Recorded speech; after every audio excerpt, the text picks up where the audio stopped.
let's move side to side, let's go. Let's go, let's move side to side, let's go.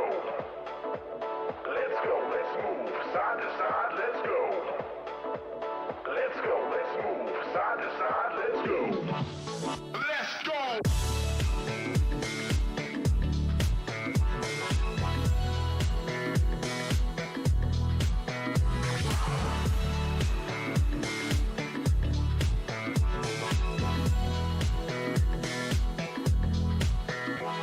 Let's go, let's move side to side, let's go. Let's go, let's move side to side, let's go. Let's go, let's move side to side, let's go. Let's go, let's move side to side, let's go. Everybody bring it in.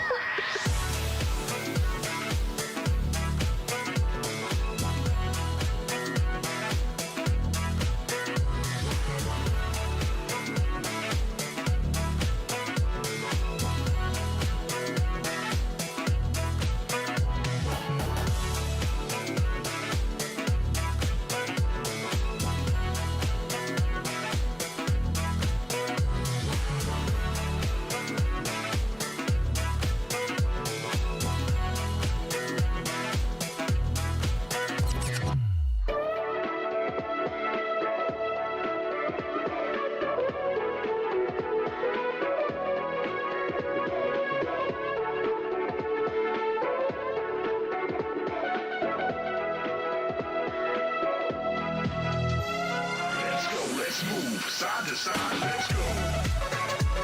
Let's go, let's move side to side, let's go. Let's go, let's move side to side, let's go. Let's go, let's move side to side, let's go.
pull up a seat.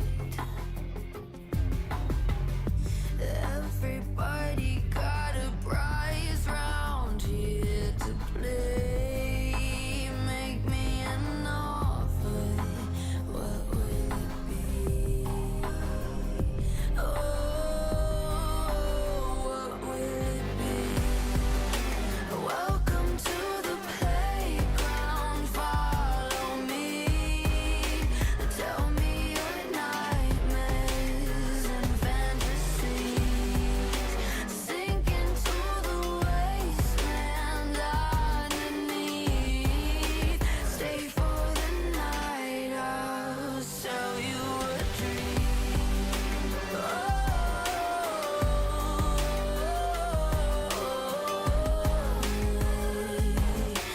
Welcome to the playground.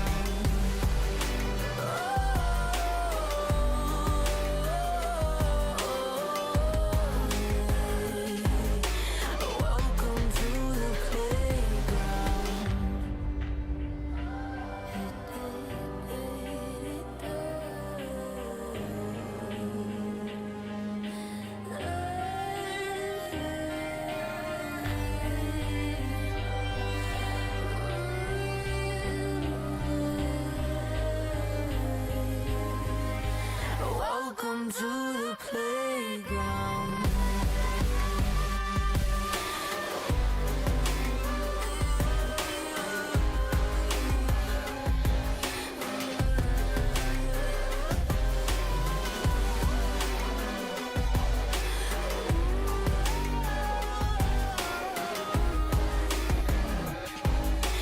Welcome to the playground. Welcome to the playground. Follow me. Tell me your nightmares and fantasies. Sink into the wasteland underneath. Stay for the night, I'll sell you a dream.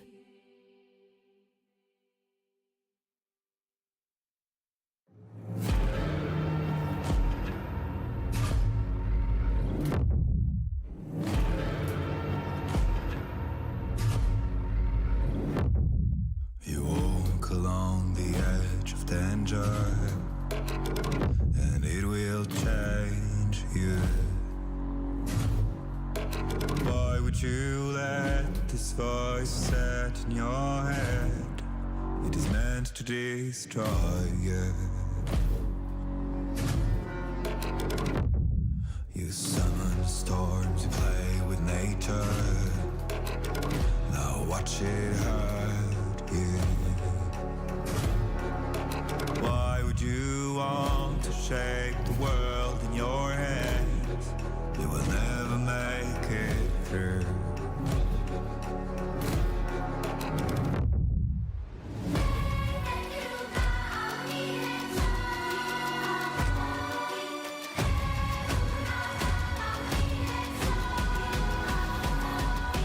Catch the fire burning out your soul.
ashes and blood. To ashes and blood. To ashes and blood. To ashes and blood. To ashes and blood.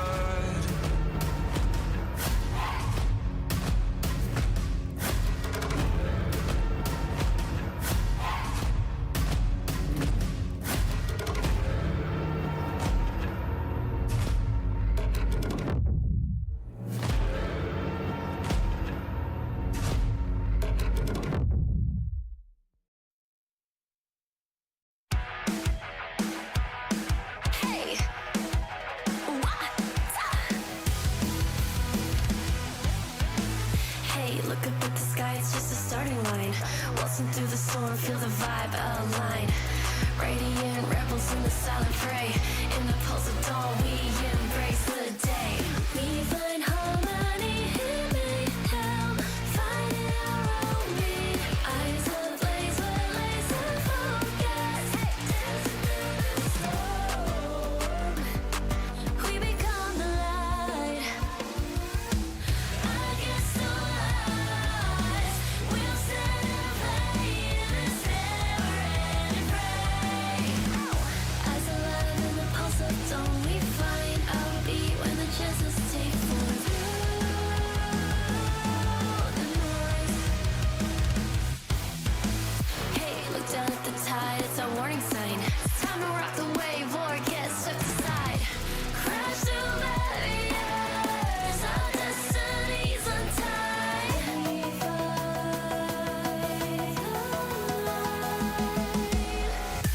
We find harmony in mayhem, finding our own beat.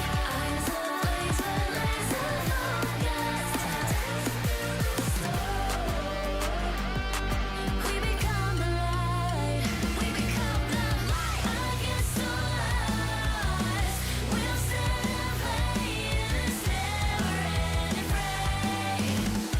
Eyes alive in the pulse of dawn, we find our beat when the chances take form. The noise.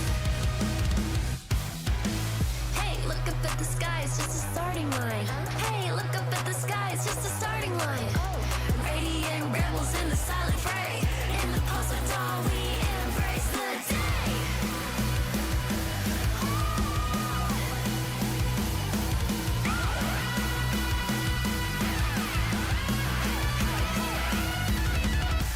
We find harmony in mayhem, finding our own beat. Eyes ablaze with laser focus. We become the light. We become the light. Against the lies, we'll stand and play in this never-ending fray. Eyes alive in the pulse of dawn, we find our beat when the chances take form.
Well, I guess that's a wrap for today.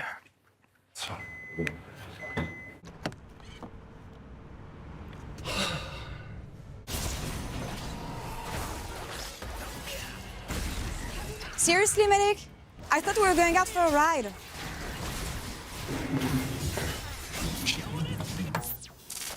Okay, but I'm driving.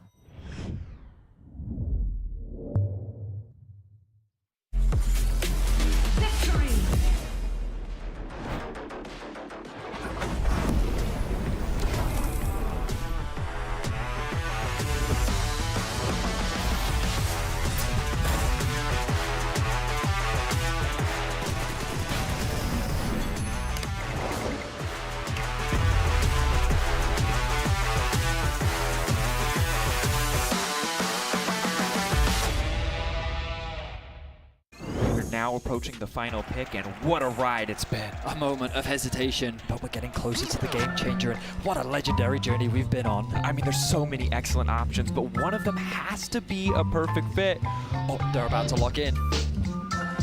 Oh, what a pick! What a way to close things out.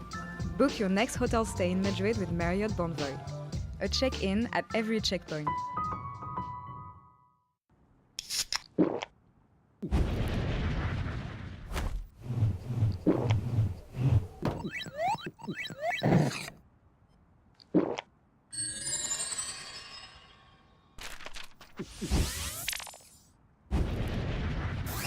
Red Bull gives you wings.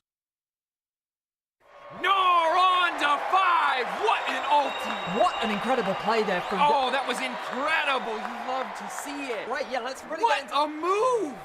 He's just so good. I mean, the persistence, the patience to find the angle. You just don't see that from rookies. He's got it all. He's got the bad. Have a break. Have a Kit Kat. Ooh, that looks good. Do you want to maybe share a little bit? Yeah. What a move. The human body was built to move. Not trapped at a desk in one singular posture for 12 hours a day. It's time your chair evolved. This is Secret Lab Titan Evo. Ergonomically engineered for you, gamers, hybrid workers, artists, backing your every move.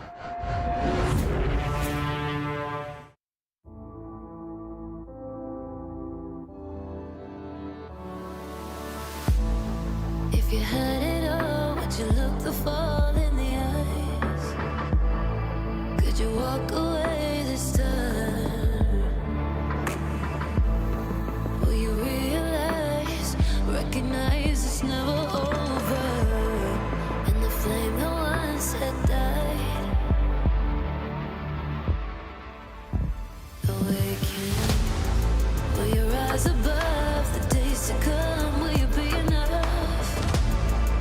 you walk away this time?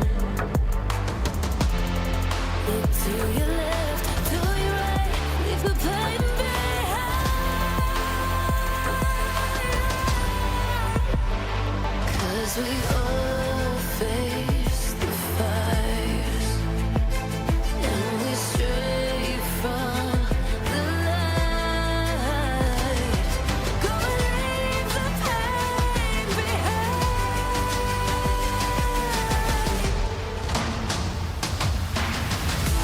Feel that rush, feel the taste. Can you feel it?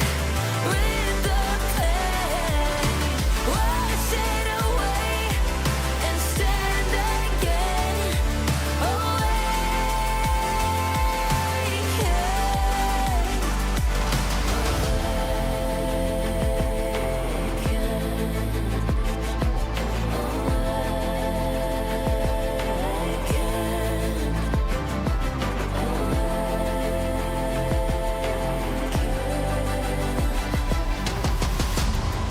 Will you turn and run from what's to come? Will you face it all?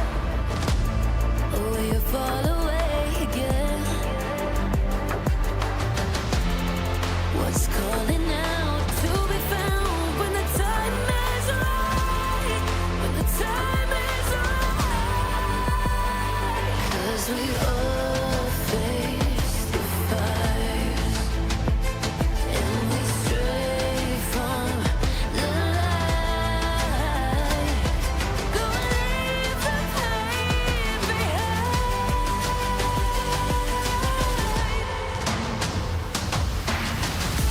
Feel that rush, feel the taste. Can you feel it? With the pain, wash it away and stand again.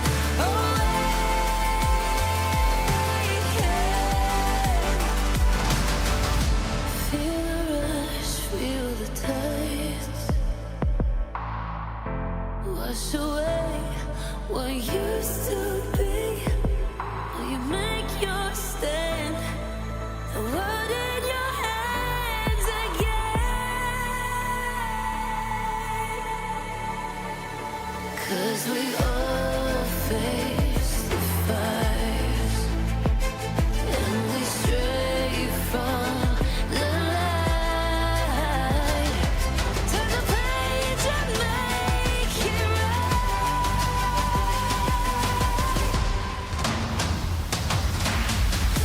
Feel that rush, feel the taste. Can you feel it? With the pain, wash it away and stand again.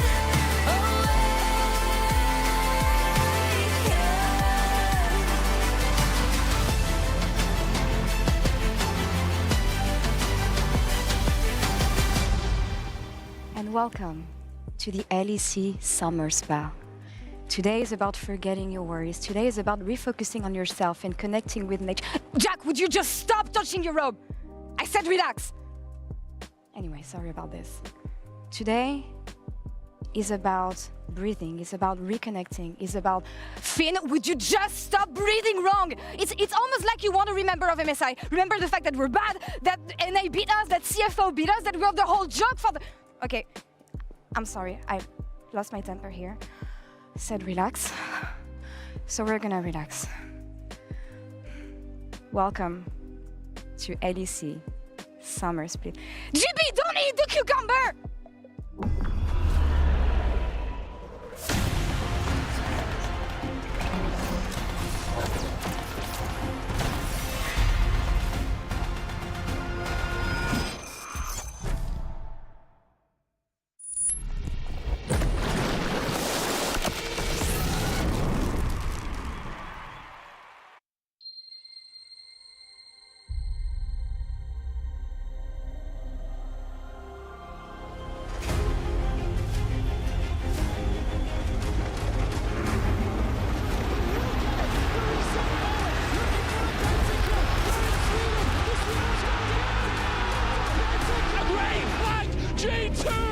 the perfect team fight. They take it all. Here comes the Crow's storm. Knockback, instant combo, puts what? This people, oh my God! Claps, everybody. You know the story. You know the legend.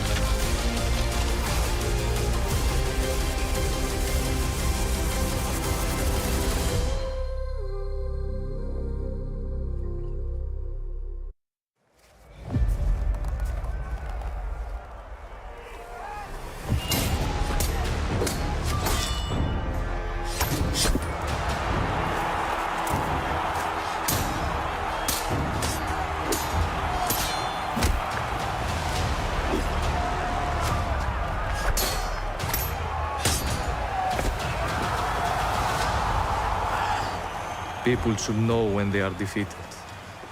Gladius, your confidence is your weakness. Your weakness is your weakness. We are not entertained.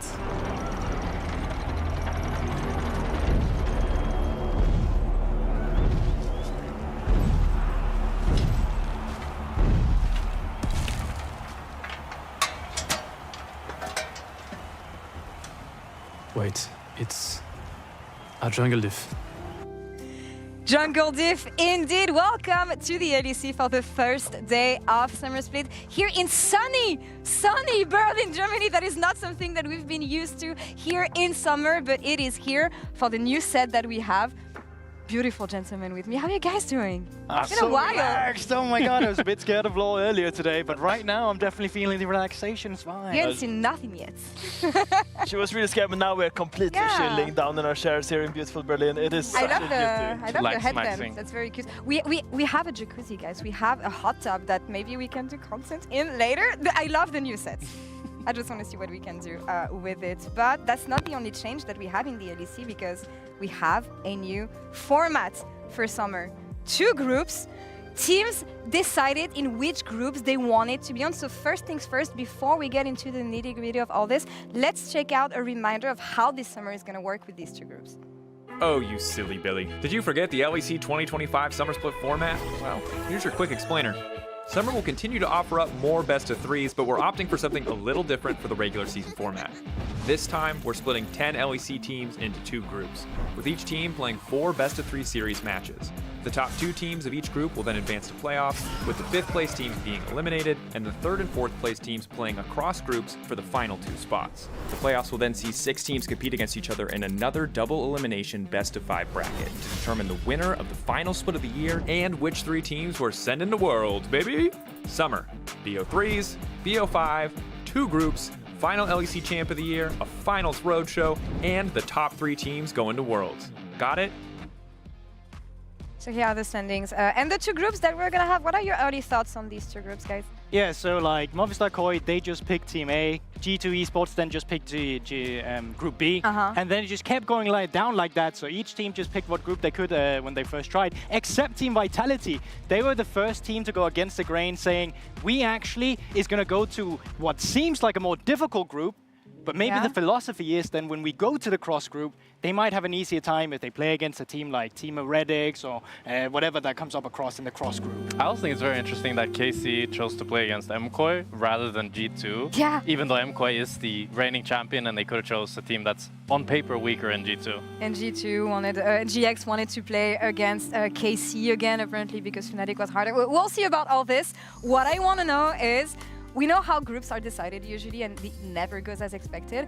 What is your biggest hot take, controversy here? Who's going to create the most surprise here in the LEC? Listen, I'm going to go for a team that I always thought. Thank you for listening. I'm going to have you continue to do so. I'm going to say once again, Team Heretics will make playoffs because they are a team which powers come from doubt, right? You don't believe they're going to make playoffs right now, but they certainly have the capabilities for it. In winter, no one believed they were going to make playoffs. What did they do in winter? They made playoffs. They made playoffs, that's correct. In spring, now the bar was higher. You had to make top 6 as a team. So once again, we thought there's no way Team Heretics will make playoffs. Jack, what did they do in spring? They made playoffs. Exactly. So how is this a hot take? Because I still don't believe in it. I still don't believe in it, and they're fueled of my doubt. A real hot take is Vitality will be top 4, and not just in their group, in general. They upgraded on support, now they have a real support. Will enable Carsey to play the game. Naknako has been brilliant, Chayek has been brilliant. The plan, the 3-year plan is coming together. We're swimming in delusion here. I mean, now you say that, but I have a real hot take, and I think that SK is gonna make top 4. Now that's hot. That's hot. In their group. In their group. That's not hot at all. That's hot take. People have been doubting SK. I think they made good choices, and I think they're poised right now to really put themselves in a position to seize for that playoff spot. But to do that first, and to get top 8, and I think they can do it. Okay, hear me out. What I think is that Navi got rid of all the bad juju around Rogue, got rid of all of it. New player, fresh new blood in the jungle with Tiger. Hansamdi, fresh and hot from the LFL, who's gonna come in clutch because we know how long he's been waiting for this. I think Navi gets out of group. I like that. That's a hot take here, Finns. It got very lukewarm when he said top 4 in a group. I mean, some people will say that's very hot. I don't know if everyone says it's very hot. Actually, but, yeah? It's relatively spicy, I think. Okay, we'll see how this one turns out in the rest of the split. Actually, I think we have some reaction from players who picked their group and the reasoning behind this. So maybe we want to check it out, and then we'll see you right after this. No trash talk, no trash talk, no trash talk. Honestly, I think we have the harder group.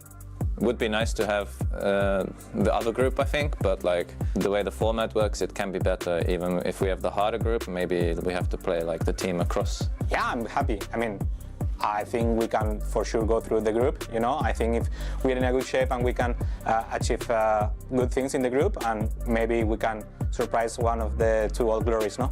Why did we choose that group? Well, it was a pretty player-driven decision. Like, it's one we did together, mostly because the top-tier opponents are probably a little bit less consistent. We fought for a second to go Group 1, just to make it more hype. But we have a new player as well, so we felt, okay, maybe give him a bit more time to gel in. Fnatic got Poby, but I don't know if it's going to be a surprise. I mean, what I want to see is how Fnatic is with Poby and the roster swap. It's going to be interesting to see if they're stronger or not. My expectations are that we're going to be a bit more of a stable team, because I think Poby also adds quality and practice that we actually can repeat the concepts we want to repeat. So I hope we're going to show a bit more of a stable face and not be the team that can be playing really good or really bad. I think JX is for sure the team to watch out. They've been tremendous in scrims. I think they are finally showing their potential. I think they are for sure a very good team. They actually cooked us many times, so they can match us, and they probably can match any team in this league as well. Navi's a bit of a question mark. Like, they're obviously a bit of a dark horse, so hard to know what to expect from them. It would be nice if we played them later on in the split, so that we've seen some of what they do. Can I hype JX more or not? I know how it's gonna go. They're gonna see that, they're gonna be, oh, we are the best, and then yeah, I know, but they know that it's okay. Lovely to have some insights behind the reasoning for these coaches and player. We'll see that a bit later and how it turns out, because I was just telling you, new player in the bot lane with Navi, new organization. I caught up with Hansamdi ahead of his first series in the LEC in the Marriott Bonvoy pre-game check-in. So let's check it out. Thank you, myself. I'm here in the studio this time around for the very first time with Hansamdi in the LEC. How are you doing? I'm good. All right, so I know you from LFL, but most of people don't, so we're going to do a short interview. Questions about yourself. The first one is Hansama or Hansamdi? What is the best? Hansama. Hansama. I know you're a big fan of him, so I hope you're going to face off against him later. Yeah. Second question, Berlin kebab or tteokbokki? What's best? Tteokbokki. Tteokbokki? Yeah. Have you tried Berlin kebab? Yeah, I tried. Is it good still? It was good. All right, next question. Would you go back to LCK or stay here with us in LEC? I stay here. You stay here? Yeah. Nice, nice. We're here to keep you anyway. Now the next one, and I mean, I know that you were a big fan of Gumayushi. You talked about this quote. Does it represent you? Do you like this quote? Yeah, I like this sentence. Yeah, I really like this sentence. All right, next one would be Faker Ari skin or Uzi Kaisa skin as an AD carry. I think Faker skin. Faker skin is better? Okay, next one. What is really bad? Inting, but still winning. Or like BDD, losing, but being 1v9. What is better? What is better? Yeah. Baus. Baus? Because you still win in the end. Yeah, because he's winning. All right, last question would be, yeah, I mean, I know you posted this as well back then. I hope we can see some of this in the LEC from you. Your jungler or your new boyfriend? Boyfriend? Yeah. Oh. Ahead of the game today. Oh my God, let's see. I think new boyfriend. Your boyfriend? Still? You like Yonkos better? Okay, don't look at this, Navi, especially because you're about to play on Samdi, thank you so much for the interview. Good luck today against KC. Any words to the fans? Thank you, see you. Thank you, see you. Thank you so much. And back to us at the spa. And we're back here, and we're about to see him on stage in his very first game. It's going to be against KC. But first things first, Navi, GB, for people who are not familiar with the org, talk us through it. I mean, they're absolutely huge in CS, right? They've won the equivalent of a world championship in CS 2 times. It's called a major, right? This is a team that is, well, their abbreviation is Navi, but in Latin, their full name, Natus Vincia, means born to win. And hopefully that's what a team like this wants to achieve in LEC, because in the titles that they compete in, they're trying to be #1. And I think there's a lot of pressure on the current players they have on their roster, because they've already said, we're using this as data. Our full roster for 2026 is not set, so the players, they need to perform. Yeah, and one of those major wins, I was actually there in Stockholm, and I just heard every time they played the roaring crowd, the energy was incredible. And I think that really highlights that this is an organization with high expectations. Now, I think Rogue didn't really feel the pressure as much, but now Navi, this is something that in regards to Fnatic and G2, you feel the pressure while being on top of. I still can't get over the name. Born to win? Bro, that is crazy. That's so cool. Just that alone makes me want to cheer for them more. Any take on the roster with Malrang being on the bot lane now in the role of support? Finn, we were just saying that this is not the final product, this is not the final roster. They want to take a look at the LEC and see what they can do here. I mean, I'm so hyped for Malrang support. I remember after they got knocked out, I went into solo queue and then I see Malrang support in my team. And I'm like, what is going on? I check his op.gg. This is the quote from the CEO as well. We're talking about Malrang, but also there's just so much expectations being placed on this. And speaking of expectations, I really expect Malrang to be one of these players that kind of help that team, because to me, Navi is a team where the solo laners, they need a little bit of babying. And I think Malrang is someone that is really willing to give up his own lead to kind of help his teammates. And they're facing off against KC of any team in the first game they have. KC, who came with the most unexpected roster move, I want to say, adding up Niski as a 6th man of a roster. Like, that is not what I expected. There's no LEC without Niski, by the way. He's playing mid. He's shadowing Vladdy this time around. Yeah, it feels really random, especially Vladdy felt like the contender to Caps, going to be the next best mid in EU. Maybe there's some issues behind the scene or something, not sure. Maybe Niski's taking on the mentor role, trying to help Vladdy push himself to be that new Caps that we're looking for. Exciting LEC off-season. As always, the unexpected is what we can expect here in this league. We have a new format, we have a new set, we have new teams. So let's let the international memes behind us. We're getting ready for Worlds, and it starts right now. Let's get ready for Summer Splits.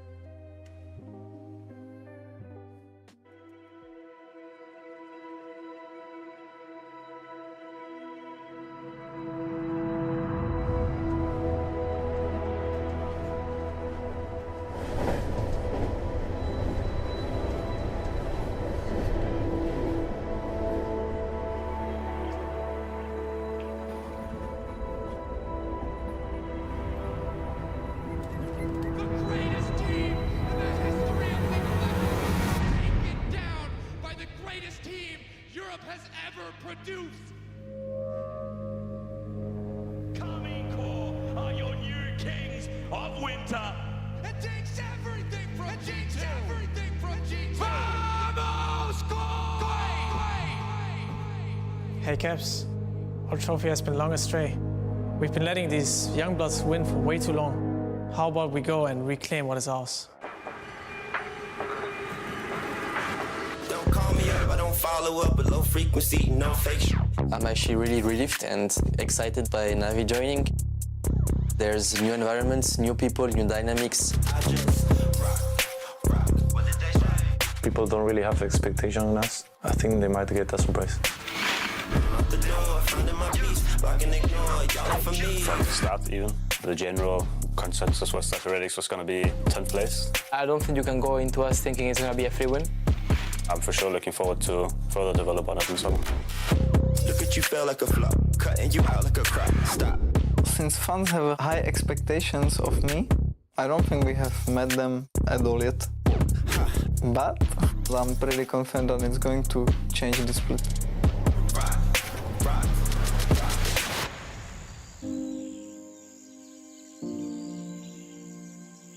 The final moments of Fnatic in spring, KC complete dominance. Was not the best year so far, I would say. We had many obstacles. A change was needed. The 5 players couldn't stay together anymore because there were so many issues that could not get fixed. So something had to change. A lot of people say that I'm just here to collect money. I just want to prove that I can be one of the best mid laners in Europe.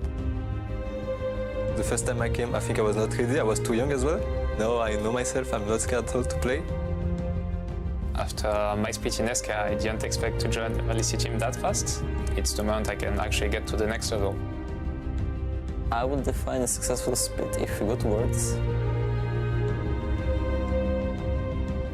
I feel like I proved myself to be in LEC. Some players don't make playoffs every split, but I'm kind of sick of being top 6, top 5 every split.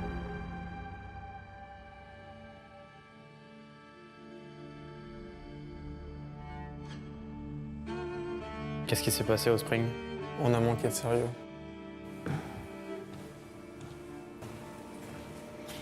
Ça se reproduira plus.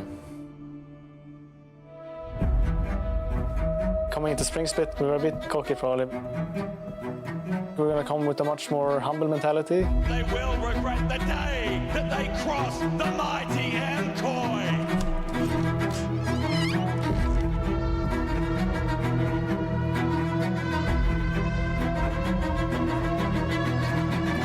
You just have to get back to work.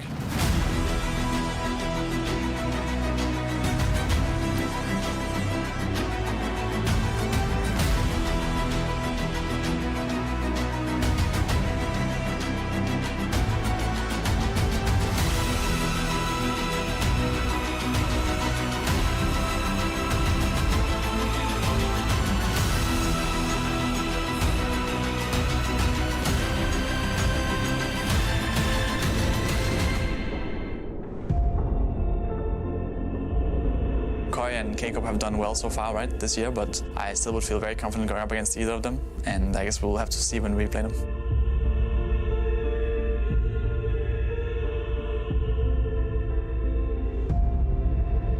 Just being second again is not enough.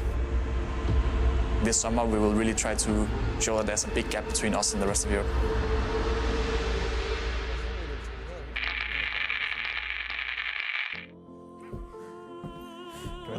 Comida por aquí. Mira, Álvaro. Sí, yo lo que siempre flipando es cómo ganamos con el Castellín. ¿Y dónde está? Llegaba súper bueno el juego. Coming into this split, we have many thoughts or learnings that we will use in our favor.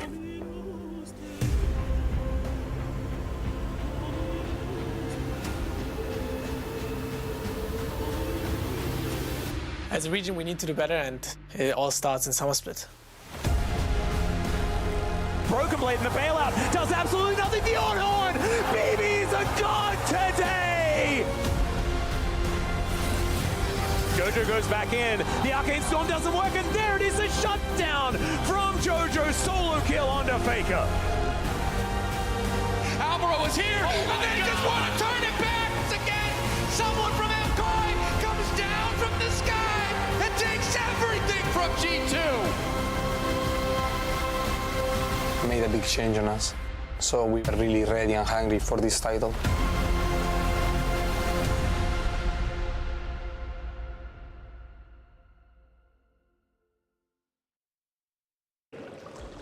Hello everyone and welcome to the LEC Summer Split. I'm Medic. I'm Betty. And we're here for KC versus Na'Vi. Oh, and I'm feeling great. How was your break? Well, nothing beats a Medi-Vedi holiday in my estimation. Nothing. Are you ready for some great League of Legends? I am, and hopefully we can forget MSI. Oh man, we need to. Yeah. We definitely need to. And we'll do that by getting into some great League of Legends. Let's jump straight into the draft. Let's get into it as Na'Vi and KC take to the stage here at the start of Summer Split. I'm Medi, I'm joined by Betty, as you've already seen. We are still in the jacuzzi. Things are more wrinkly than I expected at this point of the day, I'll be honest. My fingers are pruning. But here we are for KC, the Winter Champions, taking on Na'Vi in their first LEC showing. A new org, a fresh slate, and some new faces on the Rift. Going to be going up against KC. Naturally considered the favorites going into this best of three. Both teams have had a lot of time off to prepare, get ready for week 1 of summer. And things are going to be intense. Reminder that in our format, it is each team will only play 4 best of 3s against other teams in their group. Yep. Falling short in any of those best of 3s could have massive consequences in terms of the outcome of the group. The vital thing is not ending up in 5th in your group. If you're 5th, you're out after those 4 best of 3s. If you are 3rd or 4th, you play against someone in the other group to see if you get through to the next stage of playoffs. And obviously, if you're in that top 2, you make it straight through with a bye. Let's get into the draft, though.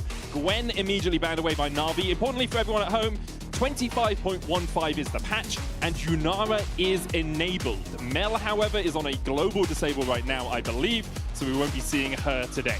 So far, we're seeing the tried and true bans that we've been seeing around the world. Pantheon likely to be very high on the priority list as well. Vi, we've still been seeing a lot of this removed internationally, but Kana's Jace, for anyone that watched Spring, well, for anyone that's watched Kana in general, the man's Jace is disgustingly good, and Na'Vi do not want to run the risk of handing that over to him. Larsen's Azir, a champion that is very well known to him, and it's going to be taken away as well. But we still have the Pantheon available. The Vi is also up and ready. And as I say that, Na'Vi going to be taking that one away just as fast. Yeah, Pantheon's kind of fallen down a little bit over the last couple of patches. Still a very strong jungle picking competitive play. 100%. But in solo queue, I think he's sitting at about 45% win rate. Diamond plus.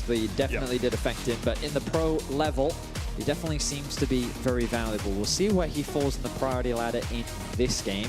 Rumble still available as well. Champion that we've been seeing a huge amount. And it's not going to be banned. Instead, it's going to be directed towards Adam. So, of course, our reaction isn't that crazy because for anyone that's followed Adam knows that this is one of his go-to champions, synonymous with him as a player.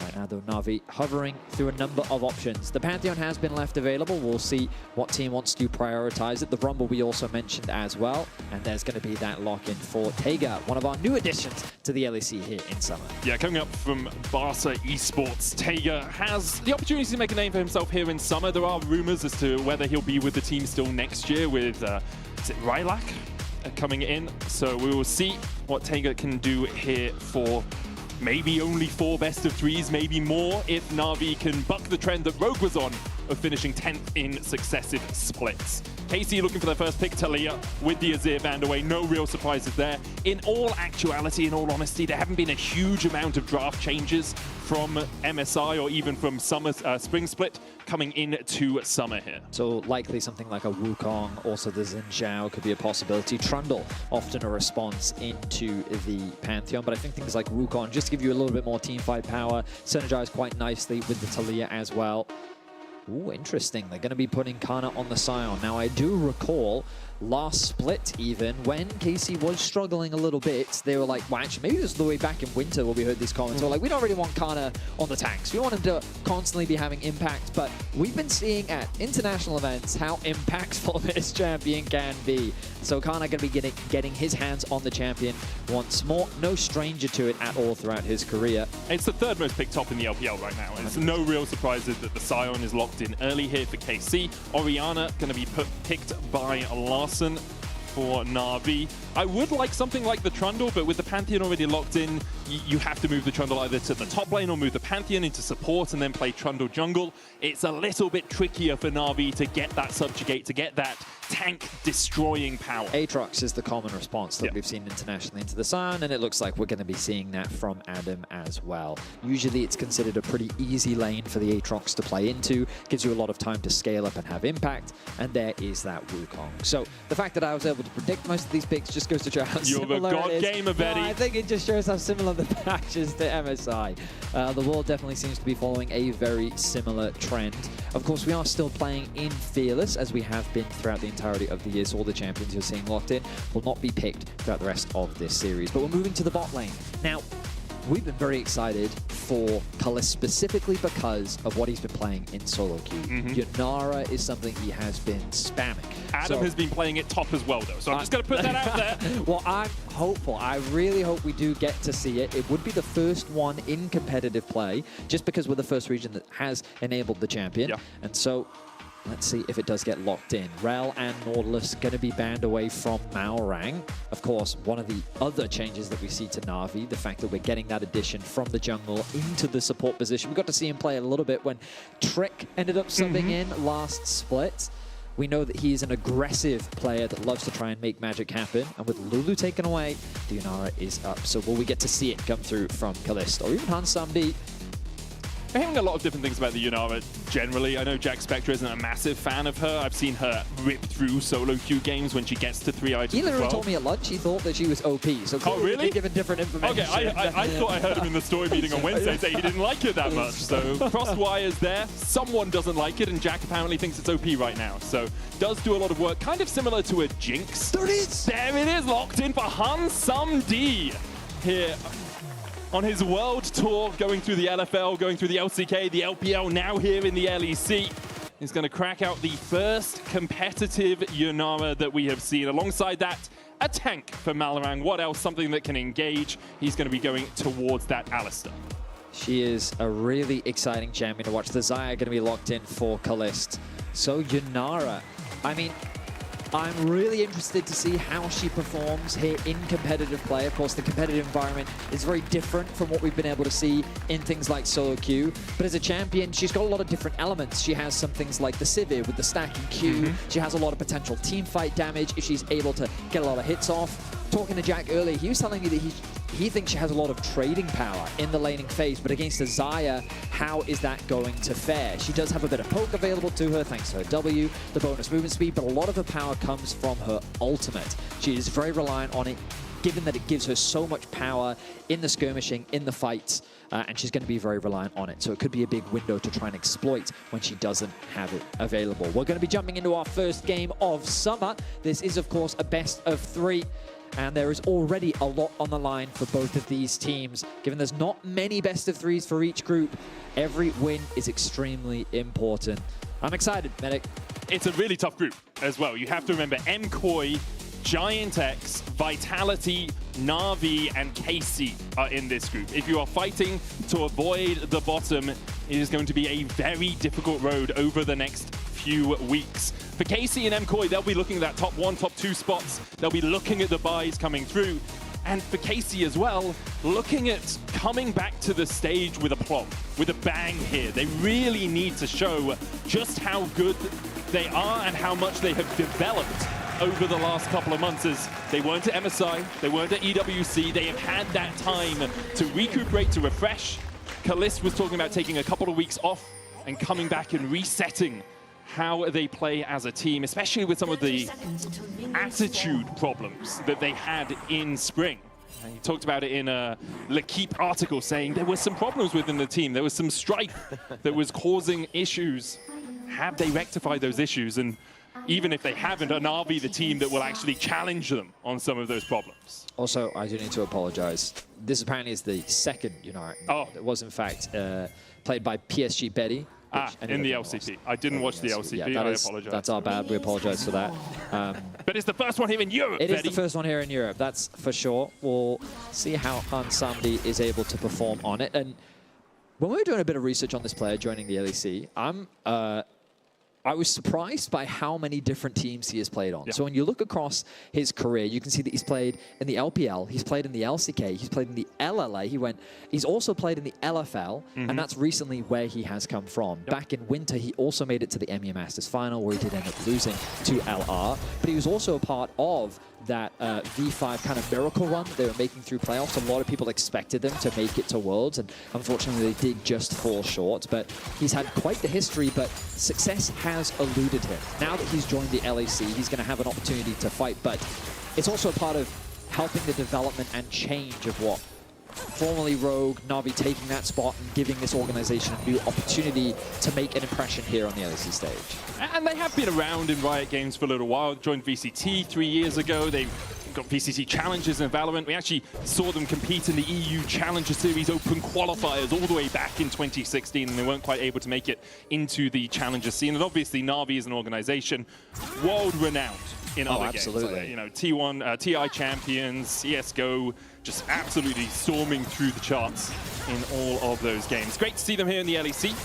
Great to see what they can do on the LEC stage as well, because although it is slightly new look, there are still remnants of Rogue in this team. Adam, obviously, Malrang, Larson still here. For them, it's the opportunity to prove themselves in this summer split, prove that they aren't just the 10th place team, they're 10th place players for the entire year. Absolutely. And of course, we keep our eyes on the bot lane. We were super excited to see this champion come through. So far, they are losing in terms of the push, and the trading is going pretty favorably for the KC duo for now. One of the problems with Yunara is her cultivation of spirits. As an ability, it's great when you have it stacked up. You need 8 stacks on it to be able to activate it, and then you get this AoE damage from your auto attacks. You can see the orbs circling around Hun Sumdi right now. Alongside that, a lot of her power budget is in her ultimate. Transcending oneself empowers all of her other abilities, gives her this Runan's proc on her auto attacks that comes from the cultivation of spirit. But until you get to that point, especially into something like a Zion Rakan that have such good range, that have such good poke, it can be really challenging actually to win out on the lane. And alongside that, he's got an Alistar, which is not known as the best early laning support. Exactly, and so KC is trying to do everything in their power to take advantage of that. They see the wave stacking up and they want to make sure they don't lose it, but Yike is in the area. Will they threaten a dive? He's gonna decoy across the wall here. Hun Sumdi is at half HP, has no pots, has a barrier, no heal. Marang knocks Yike back, Targamas goes in, flash away from Hun Sumdi as Kalist tanks the tower and has to use a barrier of his own. Does get the root down with the Blade Caller, but in the end, just a barrier for barrier exchange. Well, they ended up getting the flash out from Han Sumdi because it was the knockup that came initially from Targamas to try and start off the play, but then Han Sumdi forced the flash away. So they're not too upset off the back of that trade. They're going to get that early reset off first, and because of the wave state as well, Han Sumdi might even have to stick around an extra wave to push this one out, which will give Kalist and Targamas a lot of time. I wonder if we will see a swap come through. We've been seeing those a lot throughout the world, and often it's the Sion team to initiate those swaps just because of how well the Sion can play in the 2 versus 1. But this is what I was talking about. They stayed for the extra wave because if they hadn't, they would have created a slow push. They needed to get that wave underneath the tower. This gives Targamas a huge amount of time to roam around on the map, so he's already first back out on the map. He's hovering around mid lane right now. He's going to be using this time to maybe get a little bit of deep vision because he has just replenished, well, a control ward. And so a bit of information will be garnered on the bot side of the map. But now the question mark pings comes through as to where the Alistar is going to be on the map. Also wondering where the Wukong is. Is the Wukong the one that just hit that Squire's Boom, or is he on his Razor Peaks right now? Na'Vi will bring Malrang out to clear out this vision. It doesn't have a Squire's Bloom to get any awareness for himself. Targamas still waiting in the wings. In the end, Tiger and Malrang are going to look towards mid here. But Vladdy is so hard to gank when your stun and your CC relies on you dashing forward, because he has the Unraveled Earth at any possible opportunity. You dash in, you're immediately stunned. You then need follow-up from the rest of your team, but they also want to dash in. And it's one of the joys of playing Talia is how hard you can be to gank. I mean, I will also say that for Na'Vi, with 2 rookies here on the LEC stage, you have to imagine that nerves do play a part. So far, it's been a very slow early game. It's something I'm going to be keeping my eyes on for. Taiga is just making stuff happen with the Pantheon ultimate. We know how proactive this Pantheon can be. We know how playmaking the champion can be, and how you really need to utilize that early game strength to try and force skirmishes where you can. First dragon of the game will go over to KC. The grub's likely going to be the next priority. It looks like Na'Vi trying to set up something here. as Taiga is down in this bottom lane. Maybe just covering to make sure that Hansamdi and Malrang can push out, knowing that the Dragon's just gone down. Yike's in the area. You want to make sure that this wave gets closer to the tower. Bliss holding on to the cannon for now. Larssen has a slight lead in the mid lane here over Vladdy, who, although he does have relatively good clear, doesn't really come online until you've got a tier or a lost chapter to actually spam out those threaded volleys and clear out the wave. So slight lead in top for Na'Vi, slight lead in mid, but answered by the lead that Kalist has generated alongside Targmas in that bottom lane. Meanwhile, on the top side of the map, we are seeing Adam build a bit of a lead, thanks to securing that plate as well. He's going to get a small gold advantage too. This is kind of how we expect the matchup to play out. And Aatrox's going to just continue to free farm. Oh, his base going to be interrupted there. But Adam is someone that, from what I remember, even during the struggles of Rogue from last split, he was still able to have some really impressive carry performances. And I think that overall, he did have a solid split. So I'm excited to see him back on the Rift, as it looks like that Na'Vi matching the swap initiated from KC, especially with the grub spawning in about 30 seconds. We expect those to be the priorities for both these teams. Yeah, you really want to play around the grubs early game, 30 seconds before they come up. Neither of the supports have upgraded their world atlases yet, nor are either of them at that level 6 mark, which you really want if you're going to fight around these grubs. But because neither of them are there, it's all a bit of a wash overall. Yike is 6 though, has that Cyclone. Hansamdi needs to avoid what could be a tempestuous situation up here if he oversteps. And he's not going to do that. He'll back away. Interestingly named himself for Hun Summer, because he respected the player so much as he was growing up. Now playing in the same league as him and trying to prove that he belongs here in the LEC. He is going to have to secure a top 4 spot if he wants to have an opportunity to play against G2, against one of his idols. Engage from Malrang. Yeah, good knockup. Does put the exhaust down, which perhaps was just to slow Yike, making sure that he couldn't get closer. Does also have the unsealed spellbook, switches over to the heal now, but that will be coming back off cooldown in just a little while. Na'Vi on the grubs first. Yike take away his Razor Beaks. We'll heal up from those. Tiger here with Hansamdi should be able to secure one. They'll get it. Haven't used the smite as of yet. Larssen now coming across. This is a good bottleneck. Malrang flashes in. Shockwave has to be flashed away by Yike. And now for KC, they can look for the re-engage. Spells used by Na'Vi. Cyclone's still available. Vladdy going in. There's the Weaver's Wall. Tiger on the right side of it. Gets out. Exhaust has been popped on him. We'll try and get back in here. Does still have that smite. Malrang comes across the wall. Yike with a good Cyclone. Knocks Malrang up. Here's the Grand Starfall, though. Tiger flashes away from the seismic shove. Yike is down to 200 HP, and Hansamdi is flashing forward. He's transcended himself, and he's looking for his first kill. Finds it. Targum is now locked up. Adam coming in as well. As he looks for the flank, KC forced back, retreating under their tower. Okay, so it's a 1 grub for 1 grub, but Na'Vi get themselves first blood.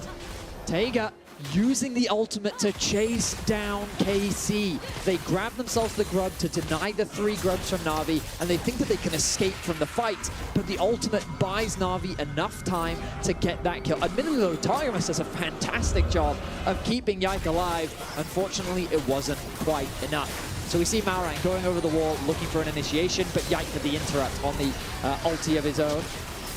Then Taiga follows up with the ulti. The flash comes through from Hansamdi. The heal from Targmas to give him the bonus movement speed.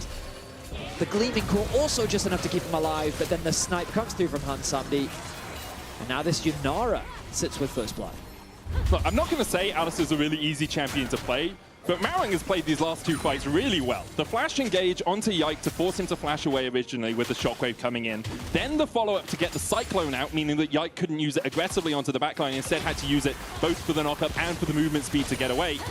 I had questions about Malrang as a support. I thought Jarvan support isn't meta, there's no way Malrang can do that well. But so far, in the first 10 minutes of game 1, he's played pretty well. So far, so good. We'll see how things continue, as so far at the bottom of our screens, we see the gold favoring Na'Vi. The problems for Orianna in a meta like this is that when you move over to a side lane, it can be very scary. In the longer lanes, she is very vulnerable, especially to champions like Wukong plus Taliyah. But you'll notice that Taiga is hovering around the bot side of the map. Malrang also moving towards that bot side while they leave Hansamdi in the middle lane. KC setting up for this dragon. Navi's in a position to contest, but it doesn't look like that they're interested. And I do think that this is the wise choice. I think they're going to fight it, Betty. I think you are. I think they're too late, though. They're way too late. Taiga's ultimate about to come back off cooldown. Marang has that unbreakable will. Vision behind. There's the TP from Adam. There's the shockwave combo. Yike has to try and get away with the cyclone. Good knockback with the seismic shove. Will disengage the fight for now. KC looking for the re-engage. Kana comes in. Hasn't popped that ultimate yet. But Hansumdi has no flash and has no way out. KC on the board.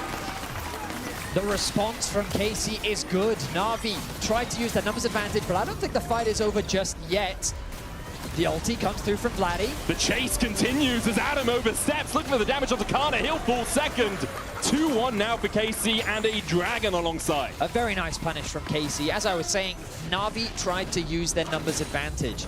They had 5 versus 4 before Kana could respond. But once they weren't able to get any kills, the fact that Kana had arrived meant that Na'Vi really didn't have any more tools to continue the fight. That allowed KC to start the chase down and get themselves a kill back. Trinity Force now secured for Yike, the second dragon of the game as well. And we'll see it back here. A really nice initiation comes through from Na'Vi. The TP timing is good, the shockwave connects, but they just don't quite have enough damage. Hansumdi can't quite get in range, she also gets stunned up as well. And then Kana arrives, and as you mentioned, Medic, Hansumdi doesn't have a flash available to him. He's already used his dash to get closer to the fight, making it that much easier for KC to chase down these 2 kills. Yeah, the re-engage kind of from Adam to try and distract Kana. A little bit overeager there. I think he could have kept running away, maybe just put the chains down to lock down that Sion. In the end, KC come out very happy with that sequence. About a 1,000 gold lead for them. You can see the gold swings at that bottom of the screen back in KC's favor, at least in the majority. 700 gold lead as well for this Sion. I've seen this matchup a lot. And I have seen Sion just survive it a lot of the time and then get to a fight like this and just eke out massively.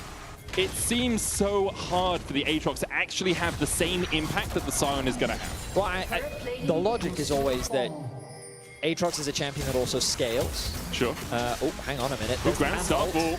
Again, Tiger going to flash away. There's the shockwave. Quickness coming out, but Vladdy's already down. Good knockup by Marang, but Targamas can dash back to Yike to escape. Again, Na'Vi using this Grand Starfall really, really effectively. This is what I wanted to see from Taiga, just being proactive with the Pantheon.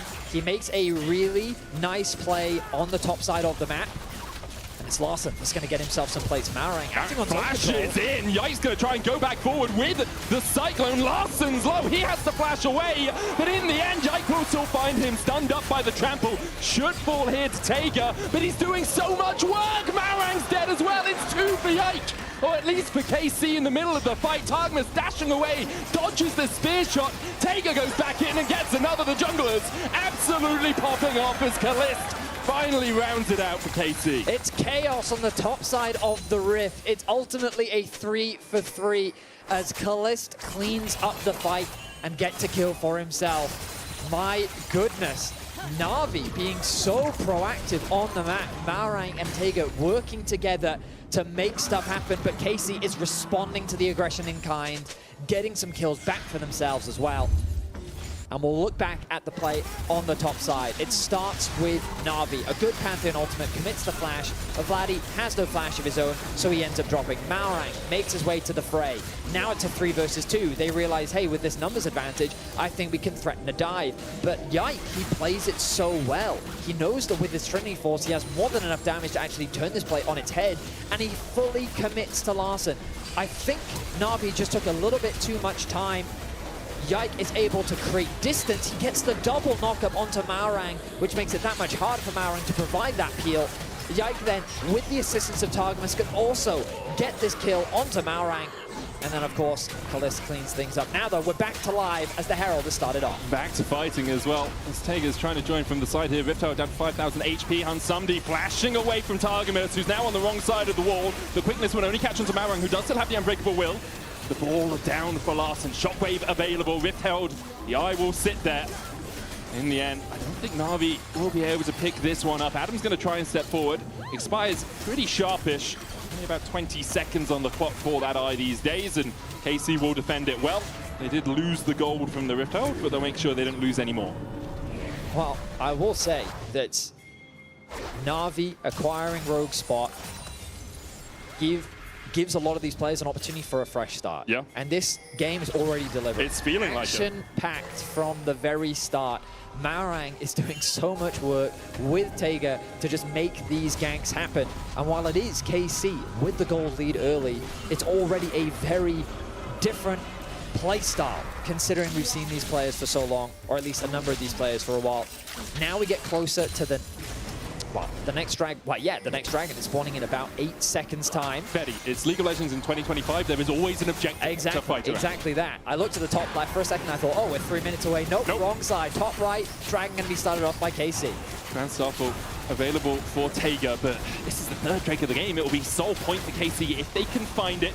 Marang once again peeking his head in, or at least his horns, as he looks for the engage, but Na'Vi are just not here quickly enough. The ball goes down, Grand Starfall coming out there looking for the shockwave combination. The dive into the backline by Taiga. Yike's going to knock him up with the Cyclone, and Taiga is separated from his team. He jumps back in for the stun, but the flash across the wall, or at least the jump with the blast cone from Kana, means that Na'Vi cannot follow up on their jungler. KC will get the soul point, they'll get a kill, and they have a 1.5k gold lead. KC just getting the better of Na'Vi around that objective. They didn't waste any time. Their setup was good. Their wave management was good. They rushed down the dragon, and then Na'Vi felt forced to make a fight happen, resulting in KC getting a beautiful punish. They get themselves a kill. They get themselves their third dragon of the game. And Kana continuing to put pressure down on the side lane. Look at this, 3 waves of pressure. Kalist catching mid, bot being pushed, top side of the map, the tower is being chipped away at. KC really getting firm control of the map here in the mid game. They really are, and when we get to the next dragon in 4 minutes time, Na'Vi have to fight it. They have to be there early, which requires them gaining control of that bottom side of the map, which is really tricky business. And then, even if you do manage to do that, it's such a difficult fight to take for Na'Vi if you don't burst someone out immediately. Kalista or Vladdy have to die early on, because otherwise, like, Hansamdi has so much he has to avoid. He has so much he has to work around. As Targamas is caught out a little bit here, looking for the grand entrance knock-up. Taiga's going to flash away, anticipating perhaps some follow-up from KC, but they didn't go for it in the end. A bit of a misplay. He put the shield the wrong Aegis direction. assault. Yeah, the Aegis. Yep. And he was forced to flash there, which means that KC now finding themselves another small advantage. With the Otacon spawning soon, it's an objective that domestically we've talked a lot about. The teams that usually rush it are the teams that have thrown it. But given that we've had such a long off-season, I'm curious as to how KC will approach this objective, because they're the one with their foot on the pedal right now. They're the ones accelerating the game. They know that they're stronger. 2 items on Kalist, 2 items on Yike. This duo, in and of itself, is already so strong. When you throw Kana into the mix, this immovable wall with 2 tank items finished on his end. Follow up on Targamas here. Good stun with the trample, but he can battle dance his way to safety. KC's just in a very good position. Yep. It's Na'Vi that will have to try and find a pick on a side lane. Or maybe they can rely on this Yunara to turn the game around.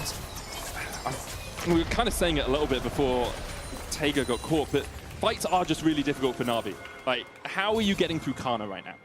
Who is going to kill this Scion? You don't have a Lord Doms, don't even have a second item on Hansamdi. Larson sitting on a Seraphs.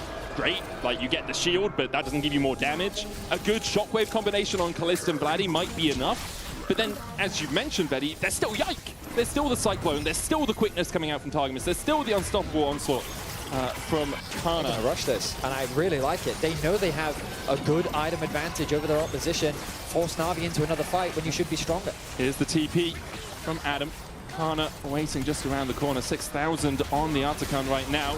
Na'Vi going to be split up by the Weaver's wall. Targamas still waiting. Goes in with the quickness, and the feathers fly from Kalist. Hansamdi immediately has to dash away, but Yike follows up with Kana. Kalist and Targamas able to retreat to the top side of the fight.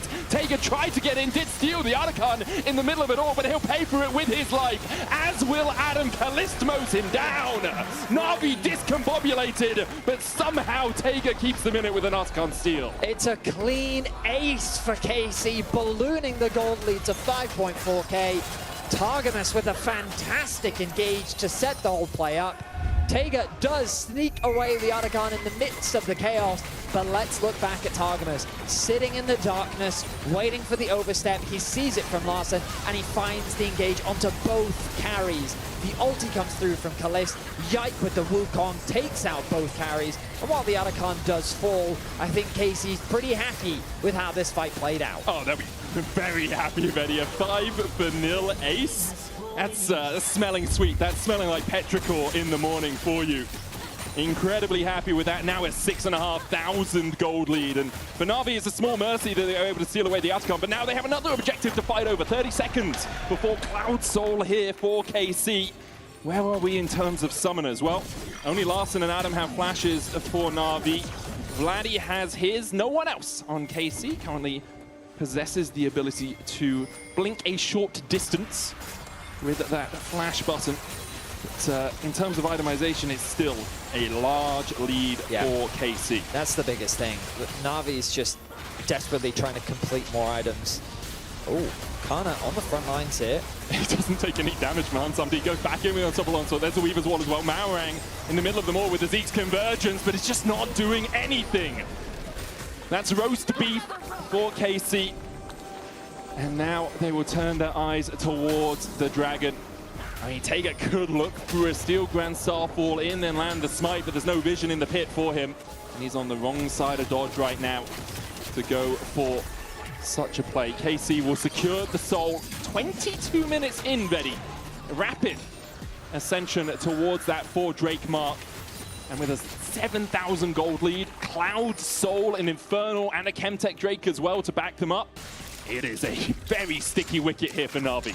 I like that we are seeing Na'Vi be proactive. I like that they were trying to force things in the early game. They were trying to pick onto KC, and they were just trying to make stuff happen. But KC's objective setup, the way that they've been navigating the fights, has just been better. They have been outplaying Na'Vi. And remember, Na'Vi in the early game, they got themselves 4 kills, but KC has not given them a kill since. And so the moment that they reach this mid-game point, they have just demolished. And I mean, really, it's kind of... When you kind of look at the scoreboards, obviously Kalist there for us. He's been having good positioning, good damage, but the game really has been very much about Targamas and Kana for me. Just like their teamfight presence, their positioning, the way they execute, and then the Yike follow-up. Vladdy and Kalist, I think, they've just kind of had to do their job of dealing damage. Stand at the back, hit them. Exactly, exactly. And really all of the setup that has come through from Kana and Targamas has just been spectacular to watch. So fantastic game 1 from KC. Right now they're definitely in the driver's seat. With the soul secured, Baron will likely be that next point of contention for them as they look to try and close this one out. Na'Vi is going to have to find some miracle or make magic happen in order to turn this game around. I mean, you can see just how much KC have been doing their jobs. Kana obviously is going to be a little bit higher on the damage numbers because when you match into something like an Aatrox, you can heal. You are just, it's handbags, right? You're throwing fists at each other, nothing's really sticking. But Kalist, 17,000 damage, 24 minutes into this game. I mean, you can take Larssen and Hansamdi, add them up, and it's only just 1,000 damage more than Kalist has been able to do on this Xayah. Has self-heal, has been positioning well. It's a very difficult road back now for Na'Vi. Adam trying to get some gold up towards that top side. TP coming out from Vladdy. He's going to try and match the push as they take the tier 2 in the mid lane. Adam backs away, Baron up in 14 seconds.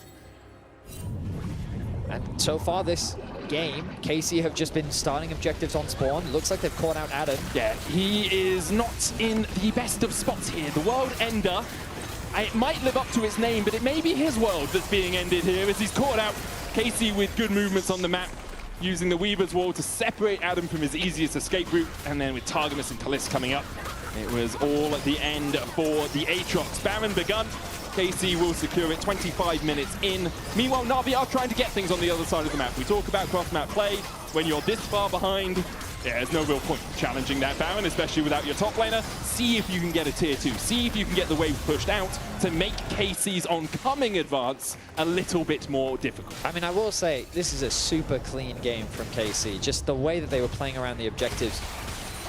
I felt like that we just saw zero indecisiveness. You know, objective spawn, what do? We started. We've got the vision in place. We know if they come, we'll turn and fight. Like, the way that they've played this has been very impressive to see, and it's a great way to start off your split. Of course, there's still the rest of this series to play through. This is, of course, a best of 3. Na'Vi can still turn things around, but for a game 1, KC looking clean. here to start off the split.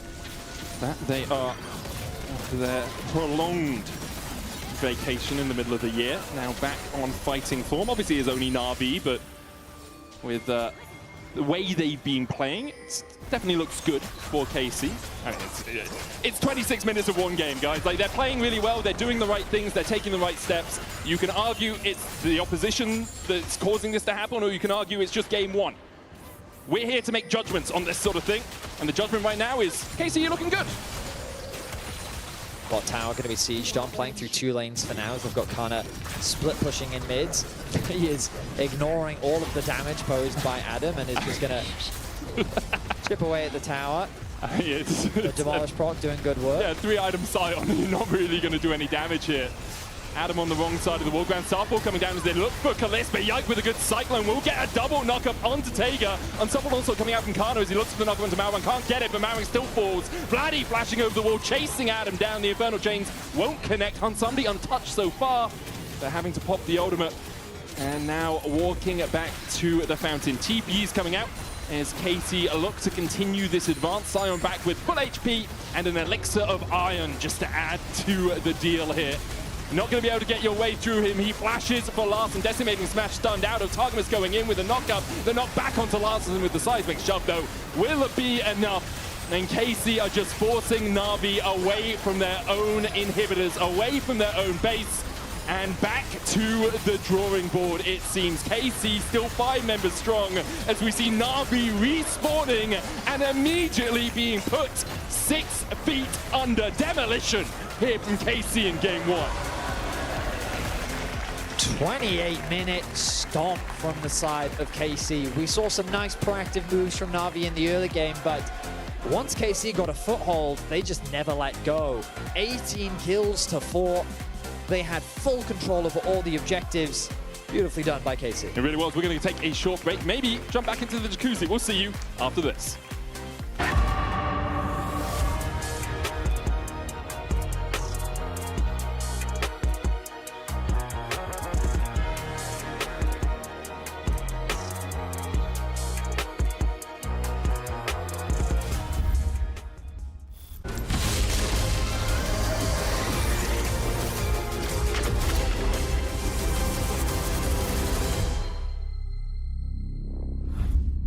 He doesn't like that. Look at him, he's a good boy, but he don't like that. Maybe we could play some A rounds or something like that. I mean, it's a map, right? New tower, new objectives.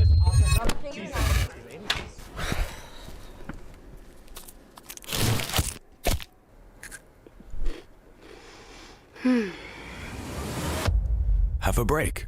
Have a Kit Kat.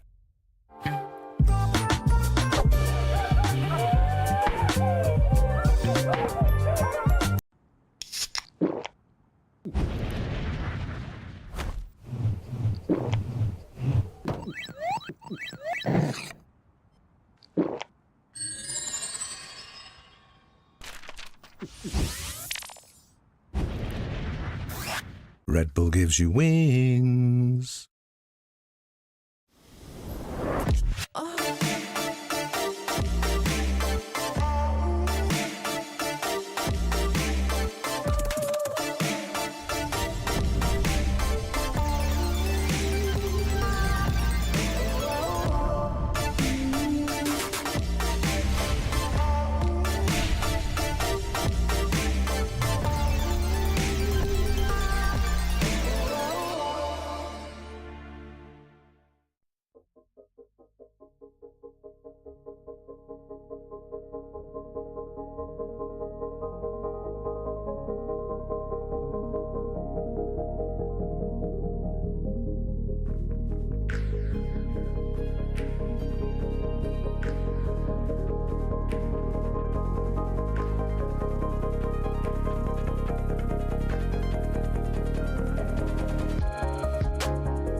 possible. I can't have playing with Target. Okay, well... Down to 200 HP and Unsomni is flashing forward. He's transcended himself and he's looking for his first kill. Finds it. Target is now locked up. Adam coming in as well. Pantheon, no flash, Pantheon, no flash. I'm coming. I'm fine. Look at Rox. H-Rox, no flash. No flash, Pantheon too. I can't hit Rox, okay? I win 5. Yeah. I will kill him. He's cooked. And welcome back to the Summer Split, week 1, day 1. I'm joined in the jacuzzi by Jack Spectra. How are you doing, Jack? I'm doing fantastic. Yes, you wanted to talk a bit about the Yunara. Yeah. And I'm very curious because we've seen a bit in solo queue and we kind of know what she does. Yeah. But can you try and break down for me what her strengths and weaknesses are for pro play? I mean, the thing with Yunara is she feels a bit like a mix of Seri and Kai'Sa. Right. And that she has this like really good mobility, she has the auto resets in her Q, and she has really good chase down, kind of like a Seri. The thing that feels like kind of a weakness is she's missing that burst that Seri and Kai'Sa has. And you kind of saw it in this game, like they had the one really good fight around Grubs, where Yunara could chase them down with her great mobility, but if she doesn't get that long fight going, she doesn't feel great. We got the runes on screen and the build right now. It was a Kraken Slayer build. I know you got a bit about the Yuntal and the Kraken Slayer. What do you feel about the two separate builds? And the interesting thing is like, usually Yuntal has always better win rate because it's just such a good stat stick, but on Yunara, Kraken has quite a bit better win rate. And I think it's just the interactions with their Q, once they spread, all of them count as a Kraken proc. So it just means that when she gets that Kraken Slayer, and if she's fighting in this AoEs, she gets so many procs and so much damage. So you played it with the solo queue, you've seen it now in the LEC. What's your power ranking of the champion right now? I'm really not sure. Depends a lot on how pros are able to fulfill her laning phase, I feel like, because she has much longer range than something like a Kai'Sa does. But if you're losing the lane like they did this game, and you don't get those fights, it doesn't look amazing. Yeah, she wasn't able to take the win this time around, and we have Law and Finn standing by to break the rest of the game down right now. Thank you so much, guys. Amazing breakdown. And if you guys at home enjoyed this breakdown, you can spam Jack and GB in chat to get a file of their bath water. Now, focusing on the rest of the game, I want it on that, but like focusing on the game, I know that backstage you were saying that Navi, unlike Rogue, plays super fast, but I'm interested in knowing what you think of this revamped version of Casey. They were really disappointed after Spring. Yeah, I mean, Casey has been very vocal about their lack of discipline and their patience that they're really trying to work on. And I have a clip that I want to show you guys and really try to explain what I think is a metaphor of Casey's kind of growth as a team.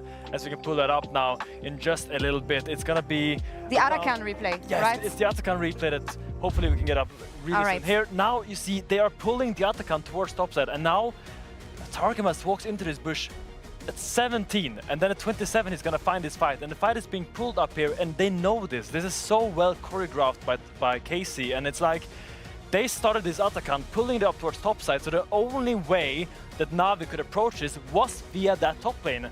And that's exactly where they were ready to pounce, where they were ready to turn, and where they were ready to force a fight to really hammer home this goal lead. Just really smart. I say it again, pulling the Atakan towards top lane is gonna make the fight happen in top lane. It's really important, and I want to see more teams do this because I think it's really smart what Casey did, and something that I think a lot of teams can learn to apply better. So channeling the discipline in-game to have the discipline outside the game. And I feel like, especially when you have the aspirations and the ambitions that Casey has, you want to have clean games right off the bat, right off the beginning of summer, especially against a team like Navi. I mean, it was a statement game, I think, from Casey. The early game was a little bit sketchy. Those grubs, the Yunara looked a little bit scary, but in general, once you hit that 15-minute mark, it just felt like Yike and Targamas, they just knew all the plays that were happening. They knew exactly where to be on the map, and you see this experience, why Casey is seen as a top-tier team. They just have that calm, kind of tempered approach where they just played the map so well. They stacked the dragons, they played the objectives,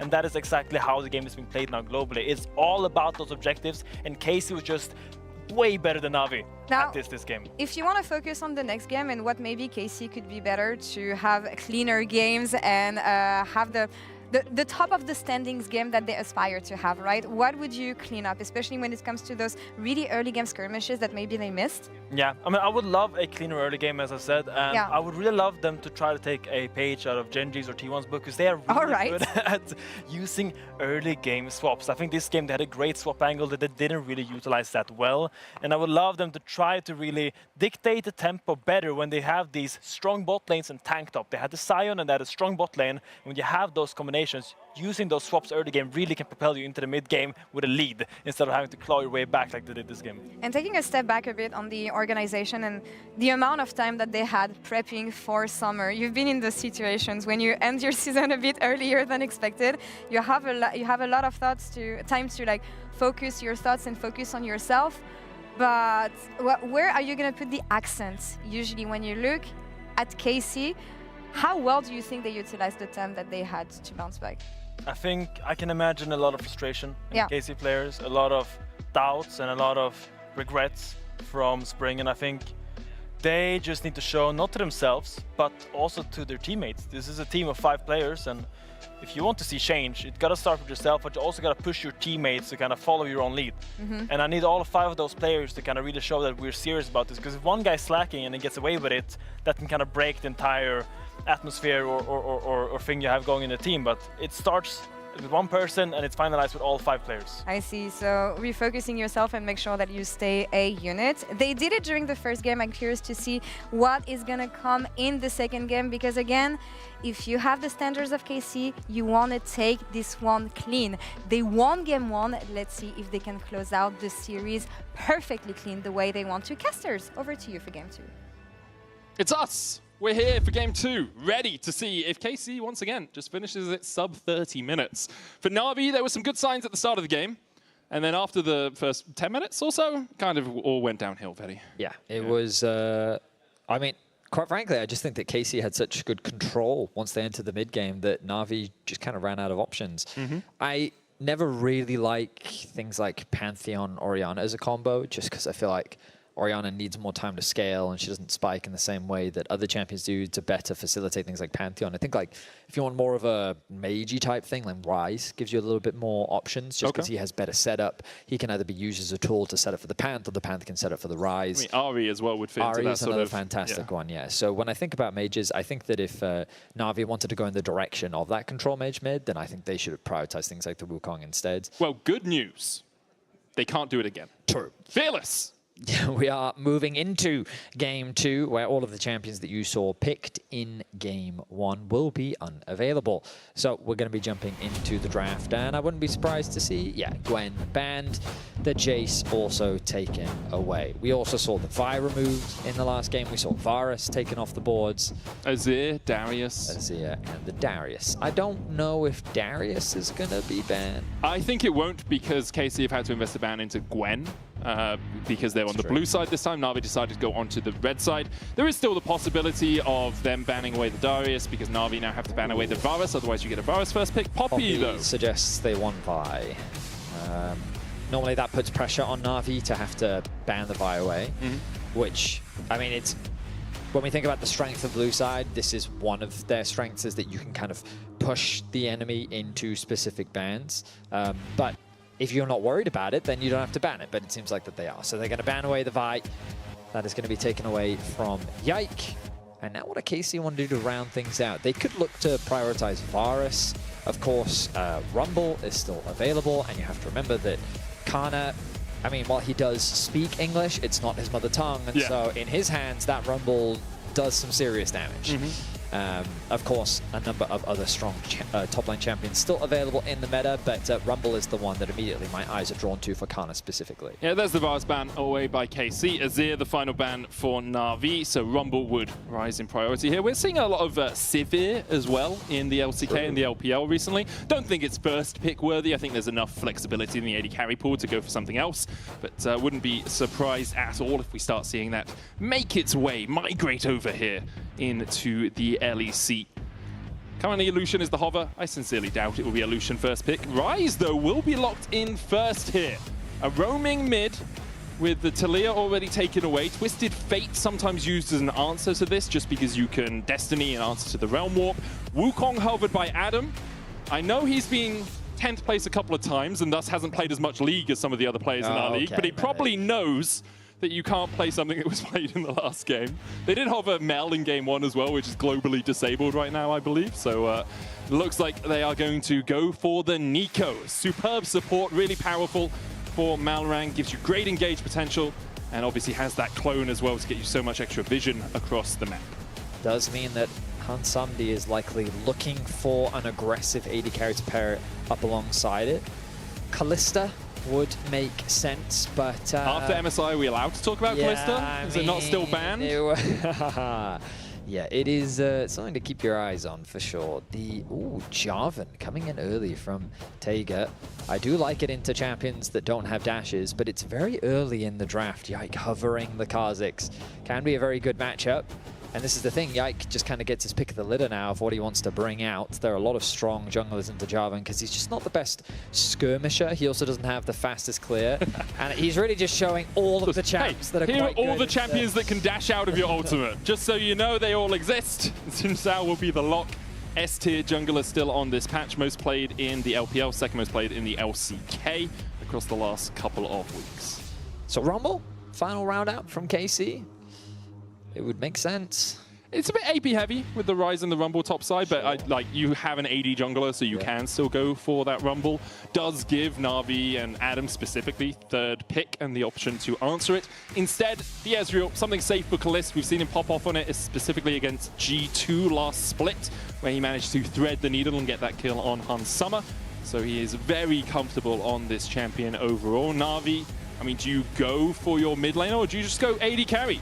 Kai'Sa, a common answer into the Ezreal. Her ability to follow him with the killer instinct when he tries to dash away is something we have seen used so many times over the last few years. But also just synergizes nicely with the dive that Na'Vi is starting to construct.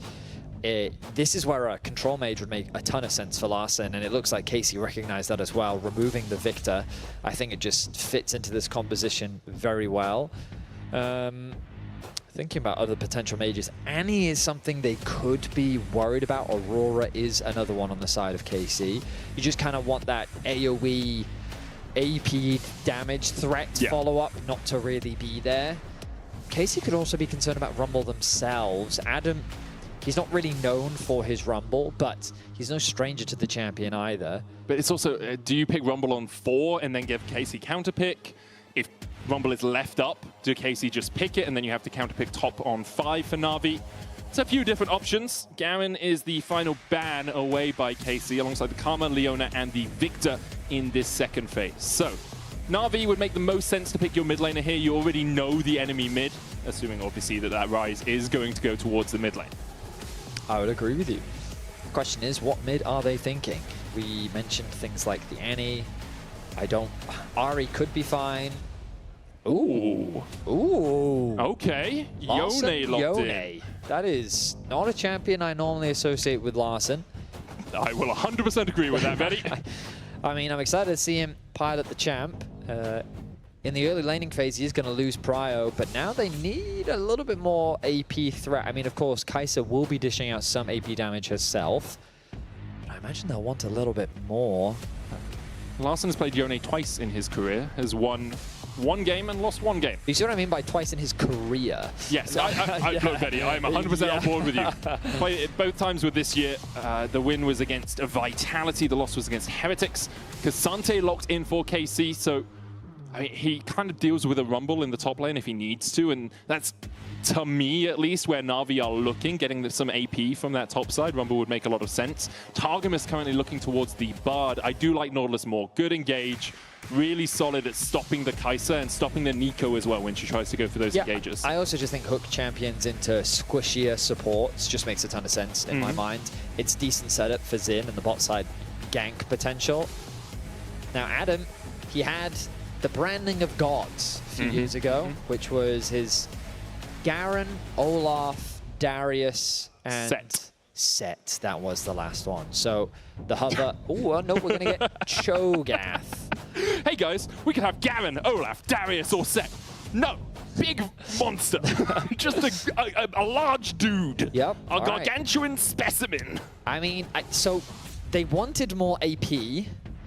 And Beast is true damage, that's not AP wanted, they wanted something that could, I guess, play into the K'Sante. I mean, my instincts would be Rumble, but all right, Cho'Gath is fine. So one of the things that the Cho'Gath does do is if K'Sante goes all out, Feast is a lot more percentage of his health bar than it was before he went all out. Very true. The issue is, all out has this ability of carrying people through terrain. Cho'Gath struggles to follow people through terrain. As a champion with 0 dashes in his kit, becomes a little tricky to actually follow up. We'll see if Na'Vi can do it, though, as we get our way into Game 2. KC out to winning ways once again here in summer, under this beautiful Berlin sunlight that we are not exposed to because it's studio lights here and there's no sunroof. But you can imagine that it's sunny. Yes, Ref, do something. What do you want them to? You want a chrono break? You want to? Okay, I'll get on the line to them now. Hey guys, any chance we can chrono break this game? It's the only way Na'Vi survive more than another 30 minutes. Oh my goodness. I mean, they're definitely not the favorites coming into this matchup. I'm excited for the draft. I will say that I do favor what KC's bringing to the table, but Na'Vi, they've got a lot of dive. They've got decent follow-up on said dive. The question is, can they execute upon it? They were proactive in the early game of Game 1. KC now, they're gonna have to be careful of Jarvan in the early game, a champion that has the ability to just gank early, and he should be ganking early. It's one of his biggest strengths. EQ combo is so effective. The passive can do a lot of damage early. And so I like to see Jarvans try and gank as much as they can in the early game. Oh, 100%. You need level 2 to be able to enact a successful gank. Flag and drag, a combination as old as time. Malrang back in the jungle. He's picked up the Jarvan. Early doors here. Yeah, you said that Jarvan not support. Wow. Who's the fool now? I was going to say in draft, Nico flex mid, Jarvan support, pick something else for Tega. Could have worked. Could have worked. Would have given them more AP topside as well. You know, completely off topic, but I watched as opposed to the rest of the stuff I watched a short the other day, and Ezreal, as his Battle Academia skin, he has, if you like press Control 1, he just screams. And I watched a Baus clip of him just playing it where he went bot lane and he just kept spamming Control 1, and it's just Ezreal just screaming. Just mind games, man. Just mind games. And I didn't know that was a thing, but it was definitely a fun find. Hook connects. Times with the hook barrier and heal out from the Na'Vi bot lane already. Kallisto stepping forward into the pop, not the pop blossom, blooming burst, but won't be enough damage onto him. He holds onto his summoners, so double sum advantage now for the KC bot lane. They're trying to get towards this level 2. 1 minion behind right now, catching up. Relic Shield, World Atlas stack for Targamas available. There's the 2, flash forward from Targamas. Hansamdi's gonna have to flash away another route. There's the follow-up. It's hook, line, and sinker for the KC bot lane. They get first blood. We heard in the voice comms that Yike asked Kalist to get a 2v2 kill on the bot. He didn't get it Game 1, but in Game 2, he delivers. Nice play from the KC duo as they find themselves first blood. Just a bit aggressive as well from Hansamdi and from Malrang, looking for that level 2, forcing even after they had to burn both their summoners early doors. It's very easy at that point for KC to say, well, Tongueless gain bush control, land a hook. If you don't flash and auto attack, we're going to get summoners out of them anyway. Hansamdi will come back into the lane, only 1 minion behind, but 300 gold in the hole because of that first blood. Over to Kalist, who already has a tier on Ezreal. It's his opponents that are crying right now. 3 minutes in, and he's going to be stacking that one quickly. Meanwhile, both junglers have decided to do full clears. They're going to be pathing towards the bot side of the map. And the problem for Tega, he's not really going to have any prio to play with. So he will need to path back towards the top side. There is also this small ward that will likely spot him out, but he will be arriving on the bot lane first. And he's going to run straight into Yike. Both of them running the Conqueror. Another hook connects, this time onto Malrang. Locked up with the concussive blows, and he is dead. Deleted. Where he stands, he rests in peace. And Hansamdi will follow him to a grave. 3-0 as the feat of warfare for KC took only 4 minutes. I mean, the wave was being pushed underneath the tower. It was an easy hook to connect. And KC, they are just dominating. I mean, we're not even 4 minutes in, and they've accrued a 1.5k gold lead. Adam struggling in the 1v1 matchup on the top side as well. I mean, there's a reason that we talked about Kalist Ezreal in the draft. He is absolutely dominant on this, as we see the graphic pop up and pop down as Taega's actually looking up for a top side gank here. Kana does have the flash. Pathmaker as well available. Wants to avoid some CC, does so, gets a good double pullback, double stun, and will manage to extricate himself from the gank. They don't even get the flash. Things are not going the way of Na'Vi here in the early game. Targamas going to make his presence known in the mid lane as Vladdy likely looking for a base. He hasn't spent any money yet. But my goodness. I knew that KC had been putting a lot of effort in the offseason, but to start your season like this with nothing but domination. KC looking to really make a statement here to start off summer. A hook connects. It's just been so gnarly for the Na'Vi bot lane so far. 2-0 on the Ezreal, 600 gold lead, double longsword, tear, and a Doran's blade. Did you just say gnarly? Yeah, gnarly for Na'Vi. Were you surfing? No, you know gnarly. Yeah, fried chicken, gnarly. Did you just... You weren't expecting the K-pop references on this broadcast, anyway. They're going to come a out. Surfer reference. No, man. No, you meant also, gnarly for Na'Vi is an entire. No, it's like I saw the rhyme that you were trying to make. It's an assonance, isn't it? Because it's a vowel rhyme. Oh my goodness. All right, well, clearly someone's up to date on their pop culture. Hey, I talked to Laura and Apio. Apparently, it's like 3 months ago. It is actually, you're quite old. Yeah. I need to jump. If I'm jumping, then I'm happy. Okay, another reference. Anyway. Dragon is You're going to bring us back to the game now? Yes, I will. Desperately. Ka-chow! Look, guys. KC are 2,000 gold ahead at 6 minutes into the game. It's going to be one of those.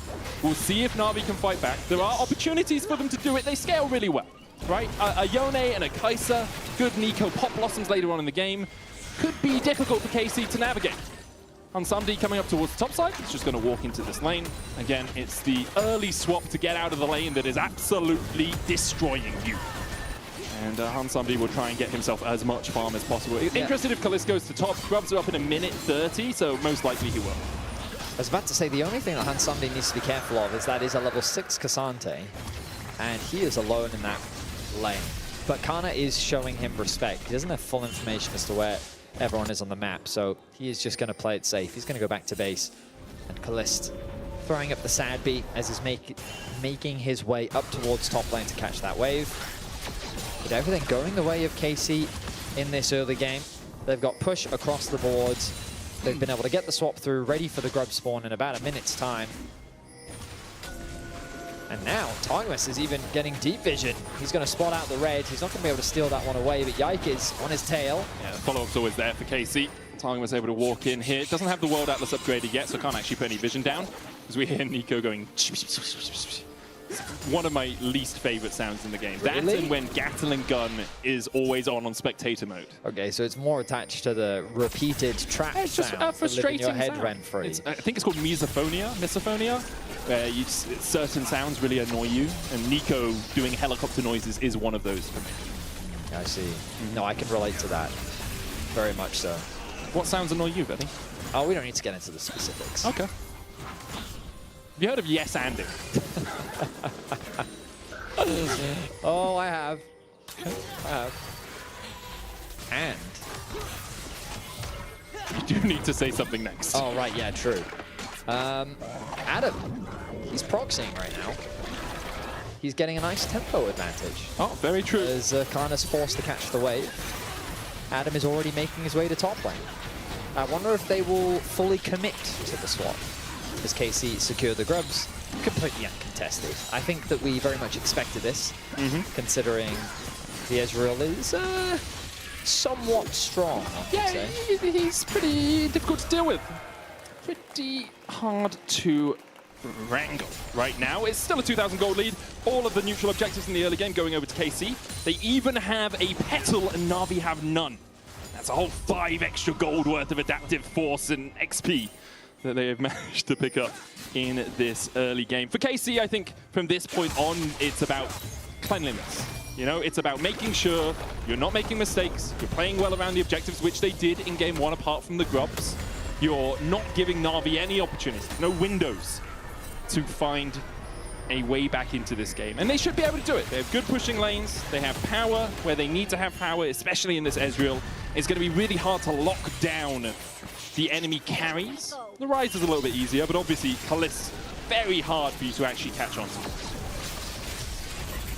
Yeah, I do want to be seeing Taiga try and make some ganks happen as Vladdy is just destroying Larssen in the 1v1, but here comes Taiga. Taiga does get the knock-up, but the rest of KC are here to defend. Good room prison, Vladdy hitting the overload around the minions there as well. Bending the bullets. And currently Na'Vi found wanting as Malrang tries to cover here. Targamas is going to land the hook. The Ike coming in from the side as well, but a good flag and drag away. Taiga will get into safety. Meanwhile, in the mid lane, Kalist continues to hit the Mystic shots. And the supercharge was invested from Han Samdi just to avoid another Q hitting his back. The pressure is simply relentless from KC. On the top side, Karnit is happy to just play weak sides, catch the waves, not do anything overzealous. Meanwhile, mid is being pushed in by Kalist. He's going to get himself a plate. On the bot side of the map, the exact same thing is happening. And a 1.2k gold advantage for Kalist. You have to imagine he's so close to the Trinity Force.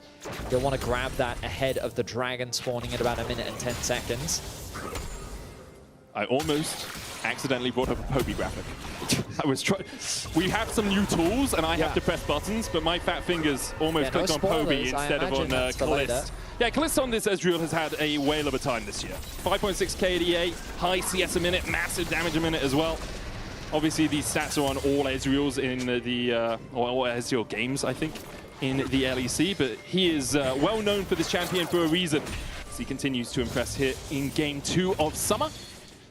And for Na'Vi, backs against the rope. Next Drake up in 30 seconds. Maybe that's an opportunity to fight. First item only complete on Kalist. He does have a Triforce, but Taiga has a Sundered Sky. So if you're going to find a window, perhaps this is it. Perhaps this is your opportunity to force the tempo. Problem is, Larssen did use his ult just there, which means that that is a pretty valuable ability that won't be available in the upcoming fights. Yeah. Making it that much easier for KC as they get pressure on the bot side river. You can already see Targamas moving into the river. Mid lane will be ever so much in Kalist's control.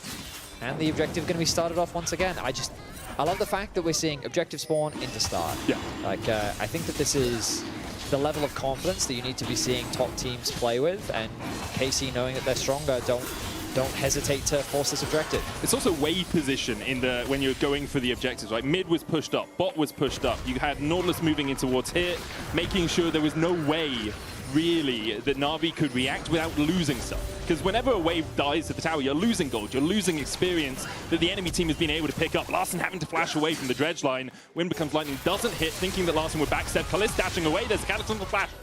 And that's the difficulty of trying to catch an Ezreal. Have burned his flash, did summon it down for the next 5 minutes, but he always has the arcane shift to get a move on as Larssen steps back in. Taiga was working his way down here, but much ado about nothing for him. Hasn't really found a way to find an impact in this game.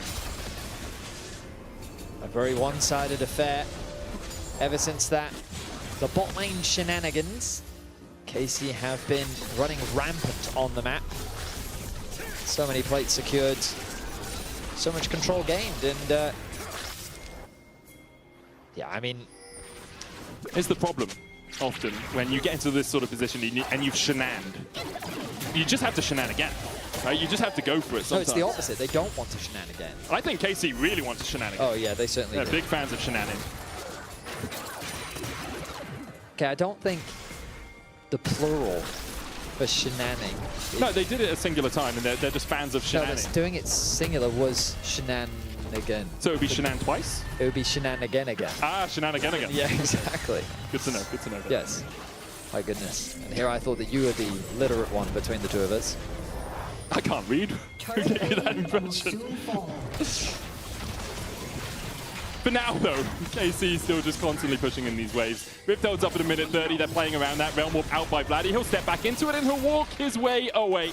The Rupture did not connect from Adam, and Vladdy immediately knows he can step back in. Good sidestep there on the Q3 from Larssen. Meanwhile, in the bot lane, the idea here from Na'Vi is, okay, we're losing everywhere on the map.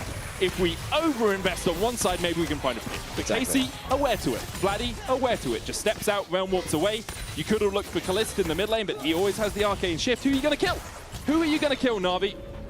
It is just so hard to actually find purchase in this game.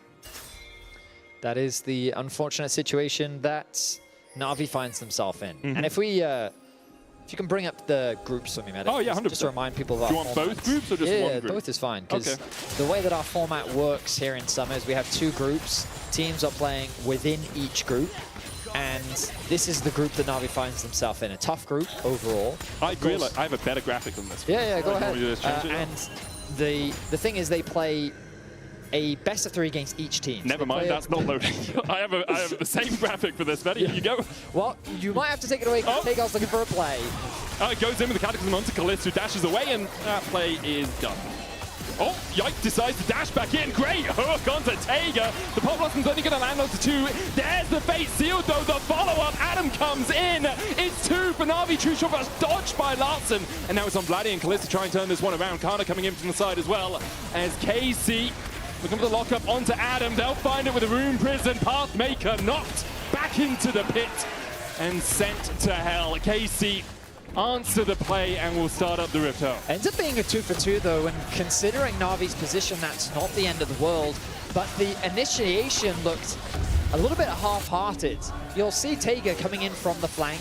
Larson ready to follow up from his ultimate, but he's still quite far away. Taiga almost immediately flashes out, and Yike says, you know what, let's just re-engage. Gets a nice combo off to isolate Taiga, which Kalista then picks up. The response from Malrang is strong, though, as they get the 2-man ulti coming through from Larson with the double knock-up from Adam's Q.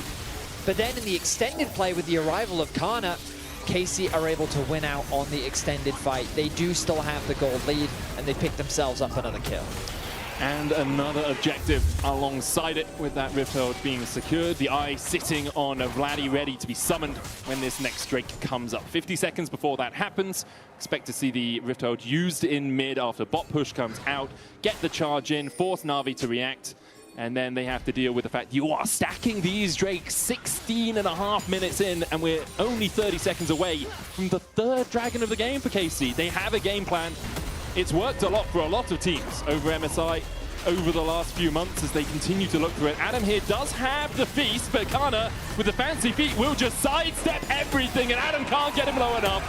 Feasts a minion in the end to just get the stack. Kana, he's bringing TFT to the Rift here. This is an all-out Cassante. Nice play from Kana as he finds himself a solo kill. The ulti gets dropped onto Malrang, and he's going to fall with it. That's why you do not shenanigan again.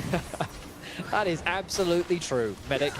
KC get themselves another pick. They're going to get the Dragon, and what seemed like a hopeful play from Na'Vi, finding a 2 for 2 fight around the topside river. KC immediately bounce back onto the map. They punish the mispositions of Na'Vi, and they absolutely dominate. Herald going to be dropped in bot lane. Vladdy is there. Well, he's about to be there as he round warps in with a single minion. Oh, 2 minions. Yeah. As they look to secure this tower. I don't know if they'll be able to... Kalista is there. They will get this tower for sure. And there we have it. KC now. Top tower secured, mid tower secured, bot tier 2 secured, 5.3k the gold difference. Ardakan likely to be the next objective. The top tower will fall in exchange. But Na'Vi, they're going to need a miracle play to save this game. I don't know what god they can pray to find it, Betty. I'm going to be honest. Not sure how many of them are spending their Saturday nights watching League of Legends. We know they rest on the Sabbath, so maybe tomorrow would be Na'Vi's chance, but they're not playing there. So, yeah, a difficult one for them. Vladdy's going to get the blue donated over by Yike, who gets one of his own as well. Push in towards this red side jungle, seal away everything you can. Razorbeak's first, but they realize perhaps the red's already up. As Kana comes across. Face checks into Taiga. Yike coming in from the side as well. Taiga will be able to secure it. There's the all-out across the wall, though. Taiga goes in with the Cataclysm. EQ out across as Targamas is locked up, knocked up with the Rupture. Consumer will eat him up as now Adam is caught out with the Intopos. KC get their 8. Does Na'Vi manage to pick up 1? I mean, Taiga does still get his red buff. That is, at the very least. And Adam gets a stack. That he does. Ends up being a 1-for-1 trade, and it looks like Casey's not slowing down just yet. Hansamdi has lost 50% of his HP bar. He's going to act as wave clear as much as he can, but he's got to be careful. He's quite short range, and with the spell flux coming out from Vladdy as well, you can see Hansamdi down to about 500 HP here. The EQ was stopped with the Rune Prison there, as Taiga looked to go in. Casey will take the next tier 2. 5 towers to 1, 6,000 the gold lead. And as I speak, Kana makes me a liar. Make it 6-1 and 6.5k ahead. And now they just need to reset, immediately force the Arakan. You can already see Targamas on the bottom of your screen, making his way to get some deep vision. We look back at this fight, and Taiga, he does get the smite down. He gets dragged over the wall.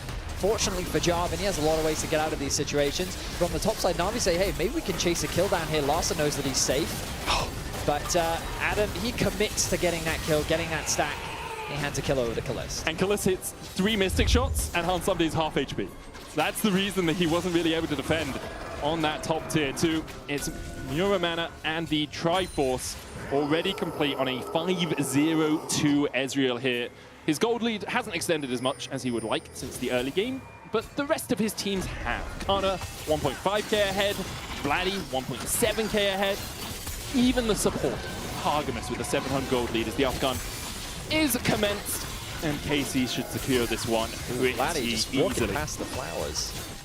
It's fine, because you take the Archon, you get the flowers. No, I know, but I mean, how can you not click the flowers when they're there, Medic? Like, oh, tempo, Betty, tempo. Hansamdi having to flash. We'll get to safety. TP behind. Oh, Vladdy. Tempo, Betty! Couldn't have been here in time, otherwise the TP would have taken too long. Hansamdi with the killer instinct out will have the blast cone. The realm won't know to catch and pop Blossom. There's the knock up onto Marang, who tries to get away with his shake split but cannot do so. Na'Vi now on the wrong side of the rift as Taiga, Adam, and Larson are going to be chased out.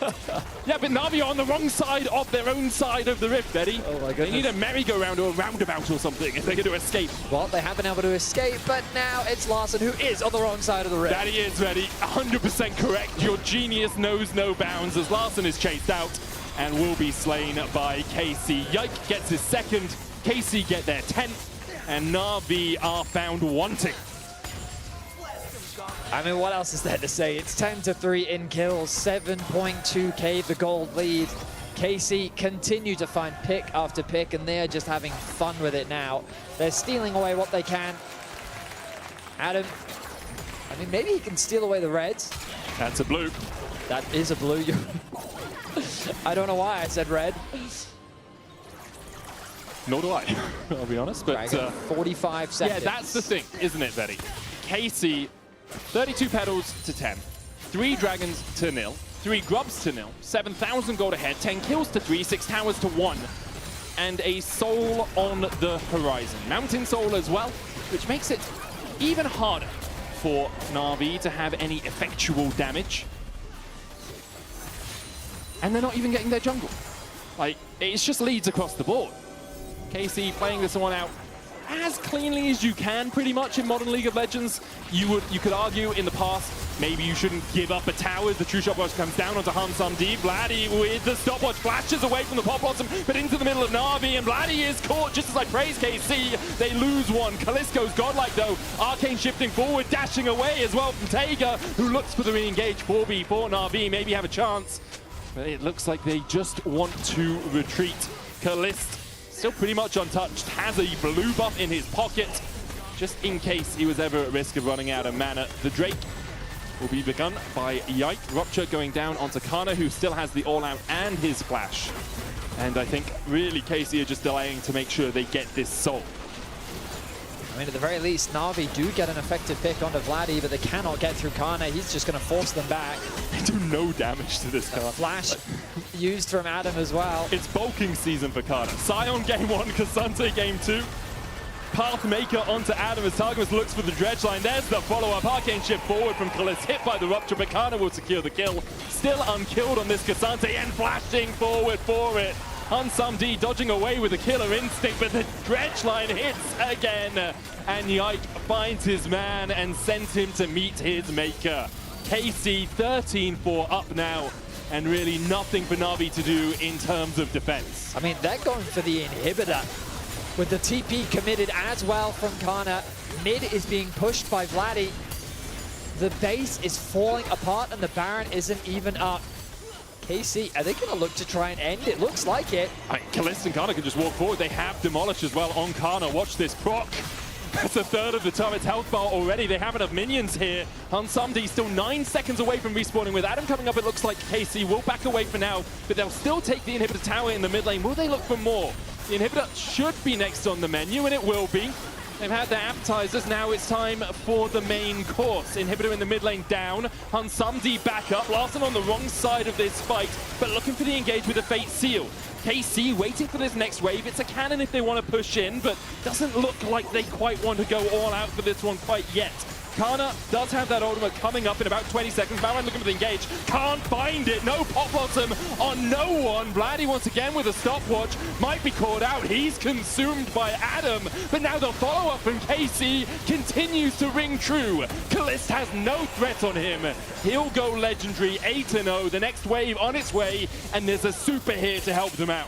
Ruthless efficiency as KC wastes no time in trying to end this game. Tiger, he tries to escape, but he's going to fall as well. This series is over in sub 1 hour, Betty. 28 minutes into 25 minutes. KC took the time off. They took the back. They missed MSI, and they are not lying down. They've come to fight. They've come to party here. Na'Vi can do nothing against it as KC are just looking for kills next to the Nexus. Yike dashing forward. Hansumdi cannot survive through him, and Yike continues to chase in. 616 is a pretty symmetrical scoreline, but he wants to make it 7 as he finds the triple. Adam's back up, but what can one Cho'Gath do against the blue wall? Realm War was going to take the minions into the base as they look for Taiga and finish the game in sub 26 minutes. An impressive performance, all started by KC's bot lane getting the 2v2 kill. Off the back of that, they snowballed very cleanly, and they did not give Na'Vi a moment to breathe. You can vote for your Kia player of the series, Kana, Yike, or Kalist. All fantastic options.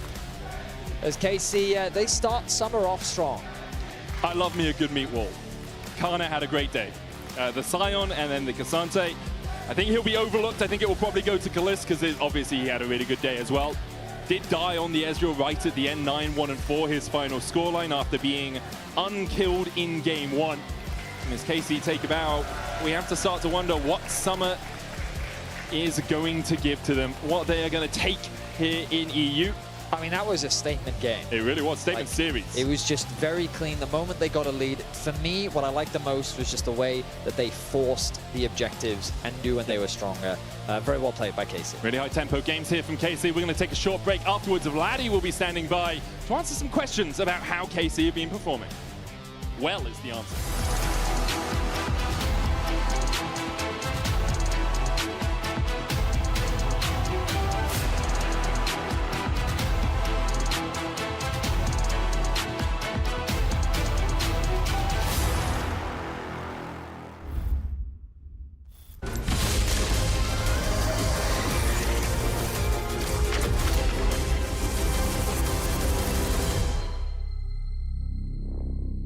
Well, I guess that's a wrap for today.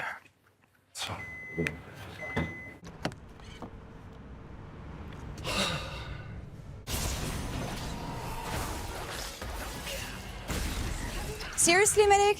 I thought we were going out for a ride.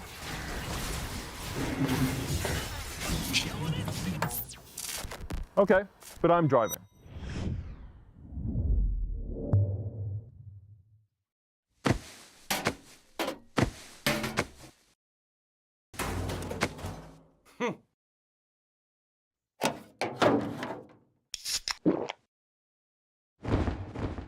Red Bull gives you wings.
Hey everybody, it's Dracos hanging out with Vladdy in the Marriott Bonvoy post-game checkout, keeping things casual, as it were. I wanted to get to the hot tub. Somebody said no, rightfully so, because I don't think you have a change of clothes. Vladdy, super dominant game one. What were the kind of expectations coming in today? Did you have something to prove, or did you kind of expect this to be a slam dunk? I mean, it was kind of expected, I have to say, because I mean, we didn't really scream them, but they didn't change that much since the last split. So yeah, I guess we just kind of expected the result. Sweet. That means I can ask questions about all this other stuff that's going on, and I think there's a lot of people who want to kind of understand. But first, I'd like to get your perspective. Obviously, winter, incredible split for you. Spring, close, but not enough. Now we're coming into summer. How do you reflect on kind of the difference in performance that KC showed between winter and spring? I mean, I think one of the issues in spring was that we were a bit too cocky, I think, in practice, in official, in what we said in the interviews. So I think we realized it. I think we got hit with the reality check, and right now we are just very humble, let's say, and we are working very hard to fix what went wrong in spring. How do you feel like you were a part of that problem? How did you feel in spring? Do you feel like when you look back, you saw yourself as maybe being someone who was a little bit too cocky? I mean, I'm not sure if I was cocky. I think I was okay, but I mean, I was definitely part of the issue that we just didn't play well. I think all of us just didn't play as we played in winter. Like, for example, me, I think my performance was the best compared to winter in spring. So yeah, I mean, we're just trying our best now. Not like we didn't in spring, but we are just being humble and yeah, trying to win.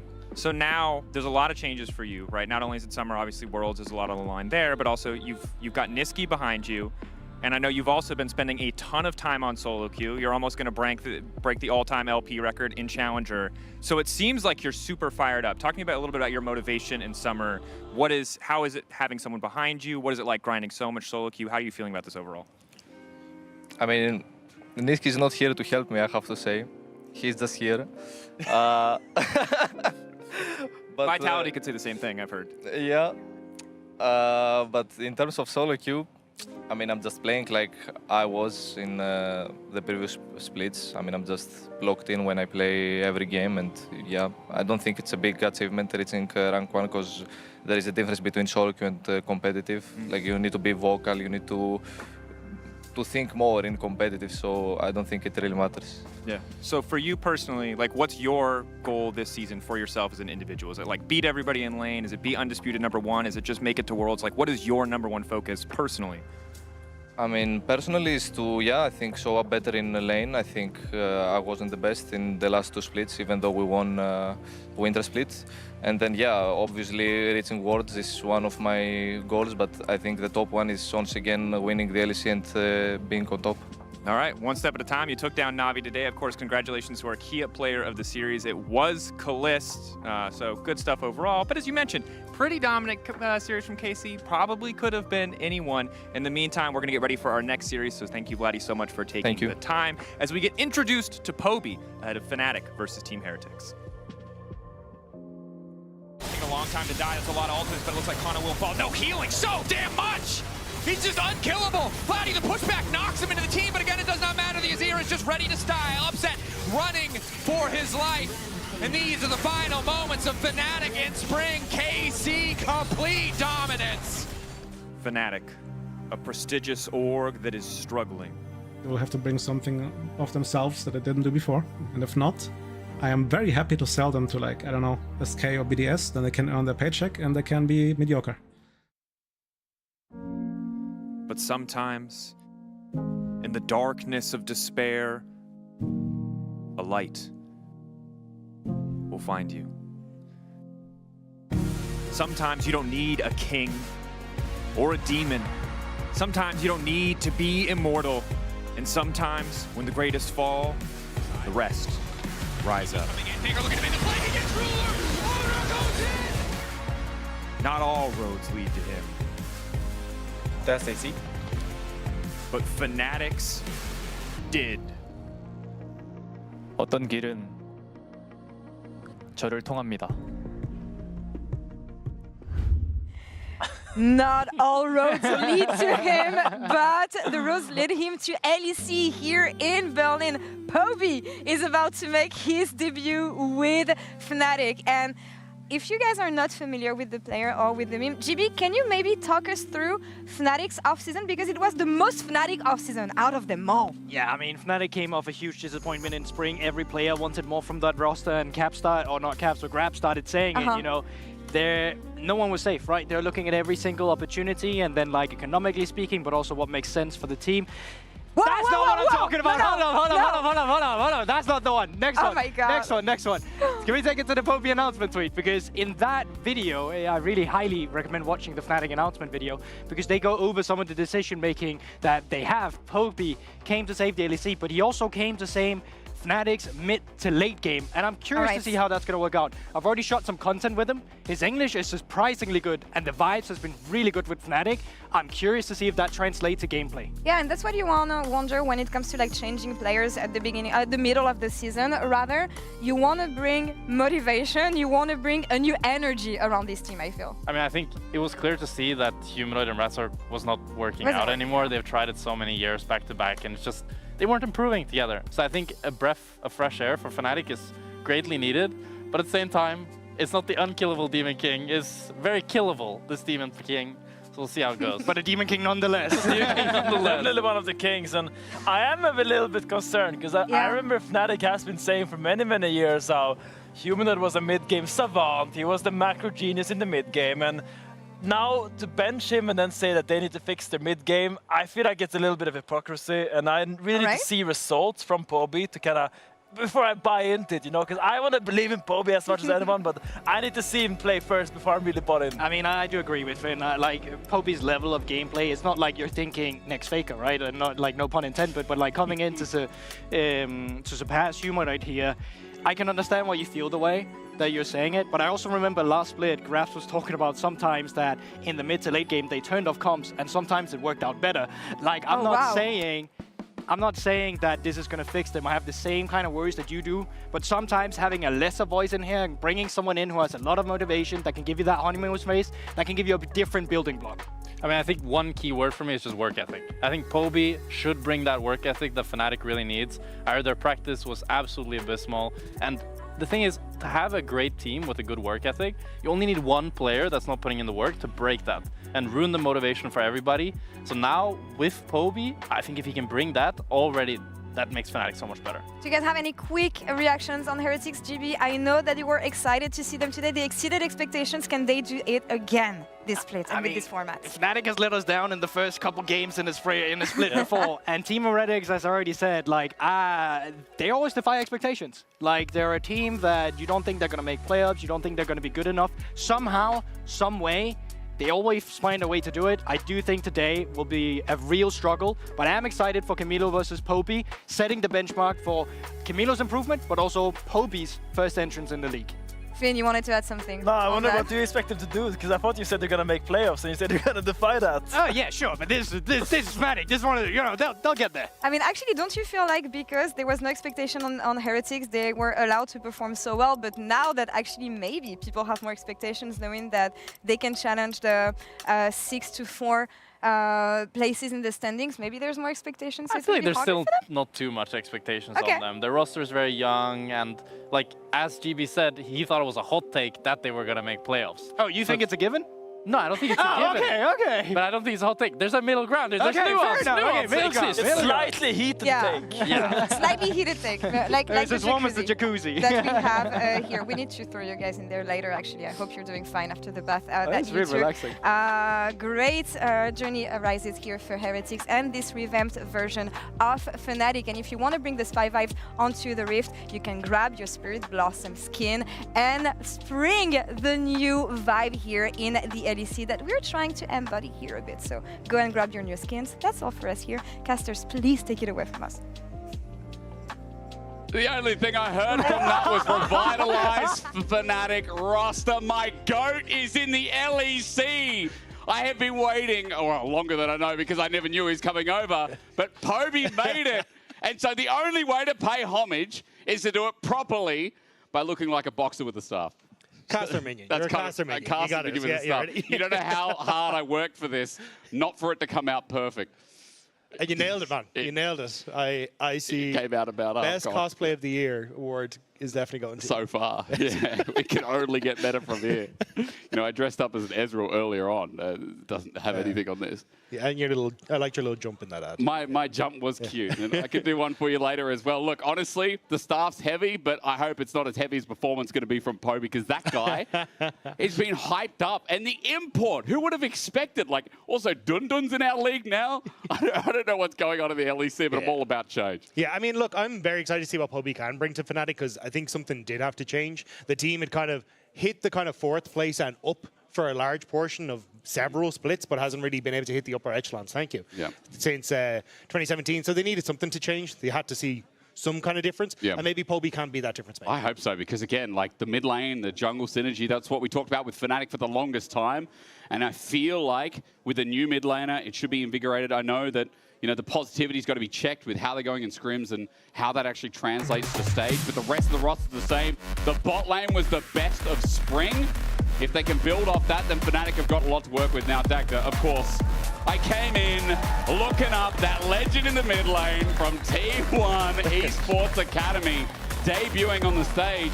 But I haven't talked about Heretics, and we're going to give them their due, considering that this roster is sticking together as 5 once again from the start of this year, with mild expectations moving up. Yeah, but I think it's their own expectations may be slightly different. Like, we looked to Flackid last place, talking about how he's been very proud of what he's been able to achieve with this team and how they have been working to really try and hit those higher highs. And I hope they have been able to manage it over the time off to really set up that kind of the synergy and that team aspect that they really want to try and hammer home. And I know you're a big fan of Carlson. I do like Carl Carlson. He's going to be able to take over the Rift here a little bit against Oscar. It's nice when you're biased for both teams, isn't it? You know, it neutralizes it a bit. I was going to say, it's almost like we just like good League of Legends. That's it. Let's hope we get some here. It's another best of 3. Remember, single round robin within their groups. That's what you take away from this, the fact that they only face once. It's the start of the split, so let's see how those expectations fare. Vi still banned away, and on the green room, Daggy, like, yeah, we're still getting rid of the Vi. No one just wants to touch it. Yeah, I mean, got a little nerf, but still very, very strong. The other big jungle pick is kind of the Pantheon and the Wukong. So Pantheon tends to be more on the red side ban, so I'm curious to see what that is going to look like. Trundle taken away here, so Pantheon, maybe the last ban, which could open up for either the Wukong first pick or the Rumble, which is still quite strong. And as we saw in the first series, Yunara actually eventually came out, but it wasn't prioritized. It wasn't that first pick along the board. Let's just kind of wait and see what Team Heretics read on it is. That final ban, what's it going to be? Sion's gone away, so the Pantheon you mentioned is up and available. Yeah, so I think it's basically going to see the same as Game 1 in the last series, which is you take the Pantheon, Fnatic open with the Talia then as an answer. You can take the Wukong then as on your next jungle pick as well. And even if you really want to on that R2, you can go for some sort of AD carry pick for upset just to try and set yourself up for success. So I think you've got decent answers here on both sides, but the first pick, was not what I expected. No, but I was like, I wonder how Team Heretics perceive this champion. And it seems to be like much of the rest of the world, it's too good to let go, but you're letting go. Things like the Wukong, apparently, with the Rumble pairing. Well, I do like this, because the thing with Yunara is, yes, when she ults, she does get the dash, but still can be a little vulnerable on the back line if you're able to get the access to there. So something like this Wukong Rumble, which is incredibly good at finding access on the back line, can be a bit of an issue, but we'll have to see as the rest of this comes through. You've already got Heretics going for, try and protect the Yunara in the back line, Cassante front line, but also having some peel. And I think still Shale going towards the Wukong or the Xin Zhao could be an option if he wants to. Well, but meanwhile, we're just going to get one of those pairings that usually get seen alongside with it, which is the Talia. But what is going to go next to it in the jungle? You're already mentioning Shao, but I see a basis of a bit of a front line built up for this Yunara as Fnatic lock in the Orianna. Yeah, and I think for Fnatic now, they actually want to start looking towards kind of those self-peel AD carries like the Xayah, things like the Ezreal as well. So if I'm Heretics, those are going to be the ones that I try and target in this next rotation, because realistically, Upset needs something that can kind of be by his lonesome, because everything on Fnatic is going to be diving that back line. Jarvan's one good takeaway then. Aphelios that we've actually seen in the East rise up as well. I feel like Aphelios has been a reaction to Senna, so maybe Team Heretics kind of saying as well, let's not outrange the Yunara in the laning phase. I feel like the Thresh lanes come back a little bit there, Dagda, so at least another bottom lane taken away from Fnatic's availability. Yeah, I'm curious though, because there's the Pantheon. So you're kind of setting up for Shea to go towards the Xin Zhao to try and match the early pressure here, but for Fnatic, I still think you're happy with, you can go like Zyra Khan for upsetting Mickey here and being a relatively okay spot. We saw that as the answer actually in game number 1 as well of today. And you still have the Ezreal as well that upset can go to. So I think out of those two, you're still fine as Fnatic to continue forward. There's a Rakan ban actually, so and trying to limit the pressure of a Xayah pickup here, but Ezreal going to be fine as well. I feel like banning out upset as well is always a hard task. Like last split, not only were they best 2v2, it was on a variety of lanes. The Ezreal mentioned, the Kalista as well. Kai'Sa, I know, upset, one of his best champions. Alongside that dive that's now being built up, there's a lot of access to the backline here against Team Heretics. Yeah, the only reason why I was a little nervous about going for the Kai'Sa is that Yunara is incredibly good with that Q of being able to bounce the damage onto these shorter range AD carries. Because you hit the back minion, you automatically get to hit onto Kai'Sa as well. And the push is really, really strong. So can definitely set up for a lot of bullying in the early stages if you're not careful. But we'll have to see exactly as Stend looks like he's going to go towards the Rel and see if he can try and take some of those engages from the bot lane. Does mean that there's CC pairing alongside it, and already seems like a steady front to back, right, with the Talia mixed in. But what does jungle add? The EU tree is still up and available. Sheo, I mean, this guy also plays Xin Zhao with skirmishing junglers. Dagger, it's going to be the Nocturne instead, which normally is that pairing with the Orianna.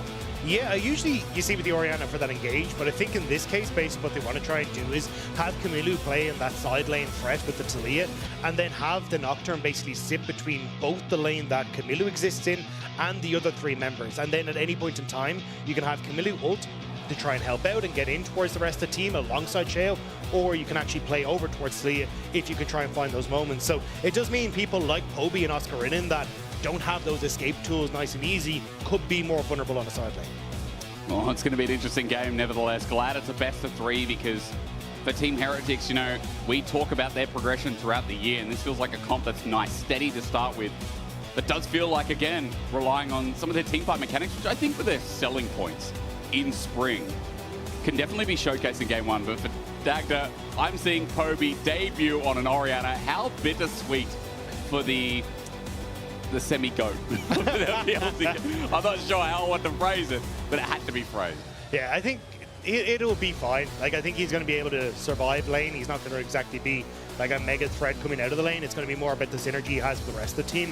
I think that also is one of the things that the Nocturne is going to play into, is trying to disrupt the wombo combo you're seeing coming through from Fnatic, because, you know, Upset can't really ult into a decent position if he can't see where that big hit has gone off. So I think that's where Fnatic may struggle a little bit in team fights if Heretics can plays a cohesive team. But as you say, it was kind of the individual moments from Heretics that stood out to me more than the big team play. But they've had time to work on it, and I want to see if they can bring it now coming into summer. You're right, it's part of those individual mechanics. To rephrase myself, I feel like for Heretics, the team fight potential, I can see it, but going up against Fnatic, it is a hard start to the league. 2 groups, single round robin, best of 3s is exactly how we kick off. Welcome to Summer's Rift for our second series of the summer split. Yunara has been picked twice now in our Fearless format. And it is nice to see that the new champion's getting played, and all this talk about how strong she wasn't just rubbish coming out of scrims, you know? Yeah, I am curious to see how Flacco wants to go about it, though, because one of the things that we've seen from a lot of people, at least in solo queue, is going for the early reset so you can get the cull. The Q procs each one of the Q, the extra auto attacks that come out, procs cull. So you get this insane amount of healing early. So it means that you're very strong when it comes to that early laning phase. And I think that's what Flacco will probably try and lean into a little bit more. And then it's just a case of what build does he decide to go? Because you've seen if you have enough money, you can back for the BF sword, you can go into Yuntals. We got Kraken earlier on from Hansam D. So there's definitely, and even a Blade of the Rune King is popping up in solo queue as well. So there is a ton of variation when it comes to how this champion is played. There's Poby already. Great trade onto Camilo. Threaded volley doesn't do too much, and Poby comes out a little bit more healthy here, but the Orianna through the minion wave should have the advantage at least at level 1 with command attack, as it is a good debut. And a quick reminder, if you haven't heard us yap on about it for the past, I don't know, 2-3 minutes, welcome Poby, ladies and gentlemen. Out of T1 Esports Academy over in the LCK Challenger. This was, I think, the most unexpected move of the offseason. Yeah, I think a lot of people were surprised to kind of see him come through, but this man has also grown. It's been 2 years since he last, well, he saw his debut on T1, and unfortunately it was not exactly the shining light to try and move into that team and be like, I'm going to replace the greatest player to ever touch this game, and it's all going to go swimmingly. So I think definitely a lot on his shoulders when he did play, and now I'm excited to kind of be like, oh, well, he's gone into challengers, he's going to have grown as a player. I want to see now what he can do on a main stage and actually get Fnatic into a position where they can contest for that top spot once more. And what a way to do it. Third most played champion of his career as well. Sorry, rather of last LCK Challenger split. And a good entry is Camilla already low on mana, and Poby's just trading off as the wave's in a great state. Poby going to be slow pushing. Camilla just bullied out a little bit and a bit on fire as he's going to have to TP back nice and early here. Yep, nice job by Poby now to kind of keep himself in a good spot. So this is going to slowly push out. He'll be able to get a reset for himself and keep himself in a decent spot. But I think the fact that Camilo didn't have to burn anything is kind of more where it's at, because the second you have any of these summoner spells blown in mid, that's where you can start to see Razork and Sheo make a little bit of an appearance. But at the moment, I don't think we're going to have too much action. Both junglers realistically just want to try and farm to that level 6, which is when they become really potent. Same when you look towards like Camilo wanting to have that level 6 to impact on the map. So I think for Heretics, it is very much a, hey, we want to try and play around Flacken in this bottom side, try and play for the success of this Yunara, and then hopefully come into team fights with that big AD carry threat. Whereas for Fnatic, I mean, we already kind of talked about it, like they are playing consistently for this big wombo combo, so look to them to start setting up early vision around objectives so then they can try and look for those plays. Nice trade on the pass through here. Sheo is just sprinting towards his topside crab, where already you can see the swappers come through. As mentioned before, Sten was just covering that basis on the scuttle too. There's a quick back here from Upset. I wonder if he's just going to rematch the lane, but it does look like he's heading towards bot, although Mickey is around this topside river, seeing if he can pull anything off in mid. Maybe just get a bit more information as well as he's scurrying around his topside jungle. Yeah, they're just going to try and put extra resources in towards Upset, and this is something that Fnatic have kind of done consistently, is, hey, we're happy if we can get Upset with some alone time, and he gets time to scale into the later portion of the game. So it's going to be Mickey with Oscarinen, and there's no real threat of a dive that can come through with Mickey on this top half of the map, so they're happy to just keep the map split as it is. Dagda, let's not forget as well, for Yunara, who we've already seen, we talked about at the start. What did we want to see? Where's your list? I see Carl. They've listened to the father. And that's all that matters, because again, you said it, the healing is broken on this item when you have Q activated. It activates on every minion. Yeah, and it is absolutely absurd. You can just take these trades, get so much healing back, and just make it impossible for the enemy laner to actually stand there. But the thing is, because Fnatic have not actually opted in towards, hey, Upset fighting up against Flackett, we don't really get the full value, as Upset actually taking a lot of damage here from Carlson. Nice shove into the wall. Carlson doesn't get the Notoko back though, and Upset just sprints it out. No Summoner's burnt, but the health bar might be meaningful if anything can get done with a Nocturne who is racing to level 6 down bot lane.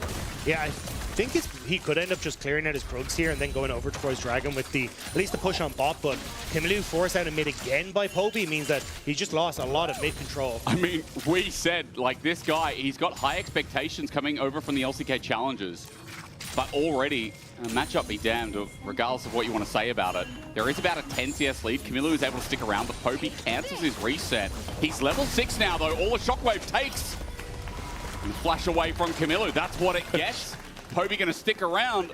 And a great state right here for the mid lane Orianna debut. Poby's kind of smurfing. He's kind of smurfing. The greatest of some time is doing it this time. Yeah, Camilo doesn't want to be on this road anymore. He wants to try and find a different one, but it just means that now Razork able to move over here. You have both Mickey and Mickey can move across. Poby doesn't have mana, so Sheo gonna end up spotting out the cow. Mickey should be fine though, just bop Sheo away. Time has been granted, but Razork now has to face with the Nocturne in the face. What I mean by that is the fact it's gonna spy battle and Sheo just wins it. Now Mickey's thinking, okay, can I do that again? But Sheo now level 6, can turn this into paranoia. Camilo also with the Weaver's Wall, Mickey flashes over. The end was too far away and they get a summoner out, but the Dragon still is a big win for Team Heretics. That's a big win for Heretics. You get level 6 off of that for Sheo as well, so that's why everyone on Fnatic had to try and run for the hills. Mickey popping the heal as well, hoping he could just use that to escape away from the tether, but forced to burn the flash in the end as well. And now Razork, he's getting invaded on in his jungle too. It's round 2 because Razork does not have Cyclone available. Sheo leveraging that ult advantage, and as Mickey steps his way in, Sten looks for a re-engages the crash down, tethered up with a Fear Mickey, good disengagement, trample, now the ulti. Sheo has turned off the lights, flash in for the Knight, and he can't get the autos off, so Mickey's going to escape, but his summoners are now all down. Razork has to watch there while his Gromp goes down as well, and Sheo is now putting on a bit of a display. Yeah, Mickey thought he could try and bait there, having the Ghost, but wasn't really able to set anything up, but now we get one more. Let's look at top lane. The 1v1 begins. Oscar in trouble. The equalizer down. It's good spacing here, but Carlson has to walk over the hot flames, but he misses the Natopo strike right in the thigh. Gets crisped up. You hate to see it, but first blood over to Oscar Rinnan off the back of a mistake. Now is there another? Mickey going to be slowed down as Flackett goes into melee range. Gets one in for himself. He's got his ulti. No, he does not. He's only level 5, so he can't do anything but stand there and get pummeled as Poby helps get 2 more kills over to Fnatic. A 3-for-1 start. Poby shoved away, stunned in place, but the damage isn't there. Fnatic still win the tail of the fight. What was such a good passage of play for Heretics suddenly turns around, and Fnatic find 3 quick kills off the back of it. Boy. The invade on bot side was really clever from Sheo. Poby had stuck around to try and push in one more wave. He had no mana, so they could actually contest the dragon as Camilla was coming back out of the map. Great from Heretics. But then they end up sticking around that bit too long as they go for the invade again further. And Razork kind of gets some damage down here, but Poby already has push in mid. He's able to come across. Mickey able to catch Sheo as well. And you see there's no support here. Like, Rel is trying to come across from mid. You've also got the Talia who's pushed off of mid lane as well. So Sheo just gets isolated and picked off by Fnatic. And I feel like I'm revisiting Spring because I'd almost constantly say, oh, there's a lead on Upset. Look how good it looks. Now Mickey sending up another one. Camilo has just been delivered. Ham, cheese, and tomato. Put it together. You got a sandwich for Upset. 3 kills about to be hand delivered to him as well. Setting up the second skin, all he needs to do is get the auto down. Camilo's bought some time, but Upset will pay with the crime. 3 kills on Kaiser, 400 gold lead, and Fnatic at 1,500 off to the races. Yeah, this game is just completely blown open, especially the fact that so much of that gold has gone over towards Upset. The Kaiser's kind of become a bit synonymous with them here in the LEC. Yeah. It has been his pick alongside what was Razork on the Vi. Now it's Razork on the Wukong who's going to be able to set him up for these later game fights. Carlson trying to get a bit of revenge here, though. He's thinking, I could have done it the first time. Let's do it again. The Topo strikes onto Oscar Rinnan, and he's hit everything this time. Flash away. Oscar gets out. Electro Harpoon as he sits in the danger zone. Carlson just needs that next Natopo back, but Oscar Rinnan will not give it to him. Yeah, but Mickey's making his way up towards this top side. Has the heal if you can get in towards Oscar Rinnan as well to help him out, but looks like the ward will there. Mickey, do you want to go up the Hex Flash? No. He spotted it out. Carlson going to walk away. But Fnatic, regardless, with top brawling out, I mean, it's still a decent gold lead, sizable in fact, for this early game. A 30 CS lead through mid, 500 gold lead through top. And bot, despite the gold disadvantage, or rather CS disadvantage from Upset, those 3 kills are more than packing a punch. Yeah, and the thing is, you're really accelerating the 2 main carries on this squad, which is going to be Poby on the Orianna and also Upset. Poby going to be able to hit towards those 2 items very quickly now, thanks to that 600, nearly 700 gold lead that he has for himself. And you can see Razork's just sitting on this bottom side to make sure that he can play safe and get more of that cash injection that he needs. And once you get towards team fights, then at the the 18 to 20 minute mark, Fnatic are going to be in such a strong position that they can just continue to take these big wombo combo fights. Clearing towards the next dragon, that's 40 seconds. Top right of your screen, second one for Heretics, but the first was a steal. So already they got this period of grace that they can play with, simply because Sheo was able to just walk in and make it his. Not sure how possible that will be for the next dragon coming up, especially since Razork now well and truly has his ultimate available, and this Wukong we haven't seen in a fight yet, combined up with that Kaiser, with that Orianna, who soon will be trailing towards their 1 item as well. Yeah, I think there hasn't really been a big contest from Fnatic towards a lot of these objectives just because of the way the timings have worked out, right? We got Shale with that nice steal, but then Fnatic were also so busy defending the bottom side, they haven't really got to control anywhere else really on the map. Nice sidestep there from Oscar Rinnan, but I do think this is going to change now over the next 5 to 10 minutes, especially as you look towards like next Dragon is going to be up and available. But I don't really know if you're in a position here as Fnatic to try and contest this. Mickey, I believe, just used TP to get on towards this bottom side to try and protect Poby, and that seems to be more what Fnatic are trying to do right now. It's kind of protect Poby in a side lane so he can just continue to farm up and wait for these, item and a half to 2 items to come through before they really try to take the fight against Heretics. Really does feel like that item will come through soon, though. Poby, I'm looking at the gold continuously escalating and building up a brilliant bridge for Fnatic to play through. You talked about how important this Orianna is, maybe sooner rather than later, as Equalizer going to go down. Fnatic looking for a play top. Sheo with the counter, the paranoia, beautiful. Carlson gets his just dessert. Finally, Oscarinen's in the dirt. Great spell shield from Sheo there as well. Ends up denying the Cyclone knock-up, so you just get enough damage from Heretics to burst out Oscarinen, and they step back. Unfortunate timing there for Fnatic. Now Mickey trying to move down to this bottom side. He's annoying, he's a pest, and with the lens, I'm not sure he got the range. Actually, just close to the wall, but no cigar. Camilla gets to back away free of charge. Yeah, I mean, again, Sheo has been doing a decent job in this game of matching where Razork is and kind of reading the state of the game to put pressure on towards Fnatic. And we got to see the counterpunch there on that top side. It was opening up for Razork to try and clear through his jungle in towards his top side, and as they try and go for the play, Sheo just there to read it. Dagda, while all these plays are going on, I hate to be, Poby Fnatic. That's funny. Sorry, I can laugh at my own jokes, otherwise no one else will. He's still scaling up. Like, he's 40 CS. He's just sitting, unbothered, very much like our analyst desk in the spa. Just untethered. Moisturized? Moisturized in his lane. And he hasn't back for a while. Observers, I wonder if we could get gold at some point, because I feel like this guy, with a 1k gold lead now that's risen up in the past couple of minutes, there's a... Oh my god, he's got the chat build as well. There is no scaling Orianna. There is just the Hextech Gunblade. Yeah, but you can see, like, that was kind of what Fnatic were waiting for, him to get that item. Now they're setting up around this objective, but Heretics already there, and it looks like Fnatic are going to try and back away. Mickey just went for the reset. Just used the teleport a few minutes ago, so didn't have that for the unskilled spellbook, so we'll just try and back away. But I think at this stage, Fnatic, like, they had some good moments where they could have tried to play around upset, haven't really been able to play towards him and find any more of that success off of him. And they've now given 2 dragons across to Heretics. Obviously one was a steal, but also the Void Grubs too. So the objective count for Heretics has been going relatively well, and what was a decent sized gold lead is slowly starting to dwindle here. And it's crazy. It's just from some of the map plays from Team Heretics. It's also from mitigating the top that you talked about before. Oscarinen was starting to walk a little bit over Carlson with that Leandries, but hey, it's slowed down Team Heretics in favor. We talked about how their comp operates here, Dagda, how the Casante's going to want to be in the way, and Team Heretics play this kind of front to back and not get dove. You can elaborate if you want, but I feel like for Team Heretics, it feels amazing to be at an equal game state at 15 minutes. Yeah, I think it's the Fnatic have been playing a very defensive game, and a huge amount, as we said. Like, again, Mickey is playing for Poby on this bottom side. It's we want to, because we already said with the Nocturne and also Camilo having that Weaver's Wall, your Orianna is just very vulnerable as she tries to push in a side lane. So Fnatic have been playing to protect her, but it does mean you've kind of just been not playing for win and for leads, but through upset, trying to play for some of these advantages. And Heretics now again get to push in mid because Yunara's wave clear is absolutely absurd, and now they're on towards the Rift Herald, and Fnatic are late to the party. Well, again though, this time it might be a little bit different. Team Heretics, the reset's going to come through from Herald. Fnatic know they've been given a little bit of time, and Control Ward in the pit also buys them that. But it's also Oscarinen moved up towards that top side to try and make a play, which means that now he's losing that wave in the bottom side. Carlson is actually getting a little bit of time, didn't go for the turret clear, instead just wanted to clear the wave, because now he gets to walk up towards this objective, and it'll more than likely be Oscarinen who has to invest the TP, but the engage. It's a good one though. Sheo matches it with a flash as well, and a quick flee, but where are you going to go? Poby stuck too.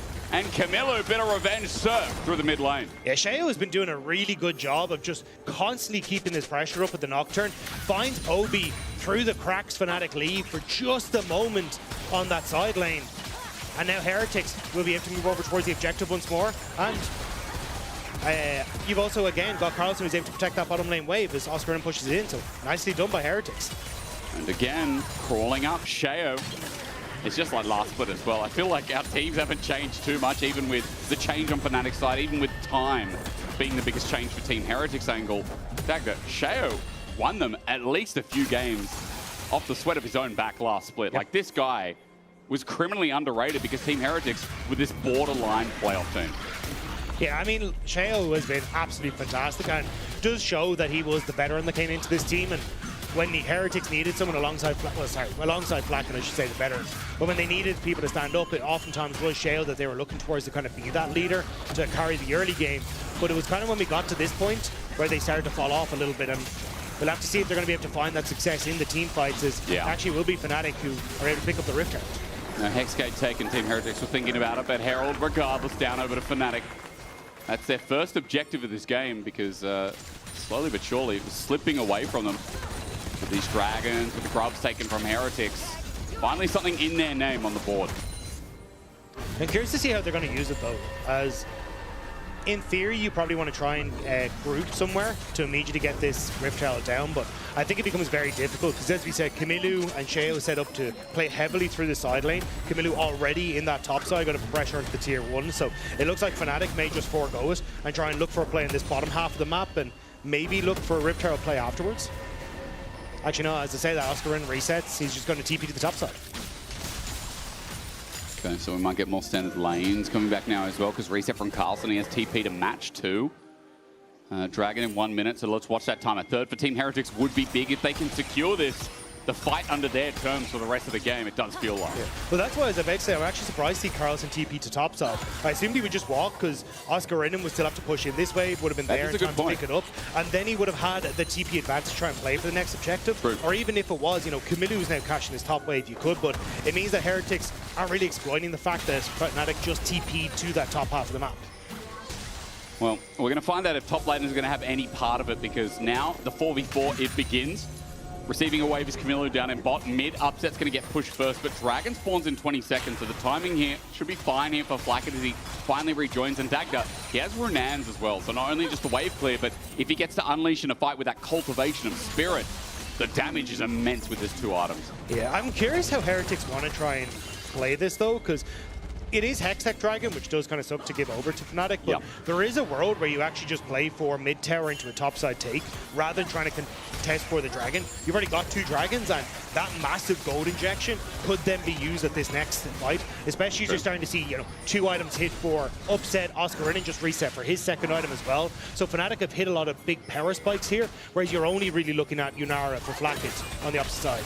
The engage started off by Sten, though, an early team fight set up. Double seismic shove, equalizer in the back line. Messy start, but Mickey goes in, gets 2-man pulverize. It's upset reposition. Sheo with the ulti, but who's he going to hit? He goes for the cow. Okay, that's Bio. For now, we look on the right side of the fight as Razor gets on out, and a Weaver's Wall comes in better late than never as Fnatic are a man down. Their engage is down, and Team Heretics are looking down at the 3rd dragon of the game. Poby didn't pull the trigger on the ultimate, though, so Fnatic still trying to play off of this, see if they can make that big shockwave hit. But Flacket can't transcend anymore. That's an advantage. Seismic shove misses. Look at the Herald. And engage from the right side of our screen. Razok is looking for a target on the Camilo. The engage train gets a flash. And Camilo will run for his life. Razok worth a shot there as the summoner down. But the dragon still not taken. It's in stalemate. But Fnatic get Mickey back out onto the map. So Fnatic now feel confident enough they can actually go for this. They've pushed Heretics over towards the mid lane, and it will be the Fnatic Dragon that comes out on top. Like the innovation from Razok. Let's look again, because Mickey's the only one who dropped at the end of this fight. But it was a very messy fight. Sten goes in, not really the follow-up there for him. Then you get the seismic shove, and the ultimate not doing a huge amount there from Oscar Renan. Mickey then tries to salvage the play, but you've now used Mickey ult, Rumble ult, and also then Kaisa ult to try and kill off Sten in the back line. And Heretics kind of scrambling to answer back on some of the damage, so the coordination there not really happening on either side. Bit of a sticky situation and ends up with the dragon over to Fnatic. At least the stacking is stopped there for Fnatic. Like, you know, they're looking down the barrel, Team Heretics getting 3rd dragon, and then again the ability to play on Soul Point when Baron would be coming up, when this Arakan's up as well. The power for Heretics would be immense. At least the turret still comes out of it, so for Team Heretics it was a gold trade. It now continues to be a gold play with 1,500 in their lead. Yeah, I think the the fact that Camilo now doesn't have flash for potential Atacon play is really what Fnatic are more than likely going to be playing for. Unfortunately, Mickey doesn't have his flash to try and punish, but if Razor can try and get access to Camilo through a flash Cyclone, I think that's how Fnatic can try and play at the next fight. Whereas for Heretics, I mean, you've still got great options. You've got Shay who can try and put threats on towards the back line, and Blackhead now is still powering up and incredibly strong and has all of his summoner spells. So I think if Heretics can try and play for disruption with the Nocturne ultimate, they might be able to come out on top because they've got decent positioning here around the Atacon. Also, if Shay can play with that ulti, start launching some of those autos at a target, think about the AD damage that's going to come through from Blackhead. Black Cleaver now picked up as well. 2-item Nocturne, and Shay has really had the number of Razor opening up this series for his LEC summer. Yeah, Shayo's had a fantastic game, and it's definitely been the thorn on the side of Fnatic as they try and set up. And even now, just the fact that they've forced Fnatic to try and bounce between both mid and top lane, thanks to that double semi-global we have between Shay and Camilo, means they haven't really been able to pick up the waves that they want to. I thought we might get a full collapse there from Heretics onto that top tower, just to see if they could fully finish that one off, but Fnatic can still see being very cautious about how they approach this Atacon. Razor clearing vision, minion wave in the way. Just a quick tidbit. There you go, there's jungle comparison for this game. Obviously, Razor hasn't been able to do much. And as a Wukong, 2,500 damage at 22 minutes. Very, very low. That's kind of the impact here that Razor's had opening up his series. And I do think it also speaks to what we were saying already. The Fnatic game plan has been defense rather than offense, whereas for Heretics it has been very much Shayo trying to be that aggressor and get in the face of Fnatic, but it is kind of time now where you got to try and change that as Stend. There you go. That might be 3,000 damage now. I think Stend would be dead if he did that. That's true. It's probably not 500 damage. 2,750. Atacon stares us in the face. In the meantime, look at those timers. 145 for your Baron. Poby defending top turret. And there are a couple of outers right now sitting on below half HP, so a breeze in the wind to push them down. As quick note, Poby 233 CS at 23 minutes. That guy is choving. Good play here from Upset though, already moving into the bottom side. Oh, the Void Seeker didn't hit, end up hitting Brook though. Just pausing there, Dagda, because Carlson takes a while to die. 2 items himself, but you can see that Oscar in means a bit more business as Atacon going to start. Smite goes down first here for Shayo. He's got double smite, but it's on a ward. Fnatic need to move. Exactly, Upset was on the bottom side. I don't know if this is like if he was spotted or it's just Heretics reading the fact that Oscar went aggressive, so something was up. Now TP coming up towards his top side. The seismic shove on a clone to start us off. Look at the left side of the fight at 3k. Atacon going down, zoned out well, and the smite will come through. It's actually auto to death with the shockwave from Poby. Hits a 2-man. Exhaust while Blackhead run through his life, while the right side of the fight is Carlson taking on the world, but the world won. Fletch over the wall. Stend escapes. Camilo's slow, but he's out too. Team Heretics, Atacon versus 1 for 2. Dagda, that's worth any day of the week. Heretics are delighted with that play.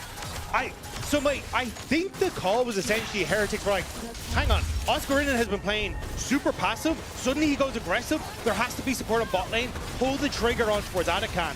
And Fnatic try to get into position, but you can see how spread out they are. Upset is only shown up here, but the fight is on the bottom side, you got a fight on the top side, and Fnatic want that wombo, which doesn't really come through. Blackhead is able to shift back into safety underneath the tower. On the top side, you called it Carlson, able to take out one more member as well. So Heretics are able to spread Fnatic thin, playing these small skirmishes that actually favor their squad, and then retreat back to the safety of having that turret there as that next. Which is really repeated on us this game, hasn't it? Like, Team Heretics have been playing the map through and through.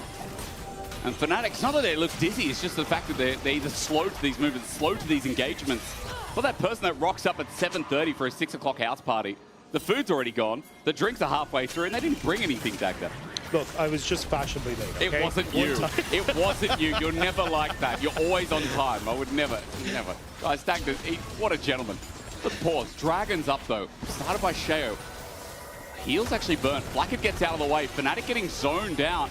Camilo doing a good job, and Seismic Shove won't connect, but it sends Fnatic away. They're going up towards Baron, but this will be third Dragon. Fnatic not even close to starting that Baron yet. They just need to start it. They try and base Heretics in, but Carlson happy to face check this. Oscar has to give space. Paranoia's up. They can run in. Razork at half HP. Mickey taking damage as well at 1100. Carlson, the front line that can walk in. No fear in his eyes as the Weaver's Wall zones out half of them. Razork with an ulti, but it's suboptimal. He gets blown up as Upset into the back line, but Paranoia strikes then with a Magnet Storm. He'll be crying tonight. A double over to Flacket as Carlson takes the rest. And Team Heretics, this game, they know what's best. Even Heretics! Our Baron is on the side of Heretics. You see there, as they all try to escape, the Weaver's Wall comes through, and Baron pulls Razork back into the middle of the pit, which means he desperately has to try and engage to just save and salvage something. But it sets up then for Heretics to steal away the Baron as Fnatic started off. Poby's debut with Poby's story, but in game one, it's so far from the sword. Let's watch again. Yeah, but watch this wall. So as Razork tries to escape, the pullback means that when Razork tries to flash the wall, he's not actually in a position to get over it. So he ends up trying to very quickly do something. Upset then tries to save the play as well, but is completely on his own as the rest of Heretics come through. So it was just a fumble of plays. Okay, we censored that, I guess. we probably censored that, hence no audio. But Flacket looks excited, and why not from Heretics? What an opening game of Summer. A 5k gold lead off the back of that play, Baron in hand. They've got Soul Point, or rather Soul, coming up in 3 minutes 30 to boot. And I don't... hang on. Shao going to find Razork because he comes through here. He's just going to walk at him, 2 levels the difference. Fear about to find his mark as well. Not into the clone, but the real thing. And Paranoia again strikes him. Cyclone, but Poby can't get the finishing damage onto Flacket. Crashdown stops him in his way, and Poby needs retribution here. Fnatic needs something, and understand they'll find exactly that. Poby gets his first kill of the LEC, but for Fnatic, it only stops a play that's hurting them so much. Upset cleanses away. Shao's also nearby, but it stops there. It is a trade of blood stent for Razork. Yeah, Poby's trying to keep Fnatic in this game. Huge damage onto Flacket means that he has to peace out. It means that at least Fnatic can get one back, but Heretics, they still have the Baron. They should still be able to push, but you see it here. Shao on vision thinks, hey, Flacket can come through. Sten's got the cutoff, but just wasn't expecting the quick turnaround. So immediately the engage and then the ult, plus the follow-up QW from Poby as well, means that Flacket isn't really in a position to follow up. And Fnatic then able to collapse on towards Sten, who's kind of left as the sacrificial lamb, so that then the rest can escape. Well, a bit of gold back, but it's really not enough. Look at the gold differences through each and every lane. Look at the Infinity Edge that sits there with a Noon Quiver for Flacket. Yunara today, you know, it's been... well, Dagda, what do you want to say? I mean, this is obviously the best performance. Flacket has just kicked ass and taken names, but it's all been set up on the back of Team Heretics. Obviously did a lot of prep in the off-season. Worked on, you know what you're saying, one of their weakest elements. Yeah, I think it's just been really good reads from Heretics as to where they need to be. Yep. And then capitalizing on mistakes from Fnatic. As now Heretics, this is exactly how their composition is set up. You try and play for Camilo pushing in on one wave. Shale, as you can see, just sitting in between both of these waves, means that he can ult to wherever he needs to go. Paranoia might just beat a zone off, but a Weaver's Wall shows you that Team Heretics are serious. But an engage from Mickey with a 3-man shockwave sets Razork to find them all. Upset on a shutdown on a Flacket. That dive was huge. Carlson ulti's out, but he's free food. A game ain't over till it's over till the Nexus falls, and Camilo might see that as he flashes over the wall, but Poby there to match, sidesteps the seismic shove, and with movement speed coming from distance, all it takes is one more ball, and Camilo will drop another shutdown over to the GOAT. Fnatic finally find the combo that they've been looking for.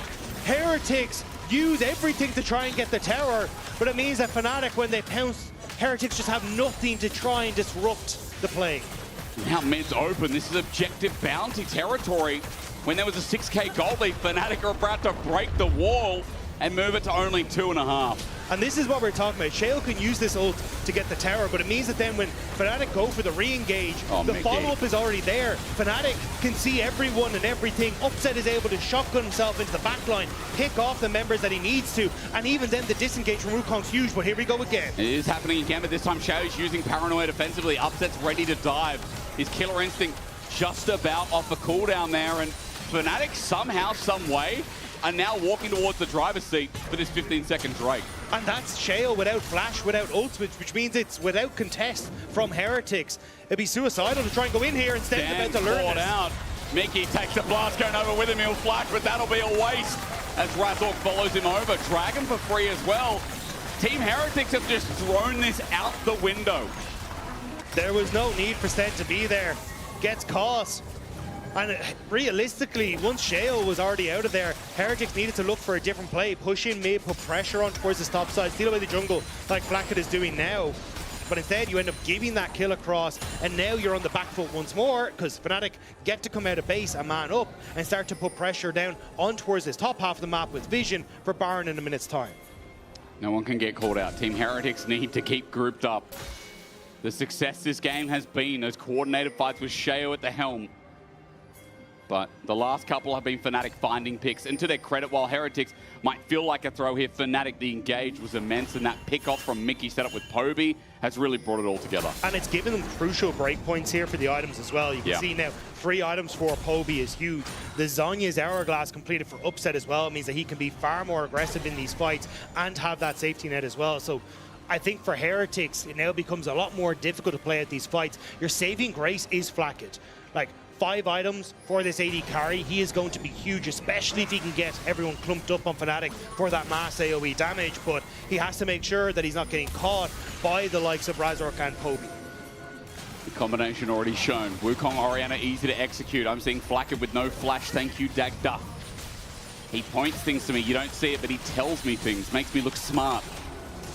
He shows me as well that Sheo and Camilo also don't have a flash. Sheo gonna block that. Little Seeker is Razork looking for his target. Carlson blocking up, still very tanky here with 3 and a bit items with extra footwear. As Fnatic have the Baron River for now with Baron spawn.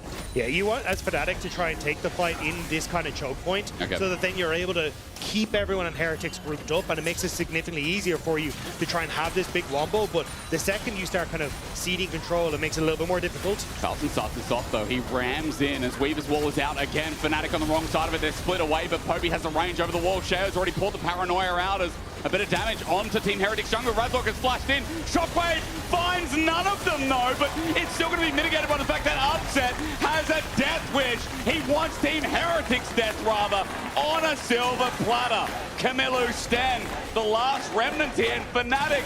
They decided to dive. They decided to send Agent Upset in to get the job done. It took a little bit of time, but Fnatic managed to make the play work. The dash from Flacket only keeps him momentarily safe from the shockwave as Mickey wants to keep it up.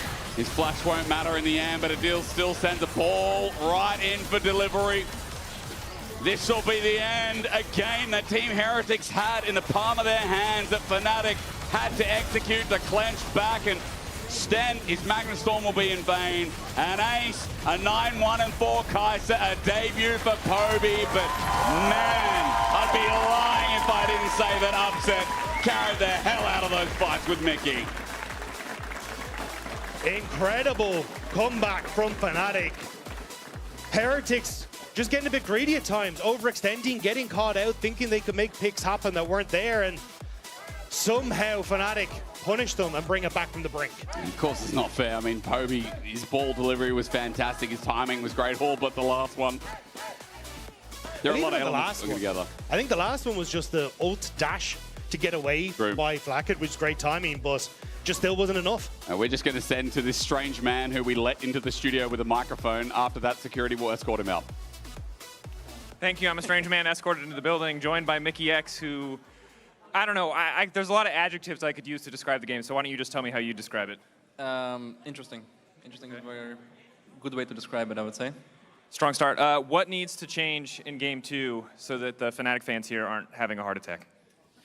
Honestly, it just comes down to the draft once again. Grabs out himself, but we pulled through regardless. So if he can step it up a little bit, it should be a clean one. All right. I don't know if that's not the first time we've learned that lesson, but apparently it's time to learn it again. It's Grabs' fault. Thank you, Mickey. We're getting ready for Game 2. We're going to go to a quick break. When we return, the analyst desk will further break that one down.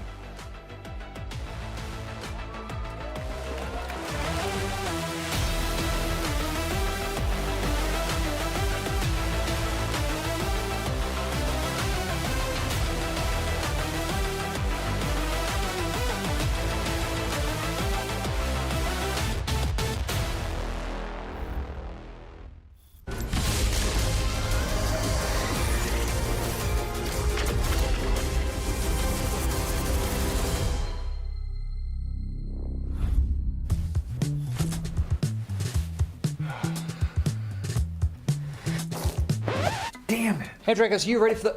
Oh, that doesn't look good. Wait, I have a solution, but you have a break. I will be right back. Just wait.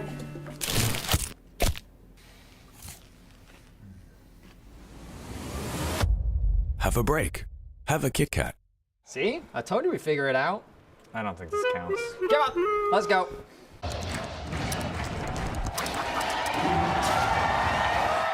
Red Bull gives you wings. We're now approaching the final pick, and what a ride it's been. A moment of hesitation, but we're getting closer to the game changer, and what a legendary journey we've been on. I mean, there's so many excellent options, but one of them has to be a perfect fit. Oh, they're about to lock in. Oh, what a pick! What a way to close things out. Book your next hotel stay in Madrid with Marriott Bonvoy. A check-in at every checkpoint.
Let's look at top lane. The 1v1 begins. Oscar in trouble. The equalizer down. It's good spacing here, but Carlton has to walk over the hot lane, but he misses the Natovo strike. Right into the fire gets Chris Stubb. You hate to see it.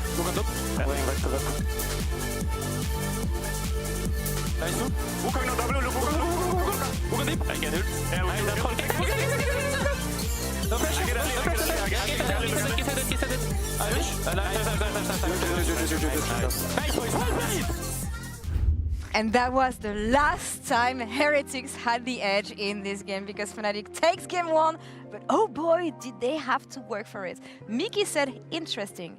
I'm gonna say emphasis on int. I mean, Mickey also said the draft was bad, but I'm gonna beg to differ. They had a very straightforward draft. They had Alistar Talia, they had a Wukong. It should have been super simple for Fnatic to play this kind of game, but I still think that some of the issues they had for Spring are still present. They get scattered in the mid game. Yeah, like, I think some of the fights just wasn't played properly. Yeah, there were a lot of issues, although also Heretics played really well. I was really impressed with Sheo, especially you talk about Finn, and you liked him a ton. Just the pressure he was bringing, the control, the objectives control, everything was where you wanted it to be. I mean, Sheos is such a well-rounded jungler, and I feel like it's a dying breed these days in Europe. I feel like most junglers are becoming these coin flippers. I feel like Shio just has these so strong fundamentals. We think about old BDS, we think about this solid objective control, simplifying the game and making it all about objectives. And I feel like the first 15 to 20 minutes by Shio was so strong. He really dictated the pace of the game and kind of made Fnatic dance to his tune. Now, that didn't really end up translating to a win, and we're gonna get to that in a bit. Yeah, but still, good things in the early game on the side of Heretics, but when you look on the side of Fnatic, we've talked about the new and fresh blood Poby in the mid lane. Honestly, great game from him when it comes to the early game and the stats that he managed to have with his Orianna. Another Faker champion, we know, but he was shining on that champion. Yeah, a good start for the Church of Poby. I think he had a really good laning phase. He's up against Camilo, who's, you know, not the stiffest of competition. What do you mean by that? I mean, you know what I mean. But still, he had the CS lead and he kept growing it throughout the game, and overall just didn't really make any big mistakes and showed up in the fights where he could. No, absolutely agree. But I will say, despite Camilo's level not being the greatest mid laner, I still think he's an improved mid laner over every season. So to come into the first game and still have like 60 CS at 10 minutes. That's true. That's a rough one from Camilo. And yeah, Poby, as you said, he's showing his strengths though. I mean, I really like the laning phase. It just breeds so much confidence to see a player come in first game just dominate laning phase. Yeah. Because Camilo, like, he didn't get dominated by every lane in last split. He's had solid laning phases. Winter was rough. Winter was rough, but spring was not. Spring was better. Spring was better. Like, okay, get with the times now, Jack Spectre. It's summer now, and Camilo is a LEC caliber mid laner, Right. clearly. He made playoffs, and I think he deserves respect to see the show came in with a strong performance. Absolutely. The past stays in the past, and so it goes for Heretics, because even though they had an amazing early game, guys, it took one fight, one misplay on top lane for Fnatic to come back. And this is where I like the strength of their composition and what they can do with it. Yeah, and we've seen Mickey do this a couple of times this game. Great combo coming through here with the Orianna as well on top of it. The comeback fight that they needed, and the draft that kind of facilitate this for them. It is Team Heretics overstepping their boundaries, and they'll continue to do so. They'll get a bit desperate, but it's Fnatic, it's almost like they scale with the pace of the game. Yeah, I mean, Fnatic's comp just has such good tools to start a fight. You see it here, even when Razork doesn't actually get the ball off his bucket, it doesn't matter. They still just kill them all and end the game. Yeah, Poby Shockwave found no one there, but it didn't end up mattering. It still ended up being a good fight. And look here, really balanced damage chart across Fnatic. You see everyone kind of pulling their own weight, Mickey, of course, being down there. But, you know, in general, I think those team fights really show that there's just everyone can really impact and show this individual prowess. And I know Mickey hated the draft, but I really like to highlight, as you said, Goldberg, I really like this draft by Fnatic. It just screams Fnatic to me. I did as well. If there's one thing I'm disappointed in Fnatic, though, I will say I expected more from Razork's performance. I mean, yes, we're highlighting Shale, but it's not too long ago that we called Razork one of the best junglers in the league, and I'm still waiting to see more from him. It's clear to me, now that this is obviously a best of 3, Shale is a strength that can actually be leveraged against a team like Fnatic, and Razork needs to have a better performance if they want to be able to just clean out a 2-0 against Team Heretics, which Fnatic on paper realistically should be doing. Better performance, maybe having more space from his laners to do so. I'm not blaming anyone here, but I'm just wondering, what do we want to tackle here in the next game when you're at, like Fnatic? We said that they want to clean up the mid game. I feel like things start from the very early stages of the game here. So what do they need to do to cut Shio in his jungle? But they didn't clean up the early game. So this game, he got double crabbed because he didn't actually path to the lane where he's going to end up on. This game, Shio ended up getting both crabs because he pathed towards the lane that was swapping away from him. So that means they're going to be on the other side of the map where he's pathing from, so he can't contest the crab anymore. And this is like a kind of a silly mistake. It doesn't need to happen.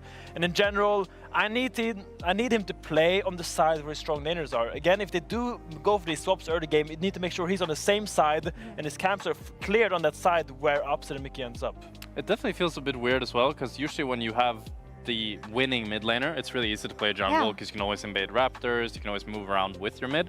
But despite Poby dominating, it was still Sheo, the one that was actually invading Razork, taking his camps, getting leads, getting objectives. So overall, step up from Razork is definitely what Fnatic needs. Definitely some synergy improvements that we need here from the jungle duo. GB, closing thoughts on Heretics, because you're the Heretics merchant here. You believe that they can make a splash in summer. Game 1. You guys were shaking. You guys thought I was going to be right. Yeah. Surely they can take it to a Game 3, right? All right, we're going to send it over to our caster minions for the next game. Take it away, guys. Thank you very much, Pool Party. All right, game 2, let's go. And by the way, we're hopping at the spa after this. There is no way that the analyst desk gets that all to themselves. Yeah, I do feel a little bit like that Squidward meme where it's like, why are you not in uniform? Because you said we're caster minions and it's only you. When you said a meme, you mean looking out the window, like out of his home window? No, there's like a, why are you not in uniform? And then he squeaks off and SpongeBob. Yeah. Oh, no, I was thinking him looking out the window and the analyst desk of SpongeBob, you know, running across the lawn. Yeah. They announced it. There was a cool game yesterday. And David Hasselhoff was in it. Sorry, there's a new SpongeBob game? Yeah, there is. And David Hasselhoff's in it. That is fantastic. Like, well, he does the song for it. I don't know if anyone saw the showcase. Absolute banger. Hopefully what we get in game 2. Now, eyes on the prize. We'll lock in because Team Heretics had that game in the palm of their hand. That's what makes this series competitive, is that I know a lot of people had expectations that Fnatic would be a top 3 team and should be, with how they finished, with how close they came and how good that bottom lane was last split. But the first 25 minutes of that game was pretty much all Team Heretics. Yeah, I think it was just, the thing was, it was still back and forth, and it was kind of Heretics make the play, and then they kind of get a little advantage, and then they'd fumble the advantage, right? Because you think it started off well for them in the early game. They got that, you know, Dragon Steal into the invade, and you're like, okay, things looking up for Heretics. And then they fumble it, and 3 kills go across Fnatic almost immediately, right? And that, to me, was more the story of Heretics doing good things, but trying to push that advantage a little bit too far. So I think for this one, I want to still see them, you know, looking for the aggressive plays, but just being a little bit more tempered in how far they actually go for those plays. Yeah, well said. Let's find out with what's available, because that Yunara is now off the board. That was first pick for Heretics in the last game, and it looked okay until it didn't, until the fights didn't, to say the very least. Now, Rumble's off the board as well. I'm thinking of other first pick Stagger is maybe there's going to be a tank jungle. Maybe we're getting Maokai for Heretics on B1 here with the Trundle ban. It's going to be or Pantheon. Okay, well, fair enough. Yeah, I think Pantheon's still very, very strong, and especially with Wukong already gone, I think that would probably be the one that I look for. And even just the fact Shea was so good with the globals, but not going to be the case. Okay, Rise coming through instead. You now have the option of Pantheon Annie, and that's just going to get slammed. And Annie still follows over from MSI, which is insane setup with any jungler that can do the same. Yeah, I mean, both point-and-click CCs. There's very few of them in the game, and you got 2 of them now on the opposite side. But there's the Aphelios Thresh immediately coming through on the opposite side. So excited to see this. I mean, Doggo kind of showed us how good Aphelios could be. Maybe they're expecting, they're like, hang on, Upset's probably going to go for like a center lane here, right, guys? So let's just slam this in now. But the option's not going to be there yet because Ambessa gets locked in. So Fnatic, what do you start banning away? Because no jungle, no top lane here. Yeah, I think that it's top lane. Like, you get rid of the Renekton, get rid of anything that can kind of be a bit of a menace for this Ambessa in the top side, and just make things a little bit easier for her. Even the fact that you've already got the Cassante gone is just like, okay, cool, like, you're going to be fine and just have a decent time and come online as this Ambessa. Maybe an R if you're really worried, or you can just look for getting rid of a Xin Zhao or something like that. Something that can contest this Pantheon in the early game and just make things a bit easier for Razork as well. I like the Xin Zhao call out, especially since it feels like the last strongest jungler left that, you know, has skirmishing powers like the Pantheon. Then we start going into the trees, and EU trees sometimes hit, sometimes don't, as Jax goes away as well. Another good call out to a top lane ban. Yeah, I think there's either 2 ways you can go here as Shale. You can either go for the Xin Zhao and be like, I've already got that point and click CC, or sorry, the CC potential coming through from Rise, so I'm going to play as that more aggressor style to try and set up alongside that utility. Or you can go for something like a Jarvan and say, I need to be that engage tool more so for this squad. Especially as you've already got a Rise, Thresh not wonderful at being that big engage tool. So I'd be curious to see what way this lands. As AD Carry gets locked on 4, that means support last pick, but things like the Nami's up and available. Nico's also up and available. Braum is the one I'm looking at. So I think that's a good call. Especially when you've got what you imagine is going to be some sort of engage, as you said, like the potential for a Sejuani here or Jarvan coming through for Sheo. I think having the Braum to try and be the dissuader after you get that initial engage is good. Plus, Rise and Aphelios pretty short range, so you will get a lot of value from the ultimates. Okay. We're skilling it a little bit there. I like it. That's some scaling into the champion that definitely wants to wait towards one item to start pumping out. What is the support going to be, though? Let's get the answer now. As you said, Braum feels like the best tool when you've already got a lot of point and click. I'm not going to talk about anything until it's locked in, because Mickey's just going to go through and, yeah, probably lock it in the end. So, bit of disengage, bit of a barrier between things like the Rise, the Aphelios, into getting in some of the key targets. Yeah, I think that's basically what you're trying to play for here. As Heretics, you've already got incredibly strong engage coming through from the potential, like flash engage from the Annie. Yep. You've got the Pantheon who can ult in, and Mesa can even look for it with the public execution. So having that support that can try and play for synergy with Lucian. I mean, I'm a cutie pie back in the day. The level 2 power spike between Braum and Lucian was the thing. But I think as well just protection for so much of the squad, because it is kind of a one-hit wonder coming through from Heretics, where you're hoping Sejuani lands onto a key target, Thresh can then hook to follow up, or you get the Camille as jumping onto the backline to try and one-shot the Lucian. So anything you can put in the way to protect that is going to help out Fnatic quite a lot. Flacket is going to be good with the positioning as well, because Ambassa, Annie, things like the Pantheon dive as well. There's a lot of tools to find the Aphelios in action as well. So the support around him is going to have to be crucial here. Interesting comps for game 2. It is nice to see the Aphelios jump in, because we're talking about it at the start of the show. In the East, it has been coming out through and through. Usually a response into the center. But into the husband, okay. Maybe not so bad. Let's find out. Does it run in the family? I think it will be somewhat tough for Flacket on the bottom side, just with how aggressive you can play with upset on the Lucian, like dash forward, Braum jumps to you and then gets a good chunk of damage off. But we'll have to see how this one plays out as we get onto the Rift for game number 2.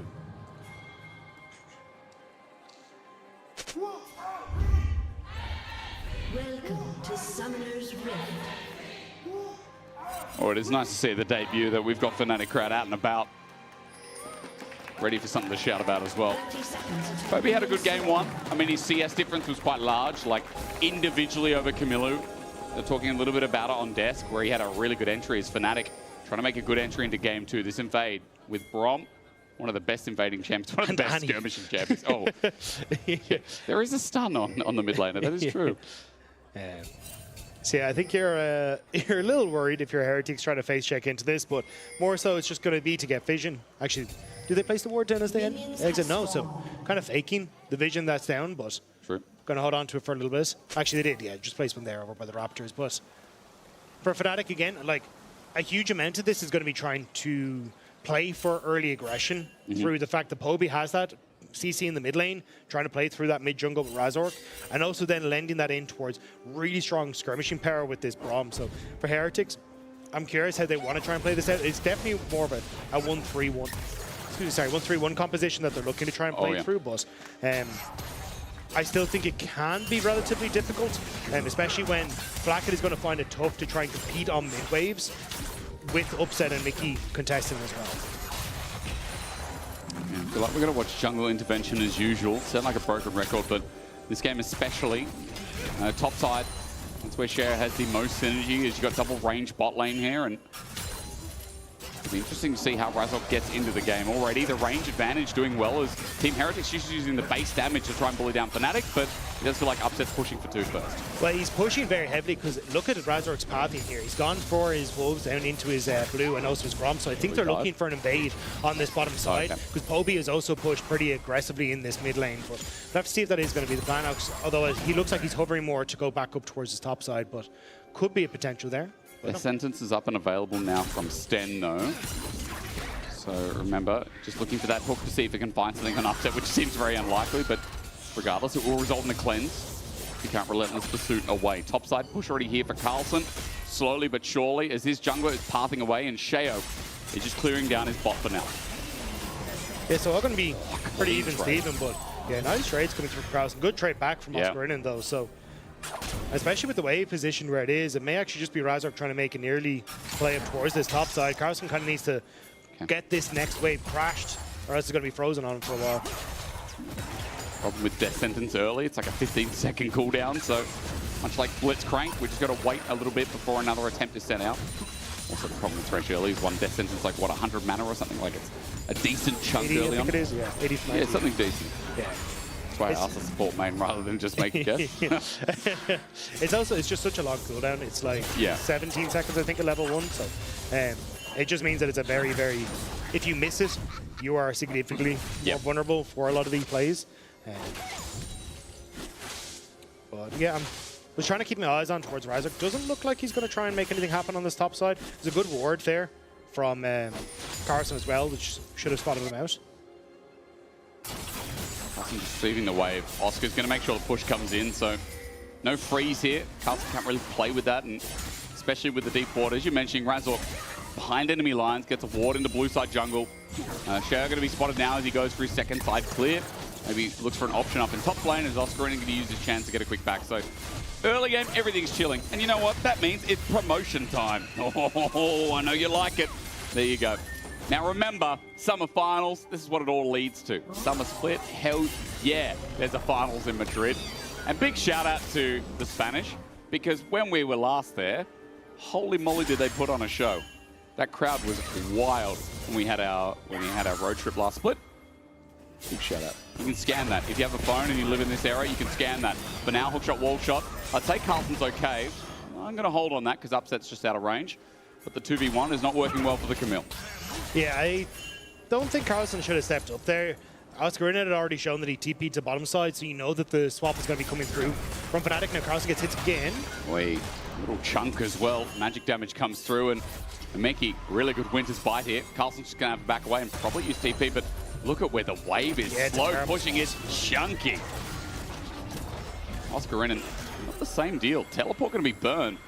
Wait, they're going to die for this Dagda.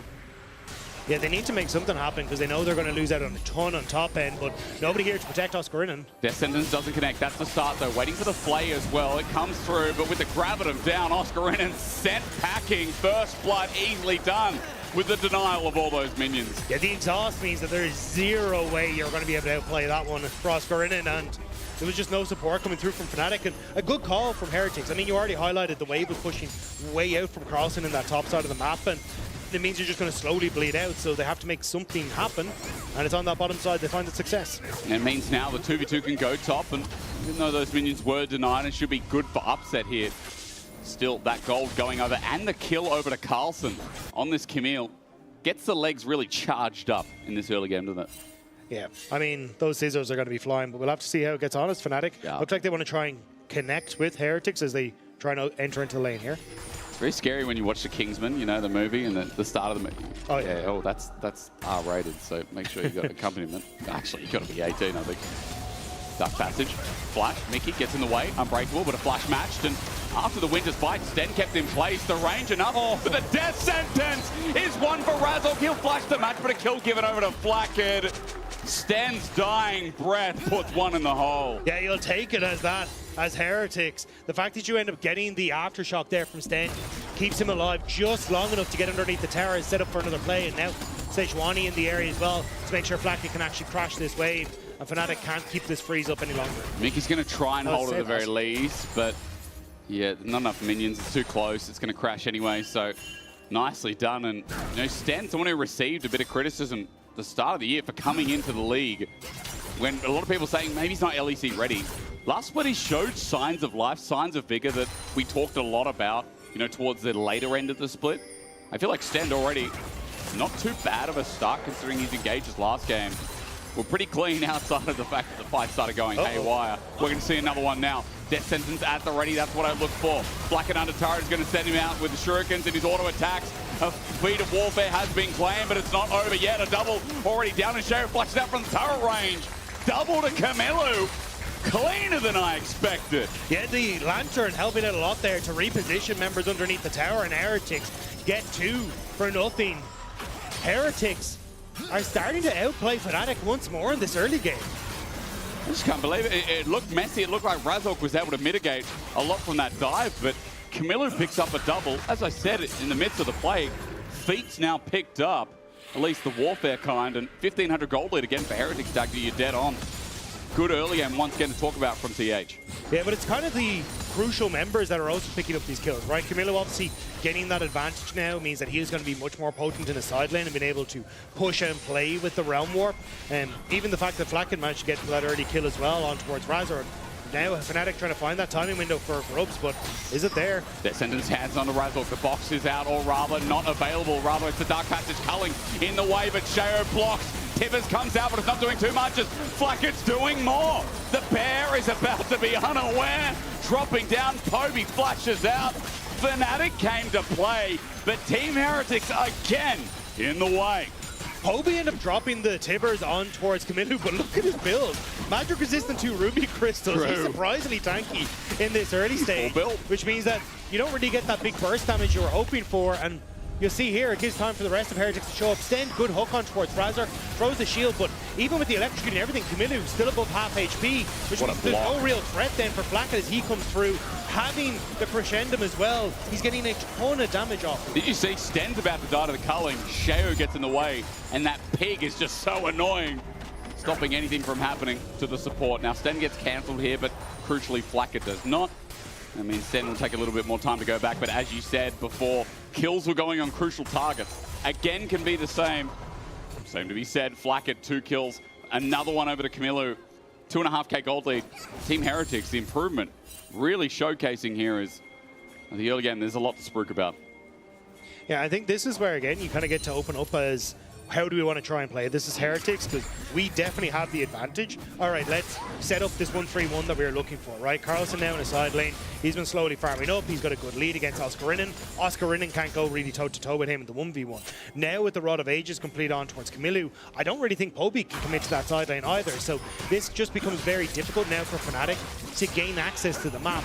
Dragon is up and available, but I think for Heretics, just continue to play for sides. As there hasn't been a Dragon taken all game. Yeah. I don't really feel threatened by Fnatic using that as a win condition. As they move down bot, on Vision, Fnatic up at the time being as Flacket has free reign towards mid. Poby just sits there farming what he can. He's got a bit of a lead again in CS, but it's not going to matter much this game when his opponent is so far ahead. But it's Camilo who's winning in the top side, because he actually has that push now. Yeah. And he's the range discrepancy as well. So pushing the wave, he's going to start to chip away at this turret. That's why you can see Fnatic now trying desperately to re-look for where Poby's going to be positioned on the map to go up against Camilo.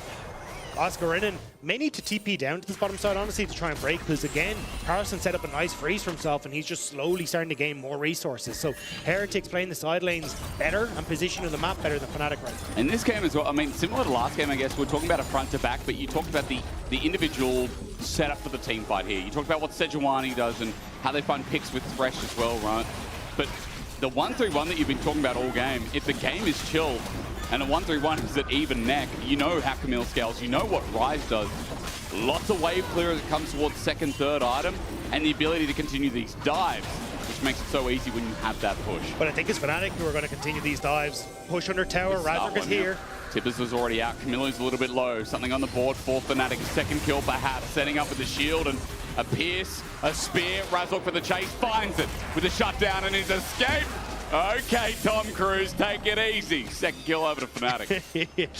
Jumps into the helicopter, gets to the landing zone at the last second. Carlson was on the way. But still, nice play from Fnatic to get a kill back, at least trade something for the Dragon. And Carlson also burning the TP a little late to get to the top side. Means that now that Summoner spell has gone alongside Camilo's flash.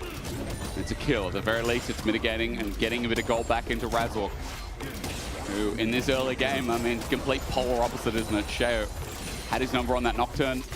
This game, at least, Razork has a bit of damage on a champion that needs it early on. Double Ruby Crystal is the buyback after picking up.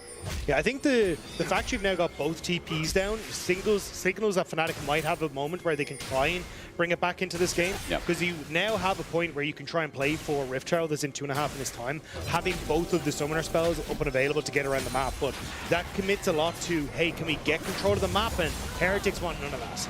Razork just trying to get his wolves though, as Heretics are playing this side of the map and playing towards Camilo this time. Good coverage as Ward spots their escape, but Heretics are here, grouped up as 4. Razork is not spared of being anywhere near that ward, has given them safety. Yeah, it's a nice timing window again from Heretics. You had Upset, who had only just reset for the Essence Reaver, so he was a reset down. Had push on mid as well, coming through from Blackett, plus the push on bot, so just everything on the map setting up for that invade, but couldn't really find anything. But now they have to fall back as Fnatic come back out onto the map to set themselves up for success. Nothing up for a little bit. Look towards top left. 150 towards that first herald of the game. Carlson, all in, is quite nice. Onto Oscar with Trinity Force. That Camille means business, and there's no Eclipse for Oscarinen. There's no shield. Carlson has Hextech ultimatum. This could be a dive if he plays his cards right. Yeah, I think he's setting up for that, because Sten was starting to move up there. He's now gone mid to protect Aphelios instead. And here we go. This is going to be a dive. It's good burst. Carlson shield with the ulti out from Oscar. Does he really want that? The ultimatum, even with a whip from Sheo. The scissors connect and Carlson gets the auto trade. Teleport in though, it's not done. Poby with Tibbers with Flash, and it's going to come out only onto Sheo. The pig in the way. The girl dropping fire, dropping heat, and Tibbers zoning out. Sheo is dead meat, and Poby's just going to wait. Over the wall, gets charged into, but Poby with a shutdown finally on the board for the mid laner. But the problem is, Poby's now TP top. He's already lost the majority of the wave. Camilu's pushing bot, so Camilu's going to get the tower. You're losing the rest of this wave on the bottom side as well. And you just went 1 for 1, right? And now you're down that summoner spell. So I think for Fnatic, it's not really worth to try turn that play around. I think Heretics, at least not getting the tower will help a little bit, but you could have used these TPs for these upcoming objectives and tried to get a little bit more. And further to your point, in a 1-3-1 comp, when you have TPs up and available around objectives, which 2 minutes on the board, if you can look at my little circle, boom and boom. Great circle. They're going to have it for Dragon, right? And at 1 minute 50, side laning being so important, Carlson has that flexibility. So, again, set up here for Team Heretics as they trade 1 for 1 and get those minions denied. Yeah, it also means that the way you can set up now is slow push here on the bottom side with Camilu. You can start to threaten that tower. You can also have, so basically you can threaten with Camilu on towards the tower. You can also threaten on towards, hey, I'm going to run up river, and I'm actually going to look for an ult to try and put pressure on towards upset, which is why Razork has to stay around mid. So now Sheo is going to be able to get that objective for himself, right? And it means that it now becomes impossible for Fnatic to really threaten these, whereas if you had both of these teleports up, you can actually have Poby playing on the bottom side. He could TP to this fight, and maybe Heretics would have to back away, but now you're just in a position where Heretics are using their advantages across the map, and this map is getting more and more difficult for Fnatic to compete on. And it feels like a more concrete state. I know last game we talked about blows being traded. There's a good trade here from Camilu. This guy's going to fall. Good sidestep. Camilu is getting flashed on now, though. Razork is mad, and Oscar must be too. A kill given over to Oscar Rinnan. Yeah, wasn't quite able to get away from that. Good flash over the wall from Razork to catch him just as Camilu's flash is about to come back up, but unfortunately not going to be enough. So Fnatic will get something back here on this bottom side. And you can look at the map, Heretics not in position to try and go for a counter punch on the top side. He's not a demolish, though, on Oscar Rinnan, so he's not going to get too much. And, of course, shield bash, you know. But still, it's so slow without grub, so Oscar is going to be able to do a little bit of damage here, but I'm looking at the gank from Heretics instead. It's standard Sheo, and the damage will be the big question here with Permafrost and the box down. I guess that question's now answered. Teleport just in case as the death sentence lands again. Was the TP needed? Probably not, but Camilu's here again to catch the wave. I think it's more to try and answer for this top push from Fnatic, because Fnatic should be able to get this third. Carlson had to back away. There was just too many members that were on this top side, so I think it's more for Camilu to try and get the tower and answer, as Shale will turn over towards the Dragon. And again, Heretics answering 1 for 1 on kills, and now trading up on objectives as well, because it's 1 for 1 on towers, but you get the Dragon. With grubs as well, remember that trade, even if you're 5-10 seconds later, is still going to be that much quicker. 2 people required to push turret from Fnatic. And while first break does go to Heretics, Fnatic do catch up. 3k gold still the lead. Double Dragon again start here for Heretics. Like, there's still the book in their favor. They're going to get mid lane tower as well here. Look at the collapses coming through. Upset just can't stick around here by himself. Oscar Rinnan has to defend the tier 2 and it's just gone. And that's even without using the Rift Herald. So now you actually get to use this Rift Herald for one of the tier 2s, which is far more valuable, especially if you can take it down and get that gold early. It feels like we're glazing Team Heretics a lot, but I'm fine with that. Like, it's good map play. Both games have had really good map play, and you know, there has been a lot of question behind the scenes, right? Like, where will Heretics finish? What do Heretics look like this split? Because again, they finished with the same roster. They, this year, have stuck with it. Camilu coming in, obviously, people are like, hey, okay, is this guy ready for the league? Sten, the same deal. Like, he came from ERLs, and while coming over from Vitality B, he showed a lot of promise into the LEC. You couldn't say the same thing. Carlson, I'd argue the same question. Like, people like, hey, is this guy LEC ready? We don't know, but man, for Team Heretics, I think there's a lot of promise in the roster, and obviously, Dagda, last split, I got very excited about Carl Carlson with his promise to the league as well. Yeah, and I think it's been interesting to see where they've landed, because they've always just kind of squeaked in to playoffs, and it has been a case of, okay, well, we're expecting them to do the same here coming in towards groups. We heard the test talk about it a little bit, but how far can it go? I mean, a win against Fnatic would be huge for them, especially in this single round robin. Yeah. Single round robin, 1 best of 3 against Fnatic would be huge. Death Sentence not going to catch the flash, but Mickey is summonerless regardless. Let's see when that spellbook comes up, as Nothing up on the top side of the map, so Team Heretics can't convert. Yeah, you can see Poby was looking for a reset there. Fnatic playing for potentially this ward and the opportunity for Poby to try and come in behind enemy lines, but actually just going to finish pushing in this wave as Heretics backed off. So we're going to have to see if that is spotted at some point in time or whether that just continues to be a threat that Fnatic can use. Not spotted out for now. I'm just wondering. Shao's got his Grog to take, but there's no reason to path up there, so it'll stay in place. Arakan is up in 55 seconds. That'll be spawning topside again to be utilized by that Waters. That'll be the only thing up. Dragon a fair way away for the third potential for Heretics. Yeah, I think Heretics, though, are doing what they kind of need to, putting pressure on towards this bottom side away from where the Arakan is going to spawn. And, hang on. Yeah, that's disrespectful. Camilo right into a Tibber. And Camilo dies. Exhausted is Flacket. The fight's not going to stop there, though. His teleport coming in, and Pantheon is going to descend. Flacket separated from the team. His cleanse keeps him alive for now, but his flash will get him to safety. But at the very least, Mickey in the way with the Winter's Bite. And Fnatic have crushed in their Blight. Big mistake from Camilo. Yeah, again, you have these big winning plays from Heretics, but small mistakes, small overextensions, and it's costing them big time. Fnatic now moving up towards this top side. Poby going to TP in, he's going to push the wave, and that's going to be Arakan for Fnatic. He got Rod of Ages passive, and he just thought he was an angel or something, unable to be CC'd, unable to be killed. Just walking up to an Annie. It's not like Stend has a belt. I'm so confused. Arakan's going to be taken, but Fnatic, back-to-back, have now been given an entry into this game. Great play from Poby, though. Again, like immediate flash stun. He was waiting for absolutely nothing. As then, with the hook. Are we going to get a fight? Team Heretics want to go in. Shao just walks in and steals it. No way. He just steals Arakan. Hextech ultimatum in the middle, and Carlson again dies where he did last game, but this fight could be okay. Sten setting up Camilo, but he once again runs into CC. They got the Arakan, but Heretics are like, no, we must keep going. Forward into the breach once more as Flacket's joined in thanks to the Dark Passage. Calibrum out of range. Oscar can thank his lucky stars, but man, we're devolving into messiness here as Fnatic walk away from the fight. Both games now, Shao has got the better of Razork when it comes towards these smites, and now he just walks into him. Razork, the disrespect from both teams is real. Glacial Prison into a death sentence, into a flash away. Infernum won't get the job done, but Dragon's up in 40. Herald doing some damage top. Feels like Team Heretics, that's a natural progression after he just walked in. Yeah, Mickey basically trying to keep Shao out of the pit, but there's no one else to really help him.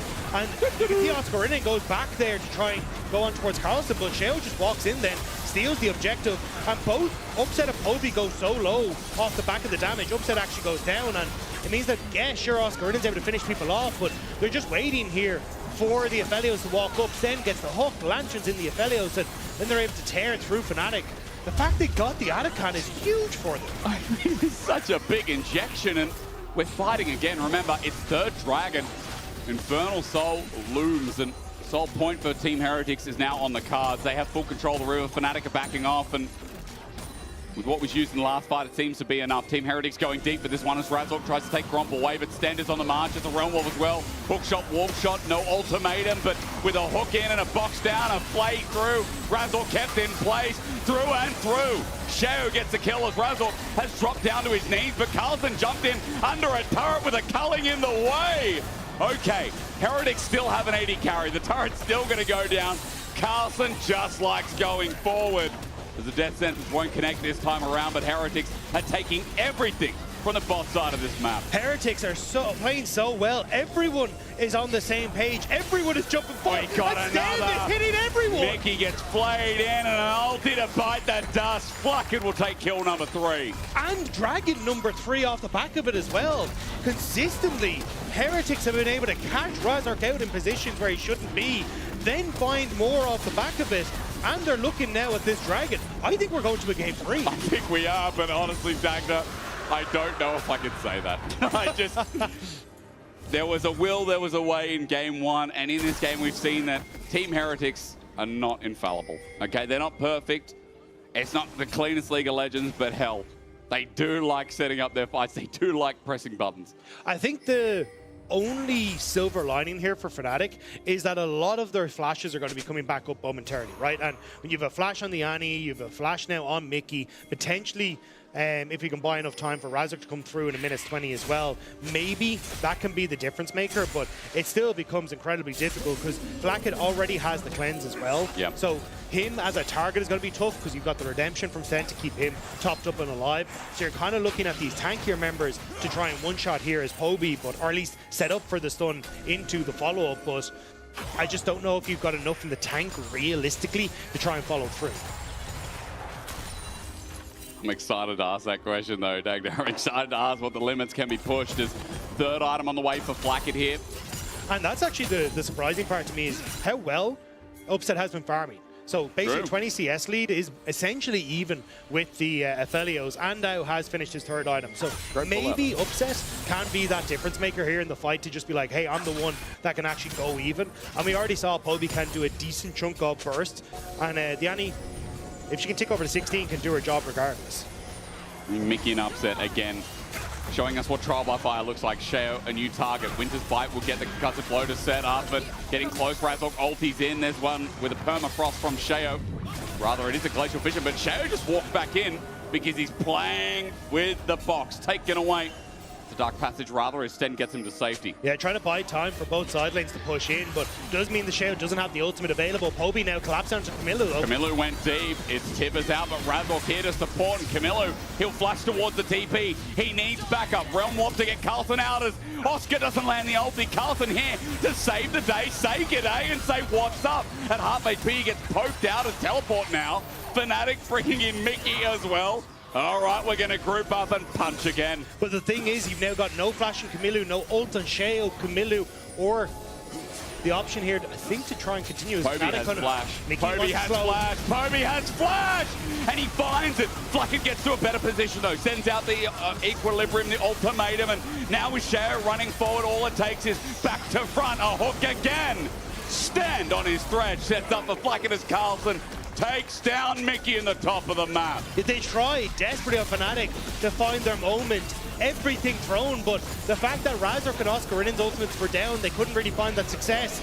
And then Mickey just trying to get that slow to get Poby in position, but there's just not really the follow-up. It's desperate from Fnatic, and Heretics managed to just barely scrape away and turn the play back around. Having that cleanse difference, I thought Flacket was dead. Set up a Poby here, because Dagda, I'm looking at the flash, I'm looking at this Annie. Yeah, the Flacket though has been phenomenal with these cleanses. Second time now, it's been milliseconds as that goes off, and now you can see here Heretics, they just get to play back. Fnatic just don't have enough in the tank. Upset opens with the Culling, but without really a strong front line, this Lucian cannot play forward because Camille will one-shot him. The Rise will lock him down and do so much damage. And you can see now Heretics, they kind of know that the blood's in the water. You're not even going for items anymore. Camilo going for the Sorcerer's Elixir as well. They just want to end this in one punch. I just love that, you know, that fight I'm like, okay, hang on, Ball Share might be caught out, stunned up. Razork doesn't do any damage to this pick. You're going to walk away. Ulti for ulti, setting up. Tibbers is now out. Sheo taking a year to die, while Stend might be dead through mid. Oscar and sets up with the damage with Upset playing front to back, but it won't be enough because Flacket front lining. Now with the culling, Sheo about to die. The setup, Fnatic have low health bars, but they've got to kill Flacket as Carl, son of Carlson, comes down, slams him into the ground, and makes us go to game 3. Fnatic are diving into an Infernum Aphelios, and it's Carlson who jumps in to finish them off. Heretics played this game fantastically. Every fight looked on the edge, but man, you love to see it. It's entertaining. It might always not be the cleanest League of Legends, but Team Heretics put on a show. And for the first time this split, we'll go to a game 3. It's Hexac Ultimatum. Mickey kept in the dome. Will be ringed around for the ace. Carl finishes it off, and Team Heretics do what they should have done in the first game. Heretics are looking good in this series. Their early game in both of these games thus far has been fantastic, and Fnatic are scrambling. It's been small individual mistakes that are kind of giving them windows back in, but this time around, Heretics able to find the fights that they need and bring it back. Flacket as well, man. That Aphelios game was crisp, and Sheo smites, man. I mean, Sheo is just insane. We're going off the back of what we said last split, like, I'd love to hear it because I know that Flackett will be standing by, but his jungler's nuts. Flackett's team fighting has been berserk this series as well. That guy's looking pretty good in the law. Pretty good indeed, Flackett. Thank you so much. Amazing performance on Aphelios. If you had to sum it up with one word, what would it be? There's one word in Spanish that is inmaculado, which means like pixel kinda. But in reality, I think I played kinda shit. Really? Yeah, I think so. I think so. Yeah. Oh my God, you won when you were not able to do it the last game. What was the difference this time? I mean, I think first game we were like really, not confident enough, I would say. And as well, in fights, I was kind of griefing. I think I died twice with like flash up. I mean, overall, it was a bit of messy comps. Like we were not tracking like summoners. We were not like really discussing how we want to play fights. But this second game, we went like way more confident in. And I mean, let's see how game 3 goes. Passion, aggression, vision. Flackett, thank you so much for the interview. I'm going to let you join your team. They come back in this series. Let's see if they can close it out after this.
I can flash on him. Go, go, go, go, go. I can move. I can move. Okay. Use no flash for 10 seconds. Okay, all you guys, all you. Here's up. Nice. Nice, nice, nice. No pressure. I think we can re it now. Yes, yes, yes, of course. I need to back him, back him, back him. Hook it too, hook it too. I can do it. I have loosened too. I'm coming. I have hook. I'm dead. I need to play with Flackett, play with Flackett. Double kill. Welcome back to LEC. We just witnessed absolute destruction. That was really loud. Holy crap. But Fnatic are probably hearing something much louder from their coaches, as that was an absolute disaster. Gentlemen, aside from that sick-ass gong, how do we feel about that game? I mean, you can't blame draft after that one. No, that was you just can't. sloppy gameplay from Fnatic. Well, the draft got worse. Like, game 1 draft looked a lot better. But this is the second game in a row, correct me if I'm wrong, where it has been an absolute blasting. Team Heretics have been demolishing Fnatic. What is going on with Fnatic? This was supposed to be, like, easy peasy. But I feel like they're just messing up the swaps. It's just silly little mistakes. Like, Oscar is TPing to a wave that he can't even contest, and then he sits there, waits for him to stack the wave, and then just gets dove. And he has no TP to get back to the lane and catch the wave. I don't know, it's just really sloppy, I think, and it's just a lot of questionable decisions that, you know, with a little bit of logic, I feel like you would understand why they're bad. But let's look at this fight, for example. Just like, yeah, GB, you take it away. Yeah, but you like, the first you talk about is just one mistake of many. They're just not disciplined. It feels like they are just forcing themselves to make way too many plays. They're not first in the ball. I mean, kudos to Camilo. He bounced back a lot. He made a lot of plays with his rise from the mid lane. Sheo is still the driving factor of the team. This time around, he's not the one power farming. Rastok actually did a good job power farming. But Sheo is the one who's just making sure that the team can make plays. And this bot lane for Team Heretics had a fantastic game. And it felt again a bit like a jungle diff. I don't know, Sheo is just making more plays happen. Rastok was trying. It wasn't like he was AFK, but right now, Sheo is the one I'd rather have. Yeah, no, 100%. But I still have a lot of issues with Fnatic's team play in general. It just feels like I'm watching some people play solo queue every now and then. Finn talked about the TP. Finn talked about the TP from Oscar down in the bot side, where he's TPing into a wave that he can't even push out. So he might as well just have walked. That could have saved them for the first dive where they got first blooded, right? Then it's the team fights. The cohesion is just not there from Fnatic, and I think they need to pace themselves instead. Because if you're looking at Team Heretics, they're actually stressed. Yeah, there are still a lot of mistakes. They are still getting caught in mid-game. What's the difference between game 1 and game 2 at this point? Because it was a similar start to both games. Fnatic did manage to pull it back. They did find a pick around mid lane where Poby got the anti-ult down. Why were Team Heretics able to convert it, or what was Fnatic lacking in this game 2? I think it was much harder to brute force with Fnatic's comp in this game 2. Like, it felt like game 1, even when the engage didn't really work, they didn't get the ball, it still just pop flack it, one-shot him. But in this draft, it's like much, much harder. And it was like Heretics got this massive lead, right? And then they kind of got a little bit sloppy on the side lanes, and they just kept dying on the side lanes. But after a while, Heretics was like, wait, we don't have to really go push at the silence that deep. As long as we play together as 5, just stay around. Fnatic just don't really have any options anymore. And it's just they figured out that on the go, and I feel like that adaptation is what was lacking in game 1, but in game 2 it came in clutch, and that's what they were able to close it up. I think we should straight up show those early game stats. You have them right here, right? Does this look like a team that allowed the enemy team to have anything to do? Usually you swap objectives. You can get a couple trade-offs in. This amount of gold lead, this Herald, or not Herald control, but the Grob control, the Dragon control, it's just so bread and butter for Team Heretics. I feel like they could just stick to an objective game plan if they want to.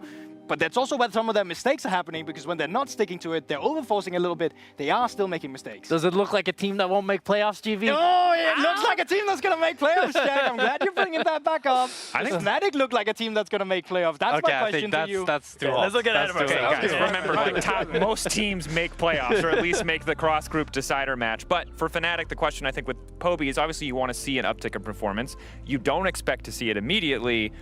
But this feels like is this a downgrade for Fnatic? Is this an uptick for Team Heretics? I feel like Poby was the problem. Not at all. But maybe not the solution. That is a good point. I don't know. Like, you need a player right now that can make Fnatic a team. Like, it's always been an issue. The issue is the late game is that they make scattered calls. One person get caught, or like a bad team fight happens. It just feels like they're falling apart from a strategical aspect. I'm not seeing a Fnatic that's better at making any decisions. Yeah, I want to see this fight, because it looks like a decent engage by Poby here, but the damage is just not enough to have at this stage. I really like this engage, but now they just keep getting ran down by the Sejuani that is just so tanky. And it feels like, as we said before, that when Heretics is groups as 5 with their comp, there's just no tools for Fnatic. But even if I'm a Fnatic fan and Fnatic manages to come back in this next game 3, I'm still disappointed. Going up against the team. Yeah, I mean, that is a very good point. But Team Heretics, on paper, should be a team that you just roll over. Like, I think a lot of people thought today was going to be a 2-0 for Fnatic. Yeah. But Team Heretics, with around Shale, they're just doing a phenomenal job at controlling the pace of the game. I think on the side of Team Heretics, I do want to focus some praise in their direction. We kind of talked about last season's finish on 6th being a bit of a fluke as we look back at some of these key moments here. It's starting to feel like this team is actually just consistently getting better and better, and is looking once again at a potential high placement based on at least these first 2 games. It is one of my favorite projects to watch out of the teams that we've had, because they came in with a roster that a lot of people thought was questionable on paper, but every split, they have improved. And I still think we're seeing some of those improvements as well. I want to highlight, like, want to again reiterate, I've really loved the Aphelios Thresh being brought out from Fnatic and Sten. It shows confidence, and it shows that you're willing to try and make your own meta down in the bot lane, because it's been a while since we've seen Aphelios Thresh. I mean, it's funny to me because I had both Machuki and Naru as my coaches, Yeah. and we had a period where every draft they wanted me to play Aphelios because they were like, "It's your best champ, Jack. Play Aphelios." So I wouldn't be surprised if it's Naru and Machuki pushing that champion. They might be even more happy with Flacket now instead. Hey, we were winning on the Aphelios, okay? It was sadly didn't transition to stage, but it has for Flacket, which is good news. Returning to Fnatic, hopefully not for the final time, but it very well might be, at least in the context of this series. What do you need to see? We've talked about team play. We've talked about some of the individual performances, the catastrophic lane deficits. If you had to pick one thing for them to focus on in this game, what is it? I mean, I can only go what they're talking about since the draft. They go into game 3. They have chosen blue side. So now they finally have some agency to kind of create their own rhythm in the draft. Maybe they can get someone they're happy with finally, but I just need to see Razork being a little bit more comfortable. I feel like he's getting a little bit too stressed. Like, if a play goes somewhat wrong, then he kind of tries to overcompensate for that not happening as the way he wanted to, and then it goes a little bit deep, and then it becomes double wrong. All right, all eyes on Razork. See if he can pull it out in the early game, or if Sheo will once again take over as we send it back to our casters for game 3. Yes, thank you very much, Pantless Man. Okay, let's go. Game 3, it felt like Heretics had game 1 in the palm of their hands, and they did really. 6K gold lead. Unfortunately, they threw it away a bit, and Fnatic really grasped it back. But last game, fantastic. And I mean, Heretics, what a showcase opening up in their first series.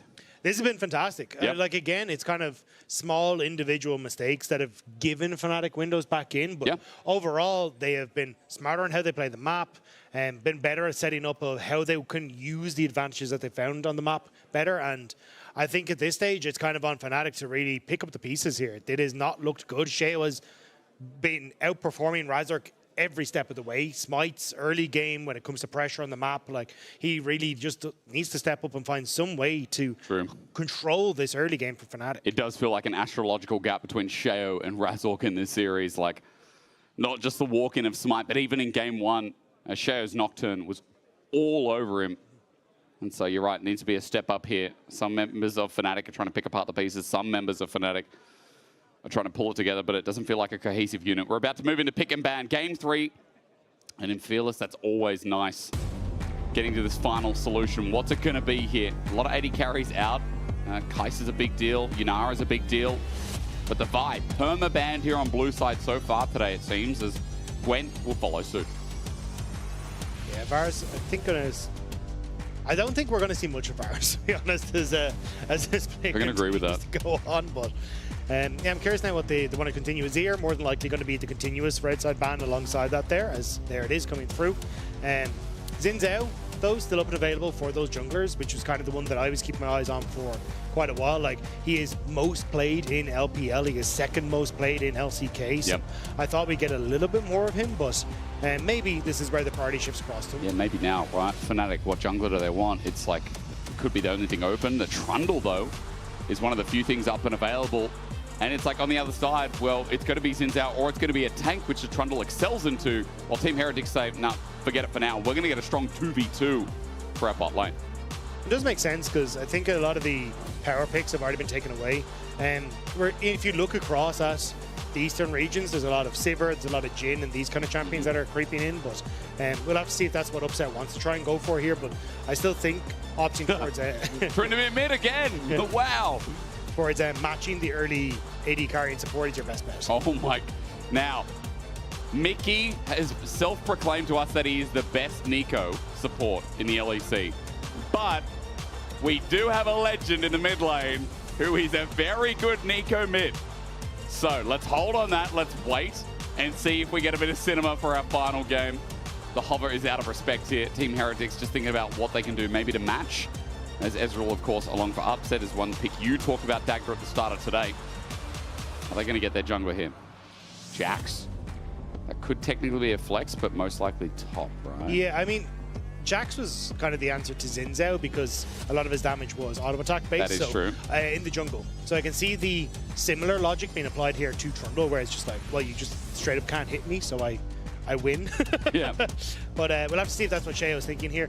I'd imagine it is more than likely going up towards Carlson in that top lane, though, and they're I thought actually we'd get a little bit more of the top lane bans, but with Camille gone and Bessa gone, and also like some of the tanks already been taken off the board, I don't think there's a huge amount that can really answer into Jax in that top side of the map. Yeah. And meanwhile, in the mid lane, a lot's been taken off as Heretics have gotten rid of Victor from Poby.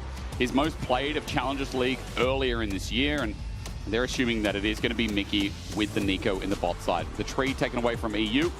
Seems like a good call when Team Heretics really only have few options left available. The Jace also taken away as well. The Lilia, they think that is definitely going to be Jack's top. Further to that, as that Nico could also be, excuse me, that Aurora could be anywhere. Could be a mid Aurora, that could also be top right now. We got some flex being played with. So that's what I was just trying to look up. I was trying to see what Oscar and it looked like on the Aurora, because I can't think of him in my head that he's actually brought it out, but I could be wrong with that. He's played a lot of picks, so I don't blame you. But I was going to say that's probably the only other thing I'd imagine into the Jax in that top side, but kind of taking that away. So it looks like still going to opt in towards at least some sort of AP answer, and will be Gragas potentially. Hang on, guys, hang on. We've already got Syndra. If we go Veigar top, we may as well run it. And Annie's already been picked in the series so far. Kennen would add a lot of AP. Yeah. Kennen can work into the Jax as well, but yeah, I don't mind Gragas or the Kennen. The only thing is, you're kind of now looking at, okay, can we rely on Mickey with his flashes to close that gap to make sure that we can get the big pop blossom off as that engage, or Poby hitting a Syndra stun to try and set that up. So it is a little bit conditional when it comes towards the engage tools, especially when you've got a lot of like leap strikes or repositioning coming through from Heretics. It's Jack's jungle. It is Jack's jungle, okay. I mean, that's again, Fnatic used 2 jungle bans. Jax was pulled in early. You talked about the theory behind it running into Trundle, and now Aatrox goes into the Gragas. It feels like for Team Heretics, they played with these flexes really well. Yeah, we'll have to see now if it is going to be able to find that success, because I still think if you can have Camille push in mid and start to join with Jax, that could be fantastic. But in a straight up 2v2, if I'm Fnatic, I can still play the 2v2, just target Camille, right? And then you still end up winning out on the extended play. So I'm curious exactly how you want to try and play the mid jungle on Heretics, but still, I think for Heretics, you've got decent engage, you've got decent side lanes again, good team fighting, and Fnatic, similar story, and a lot more disruption. So I think, again, it is going to come down to how both these teams execute, and Heretics thus far have kind of been the team that's been executing better. Feels like Fnatic as well, to add a layer onto that, there's a bit of range set up too, like Syndra, Ezreal, things like Trundle into the mix with Gragas. That is a paragraph, I'm not reading it, but it says it to what did. Everyone at home can do that for me. It's been on long enough, I may as well have read it. And now I can't. All right, never mind. Look. No, go for it. There we go. Go. It's to what did. I just watched him all morning. Time cameraman just destroyed me. All right, well, game 3. Remember, it's only a single round robin. Winner walks away with the best of 3 win to start off their split in summer. And you've heard every win counts, and sometimes you think it's rubbish, but it really is true here. The winner walking away with a massive head-to-head win, with a massive best-of-3 start. If Team Heretics could do this against Fnatic, it would set a statement in the league before it's even begun. I mean, it also puts the fear of God into SK and BDS and other teams that are kind of competing. We'd imagine, maybe Fnatic included, who are competing for the spots at the bottom, because if Heretics can pick up a win here, it just means that they set themselves up so nicely with maybe we have an extra win over some of those other teams that are competing for playoffs. But honestly, with the way Heretics are playing, they are looking like they would be a moving out of groups, because it's been pretty stellar from them thus far. Clean, mostly, with some individual mistakes, but you're only just back. That can clean up. I just hope it's not like the start of spring. I think from what I'm recalling, with like an insane start, then it breaks off a little bit, ends okay, and then first round of playoffs, bam, done. You know, Vitality could say the same thing last split for spring, right? I put them in the same category, where they felt like they were big contenders at points of the split, but couldn't hold up the consistency. So again, consistency is really important, but in best of 3s, that also matters within the realms of the series. Now, ladies and gentlemen, we've been talking about him all day, and there's one special man out there as well who's also been mentioning him too. Don't forget that we've hyped up the mid laner of Fnatic, who I don't think has been the problem today. I think Poby has had an okay debut, and he's had CS gaps over Camilo in both games. Honestly, Poby's kind of been the person making the plays for Fnatic that has drawn them back from the brink.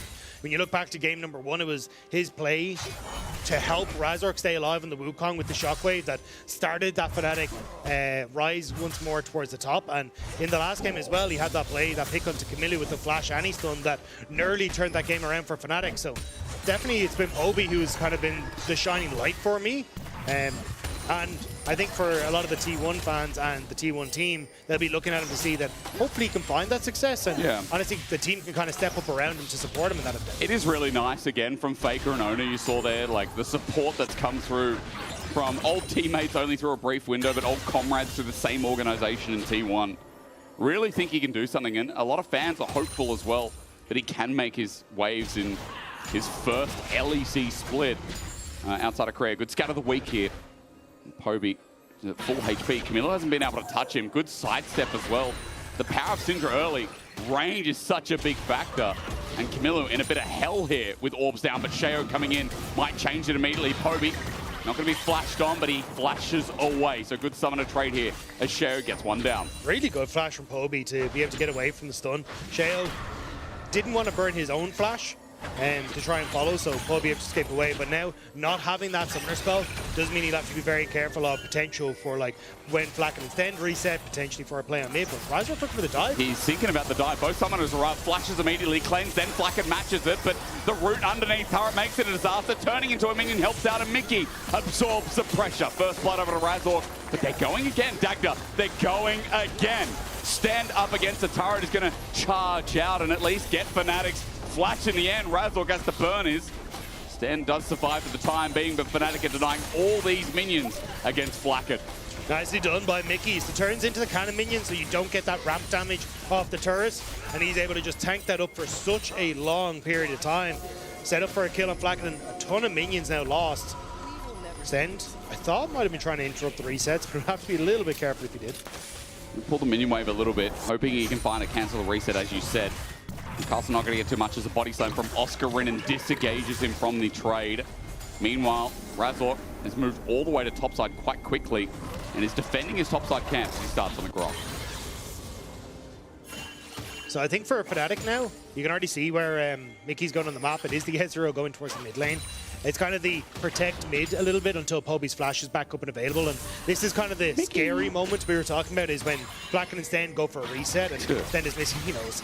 Yeah, I mean, there's no minion wave. He just came up individually. Yeah, but it's just a case of keep Poby safe from Sten trying to play on mid alongside Cheo when Poby doesn't have the flash, especially as Flacket has gone for that reset in towards his top side, so trying to mismatch the bot lane after that unfortunate reset time of frame. And the mechanics are there. Just focusing on mid again. And really good side steps as Camilo fast approaching level 6. Poby half the way there as well. Finally, a bit of trade connects. As I've noticed back-to-back games, Dagda, Dark Seal in the inventory, whether that's confidence or just good, good, what do you call it? Good dotting of the I's and the T's. It's not a bad plan, right? Like you don't lose out on a huge amount of gold when you sell it, and it's cost efficient when you initially get it. So it's never a bad idea to do it. It's like something nice does a huge amount as well. But Fnatic putting pressure on this bottom side. So with Flacket having the freeze in top lane again, Oscar kind of needs to find a job, so it's down towards his bottom side and help Fnatic secure the plates. I mean, that bot dive has ruined the game for Team Heretics. They're going to swap into the mismatch now, but Camilo and Sten are coming down, so for Fnatic, it's not going to be as easy as that. Oscar doesn't have his ulti, but they're thinking, hey, even with the Between Worlds, can we do anything here? Oscar's still the target, but Fnatic back away. There's no retribution, there's no hold, and they're going to walk out with this gold lead. They're going to go back to the lanes that they want, with Upset moving to top. Yeah, at least the wave now is pushing back out to Oscar, but they are going to lose a little bit on the wave that's pushed in that top side. But I imagine now that we'll actually have Heretics try and reset once more and send Flacket to this bottom side, but Carlson might be in trouble. Oscar has level 6. Carlson might have the world ender, but his end of worlds coming first. You know it. All it takes is an ulti, a bomb down, and Razor coming in with the pillar. It finally explodes him, but Carlson's on the right side of the map.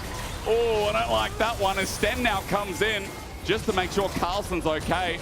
I feel like that guy should have been dead, but Oscar sent him to safety. Yeah, I was going to say, Oscar actually ended up just punting him back in towards his safety. He was able to then flash up towards the tower, keep himself safe, and Sten was able to TP in, and now Oscarinen does interrupt the knock-up as Heretics get the reset that they want. And Upset now pushing in this top side means that Carlson should be able to collect that wave as he hits the tower and doesn't have to burn the TP. I'm sure that Carlson is going to die there for a second kill for Fnatic, but nevertheless, I come back to what I was highlighting before, the fact that Fnatic are still up in CS, and despite that play not going forward, there's still a CS lead between Oscarinen and Carlson, between Poby and Camilo, and especially between that bot lane that was so successful before. Upset in the mismatch here, looking for yet another play. Yeah, just trying to get plates and answer for at least some of the pressure that's been on the map. Flacket isn't trying to avoid Upset because he was set behind early, which is why we're kind of seeing now Carlson being the person that takes the L on this, where he's got to try and mismatch into Upset, constantly trying to catch the waves as best he can. But for Flacket, at least it means he gets the farm up relatively freely. Yeah. And even now, it's Shale that's able to get the Dragon, as it'll be Razork who's moving up towards those point groups. And despite getting invaded, Shao's still up, not up in CS. I mean, he will be when the Dragon goes down, of course, but Shao's still keeping track. And we talked about it in Game 2, but let's just remind you all, Shao did the second most bit of damage on his team as a Sejuani in Game 2.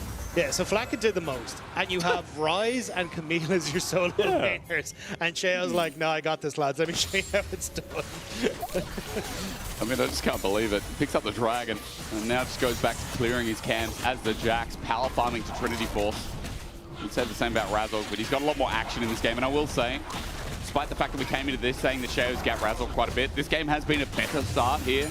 Trundle more proactive, but first time that they've actually gotten all three grubs, even touched the grubs in this series. And maybe about to hit on towards his top side as well. Oh dear, that TP might hurt Carlson. He's well end up and available again, sends the minions away, but the healing this early on just won't cut it. Under turret, Razork takes him down, and Mickey, that mechanic is so broken, but he's gotta love it. Mickey turns himself into a cannon minion and literally just walks back and forth underneath the tower. Doesn't even mind it. And that's going to be first tower, but counter punch now for Heretics. We'll have to see if it's going to work out. You have ult for Oscarinen and Flash, which makes this a lot more difficult to play. Gragas is just so hard to pin down. Shao knows it, and all they can do is try and find a bit in response. There's a bit of gold shared between the bottom laners, but look towards top. 3 grubs makes all the difference. First turret blood. Fnatic are going to pick that one up in spades in this early game.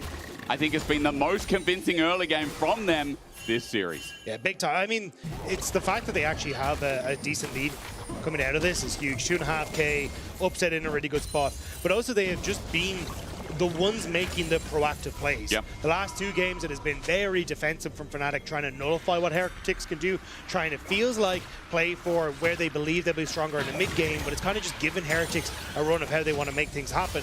Now, you've got Upset in the position, you can try and play through him. Same when you look towards Razork, the Trundle is going to be very, very strong at this early point of the game. So Heretics need to be the ones now on the back foot, trying to spot out Razork and match the plays. We've got a lot of space to do so for the next 3 minutes. For Razork, it'll just be clear central. He's got his Trinity Force in hand. Shao's obviously a little bit behind, as you can see on the gold screen. Again, we're just going to chill for a little bit. First Dragon was picked up by Team Heretics, and to say that Team Heretics have been picking up early Dragons is quite obvious throughout the 3 games that we've seen so far. But Fnatic in the driver's foot. Doesn't even feel like we know at this point, as the bottom lane of Team Heretics getting bullied again. Sten is going to battle dance to Flacket and gets the extra range thanks to the Xayah couple's passive.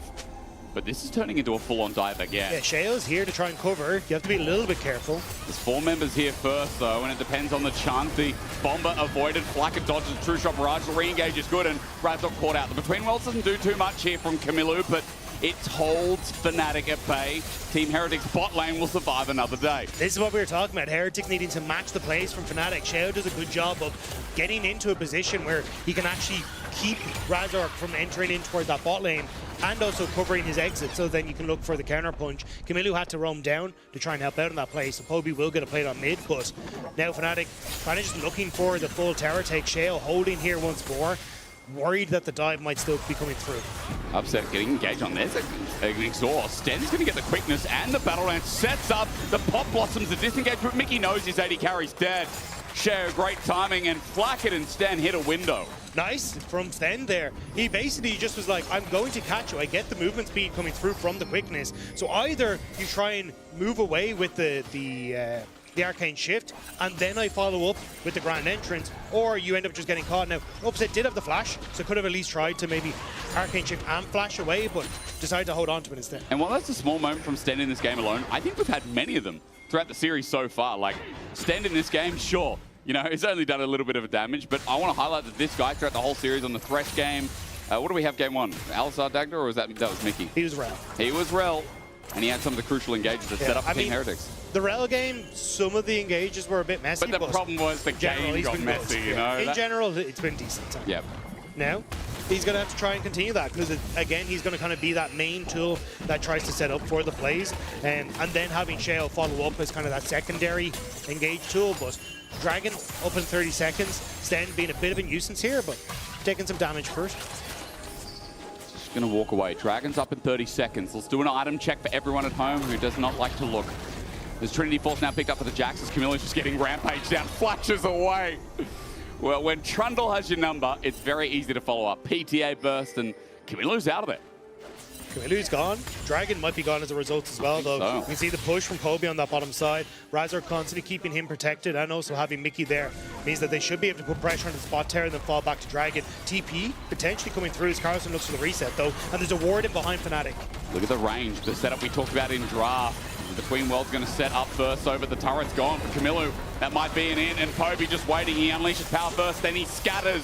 The weak is Camilo. And with the feats of warfare down, Fnatic have picked up already the first blood for Carlson. With his flank, tries to bring an interim to Heretics. Flashing on upset with the Pop Blossom. It's a disengage, turn golden! Mickey sets up a Sheo with a counter strike in the backline, brings the fight back. The feathers for Flacket are great. Scatter the weak. Poby's trying to return the fight to Fnatic, and I think he's done it. The range, beautiful from Fnatic, because when it gets messy, you can believe upset's there to clean it up. Heretics didn't want to commit to the play fully and fast enough that they could actually turn that play around. The play was there. You can see Carlson's already reset. He's staying in base so then he can get that TP into the war behind, but by the time they do, the tower's gone, Camilo falls with it, and Heretics just aren't quite quick enough to collapse onto the play. And even as they started to come forward here, they have to try and overextend to try and support Carlson. The flash comes through from Poby, then you get the arcane shift and upset. Even here, as everyone jumps onto him, it gets an arcane shift away again, so Sheo doesn't get that damage down. And it's that massive pop blossom from Mickey that buys the space that Fnatic need to keep those key damage dealers up and available in the fights. I just called upset a janitor. Maybe I should have been calling Poby the manager. I think Mickey is the boss, because Mickey, again, saving grace. It's hard to talk about one member without talking about more. Here for Fnatic, 4K gold lead, and that is a huge chunk. That was damage dealt to champions from Mickey, and he's doing more than Poby. What a surprise. Nico is a fair support. That is a very balanced champion, I think.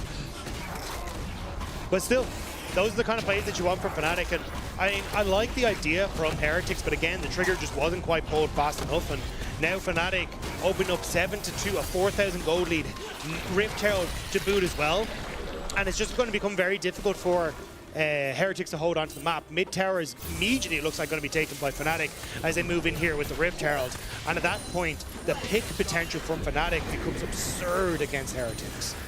It's going to be popped through mid. The speed is ramping. Poby's coming in just in case as well, and the Herald will chunk to get first out of turret, or rather first in mid. Sheo's in behind them. That is the TP as well. Heretics are collapsing. But Oscar's also in the way, so on that TP, that might be a bait. Oscar sends them packing. Camilo and Sheo now have to run out. Blast Cone is just going to be used to get some distance, and Fnatic are ready to turn. Yeah, Heretics keep trying to make these plays happen, but unfortunately they're just not able to corral Fnatic into where they need. Mickey also had sent that clone into the bush just outside of River, so spotted, I think, Sheo as he tried to move in towards mid lane as well, so still here. Carlson going wide on both. Infernal Chains misses though. There is a smite for Razork, and yeah, just pulls it out. Yoink and walks away. So Fnatic, they keep getting more and more this early game. You know, it's a disaster for Heretics now, and are really starting to bleed. Yeah, you can still see though, like there is, like these kind of wards that constantly Heretics are trying to play for, and it looks like that's kind of going to be their plan now, is they're just going to keep throwing these Hail Marys and see if maybe they can get Carlson's TP going to be up in a moment to catch someone out who overextends on that bottom side. But 2.5 minutes until Dragon and not really any objectives up on the map. It's not really going to be a ward that gets much more value, but at least you can see Heretics are kind of leaving these little breadcrumbs around the place where maybe they lead to something. It'll only be Carlson who can pick them up. Sten with an unsealed spellbook potentially is simply a clone. Mickey is on the hunt, seeing what he can find in familiar territory. Is 2 minutes till Dragon. Heretics, right now, they feels like they're going to have to fight with it because Fnatic, it'll be number 2. It'll be another chance to fight with an item advantage. Can they find anything? Razork's just looking deep, and I mean, it does feel strange the first time in this series that we've talked about Fnatic in a commanding position outside of the Game 1 teamfight win. Yeah, everything else has been blitz for Team Heretics. I do like the way Fnatic are also playing the map at the moment, because all they're constantly doing is playing for this protection line, and it means that then Poby can constantly play up, get the wave that he wants to, and you're gonna, Mickey and Razork have just been playing as a duo. Subjugate's been used, Shao ultis, but on the way out, the explosive cast sends him to the left, and Razork, as he flashes out and upset misses the True Shot Barrage, is putting a statement on in this final game. Finally, he's come to life in this series. Fnatic looking for a little bit more. Blast Cone wants to be taken aggressively. Mickey with a Pop Blossom, but under turret, even with a pillar up. Flacket sends out the Feather Sten. The quickness, it turns into a fight, but he runs into a big fat belly. Walking away. Sten lucky to be alive, but Fnatic healthy as anything. We'll take another turret to the list. Bomber again, but Oscar in and flashes away. Mickey can't get the Tangle Barbs, and it gets close. Yeah, so Heretics tried to just give tier 2 for the tier 1 take on top, but Poby's now TP'd in, and Carlson's getting corralled. Good scat of the week, though. Poby needs to keep his distance. Carlson has flash available. Razork on the way in as well. World Ender up and available. Infernal Chains into a minion is not what you want to see as he gets his Sundered Sky, but that healing won't cut it. Pillar up in the way again, and Poby scatters the week. Another kill over the mid lane. Fnatic need to reset fairly quickly, though. Dragon in 20 seconds. You want to be able to move into that position now. Carlson is obviously dead, has the teleport if Heretics can find a way to delay until he gets up, but Heretics are just, this game got out of control very, very quickly for them. Fnatic are doing a good job now in the commanding position, closing the game out cleanly. Shao positioning, Poby going back to safety where he thinks is safe. They need vision though. Camilla has to walk up, but Shao's already away, doesn't want to risk it. Atakan up in 40 seconds, Dragon's now up, Oscar on the way up.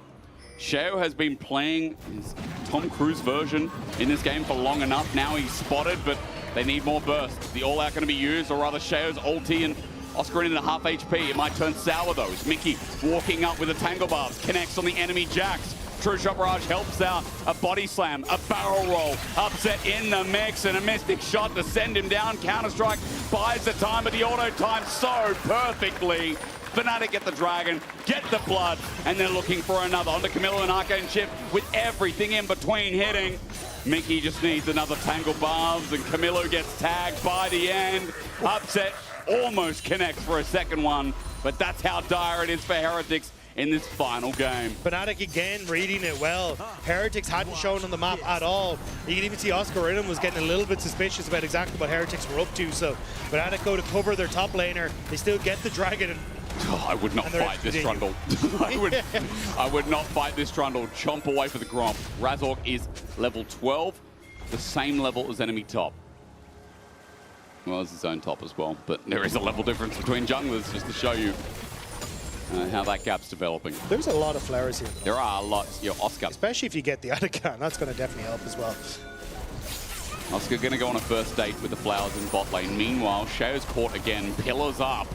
He can't get anywhere near the fight. Razork's just chasing down. True Shot Barrage, layers, and there's great damage. Oscar in and thinking about his angle again. He bombers onto the enemy top lane, and Carlson flashes away after an unleashed power, but his World Ender's out. He needs that for any chance of a fight.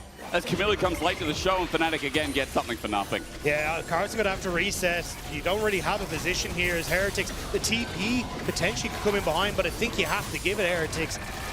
Fnatic are just way too strong, although they look like they're going to go for the play. They're going to try. It's an objective bounty if they get the steal, but those wards you talked about before, using the BTP, but Poby has deleted Sheo. The smite steal is off the map as Fnatic are chasing down the bottom lane.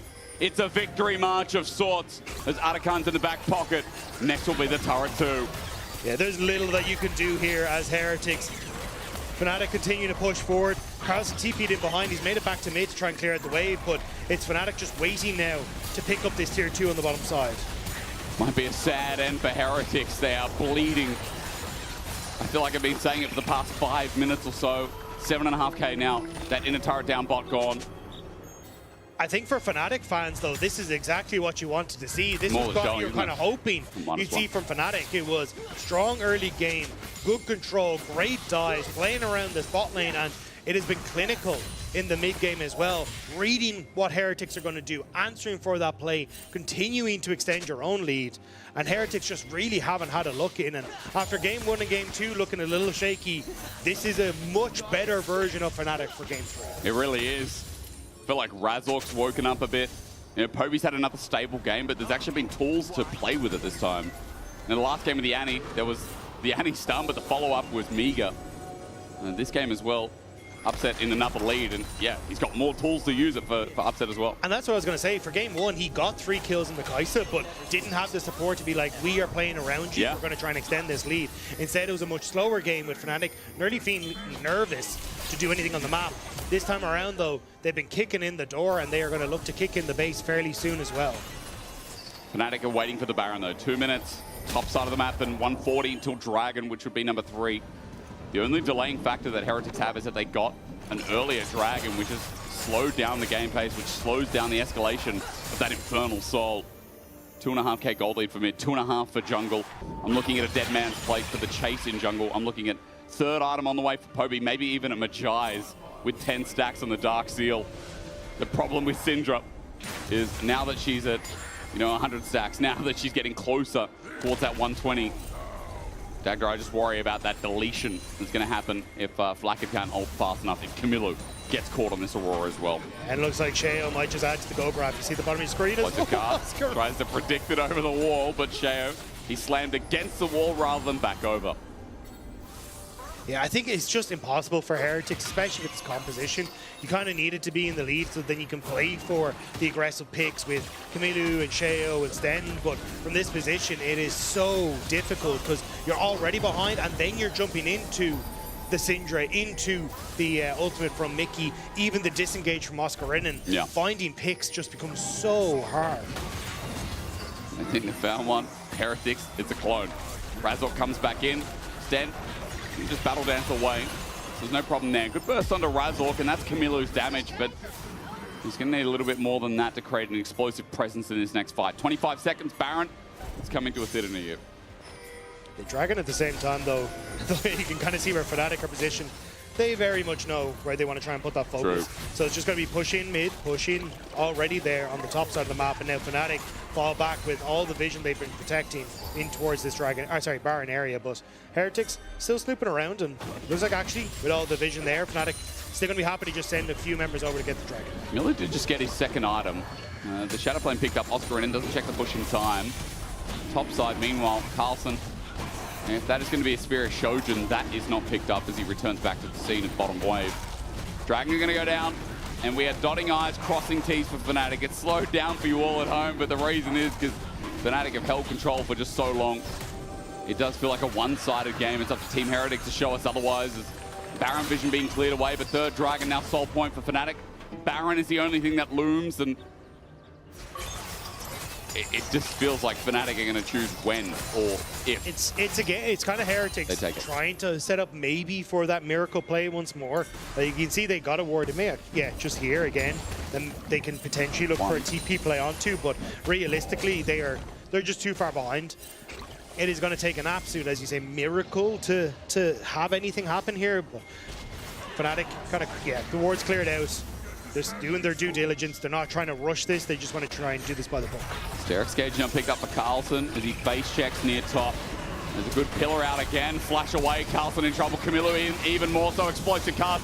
Deletes. as Razork to pick up the kill credit, but another body slam with barrel roll slows down the floating beast. The top lane demon, I think not. Carlson has to work for it. The flash in from Sten is trying to. The deletion will help out though, but Carlson's run out of ulti while the Pop Blossom tries to send us home, but Blackett with the feathers out. Again, the slow. Poby at full HP, sending haymakers at range. Fnatic, you thought it looked close, but it's still a 1 for 2 in their favor. It is Razork that went down though, so unfortunately I don't think they'll be able to move over towards the Baron. So we'll kind of hold on. Looks like top tower though will be the name of the game here, as it will be Oscar Ridden pushing out, but you can kind of see Fnatic a little bit split. So Poby pushing in mid, Oscar Ridden will get top, or pushing top, but Carlson will be there to answer. So once more, Fnatic will go into the breach and see if they can take that fight in the top side jungle, but Heretics hold for the moment. It is a good point that you raised. The game's not done yet. If I know anything about Team Heretics, whether they're up 6k or down 13,000, any game is winnable. They showed us that last split. I can't remember who they were versing last split, where they came back from 13,500 gold leads, or disadvantage, I should say, but as Fnatic start Baron. Vitality, yeah. Yeah, remember, anything's possible. Sheo coming in, Razork on the respawn. It's a bit dark over here. Baron going down swiftly. Yeah, Poby though, trying to find the pick, doesn't get Sheo. That could have been it, but Fnatic still fishing. And 4K, Razork is here, ready for the smite. Sheo can't get in the pit. Good explosive cast. Fnatic zone control. Trigger Barrage does the damage. It goes down to upset, and now the fight can begin. The feathers fly in, but Carlson is isolated and alone, and Sterak's will not save him, so he is sent home. Team Heretics running away from the warpath because Fnatic finally got what they came for. Yeah, there is no fight. It's just a public execution at this stage. Fnatic are looking towards Heretics, and every time they pop up, they whack them down. Razork just going to keep Heretics away from this top tower as Fnatic look to take everything in the face of them. They just can't get anywhere near. Poby's zone control is insane, and Upset's following up on everything. As you said, top turret is soon to go. This is going to quickly turn into 10,000 gold as Team Heretics fight close to their home, and Razork might be caught out. Quickness out, and Razork, old habits die hard, but Poby's there to save the day. He unleashes hell upon Sheo, and Carlson's still dead for a little bit. Numbers advantage now for Fnatic as they walk towards the top turret, and there's TP for the Twain Worlds. Oscar Ridden sends in the bomb, but it's not enough. Only under a clone. That's Mickey X's damage health bar. The zone is still there. Team Heretics getting sent away, and even though they're trying so hard, the gold just seems too much. Heretics are trying everything they have, but there's just not enough. Fnatic continue to push forward. Oscar Ridden able to jump in front of that engage from Heretics, and it will be that top inhibitor that falls. Heretics just escorting Fnatic back out, but there's little they can do. A minute now until Infernal Soul as well for Fnatic, but you'll see it here in the replay. It's a nice idea as Camilo goes in, but Oscar Ridden, the flash body slam, prevents Sten from really following up there, so Camilo can't look to try and pick off Upset. And then Fnatic just start shooting fish in a barrel underneath this tower. This is so easy, isn't it? We talk about range all game long, and here it shows again. It's such a burner of a series considering the Heretics started off well, and that game too. This could have been 2-0. This could have been a Team Heretics 2-0. It's a crushing way to lose. But hey, I mean, it's a brilliant entry for Poby. He's shown us that maybe the hype is real as Pillar comes through again. And to note, Poby at 120 stacks. He now has the extra percentage of AP plus the Magi, plus the Rabadon Stagda.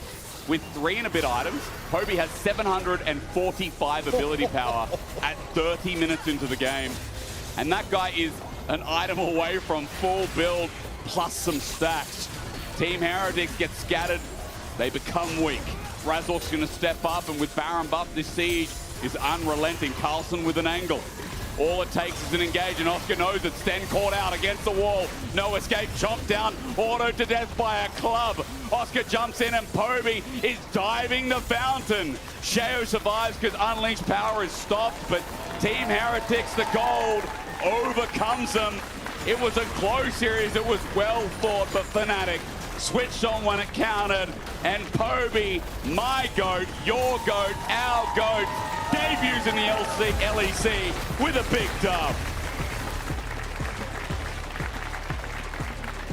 Huge win for Fnatic. Game 1 and 2, definitely a little ropey, but game 3 was clean. You said it, Poby, fantastic game over the course of the series. Razork stepping up huge in game number 3. Mickey being that support role as well, being able to find so many of these fights, turning around that huge team fight on the bottom side thanks to that Pop Blossom. Yeah. Insane. But now you have to vote. It's a hard vote, but you got to vote for your key player of the series. Who was the most consistent throughout the 3 games? Poby upset on Mickey. Poby very consistent for his debut. Mickey had a pretty insane series when it counted though. And upset was great all around. It's a hard one. Fnatic get their win, but there is obviously a lot to work on. Let's not sugarcoat it. This team, I think, has got a lot to work through in the weeks to come.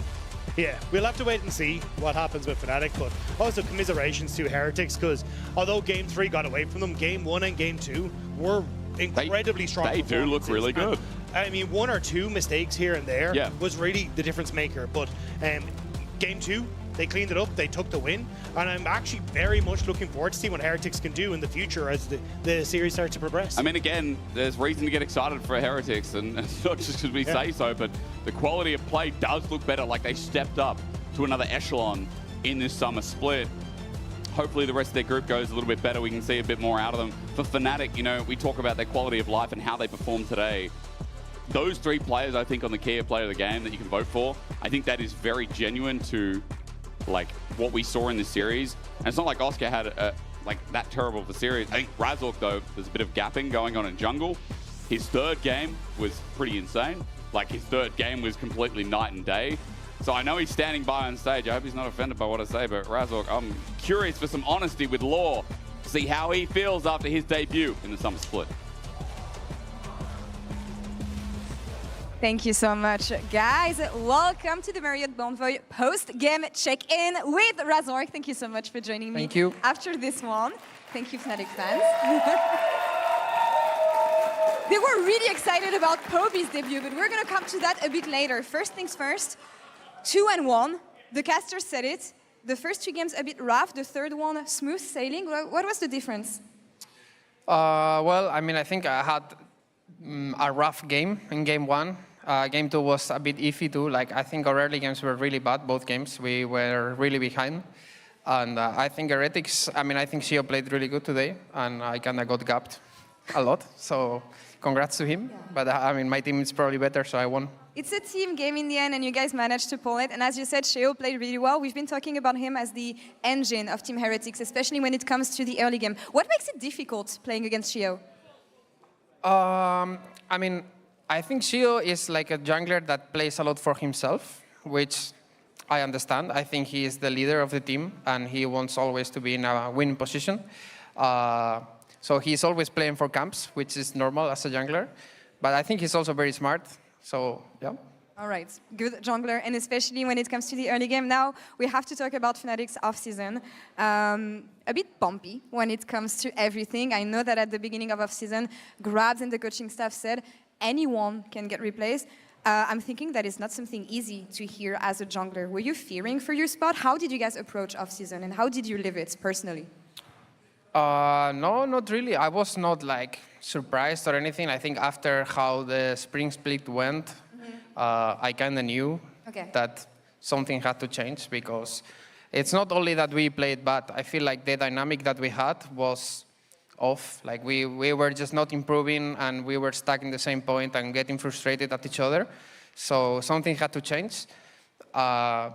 I also told the coaching staff, if I'm the one being changed, like to get a better team, I'm down. But I really want to play. I'm really motivated.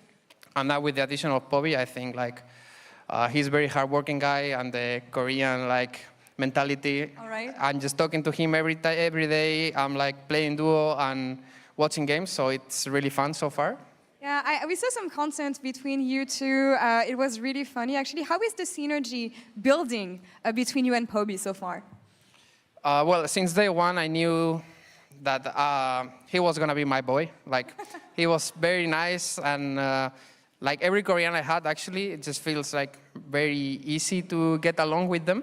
So I just met him. I was the first one meeting him, and it was just very enjoyable. I was showing him every stuff because some other players were not there yet.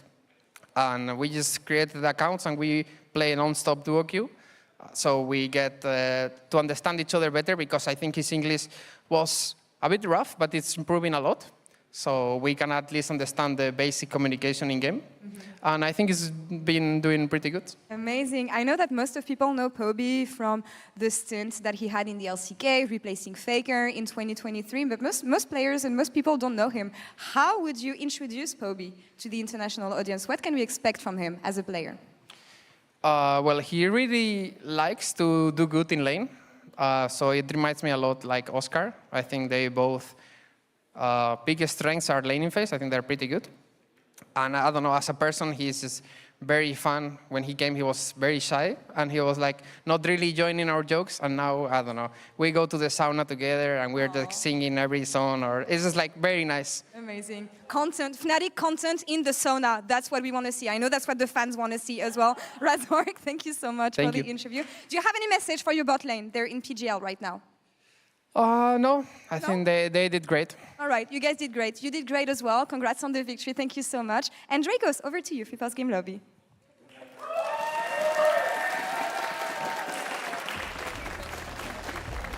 Very close to hot tub, but not everybody had shorts, which feels like an oversight on our part, which is fair. So we got a little business casual here.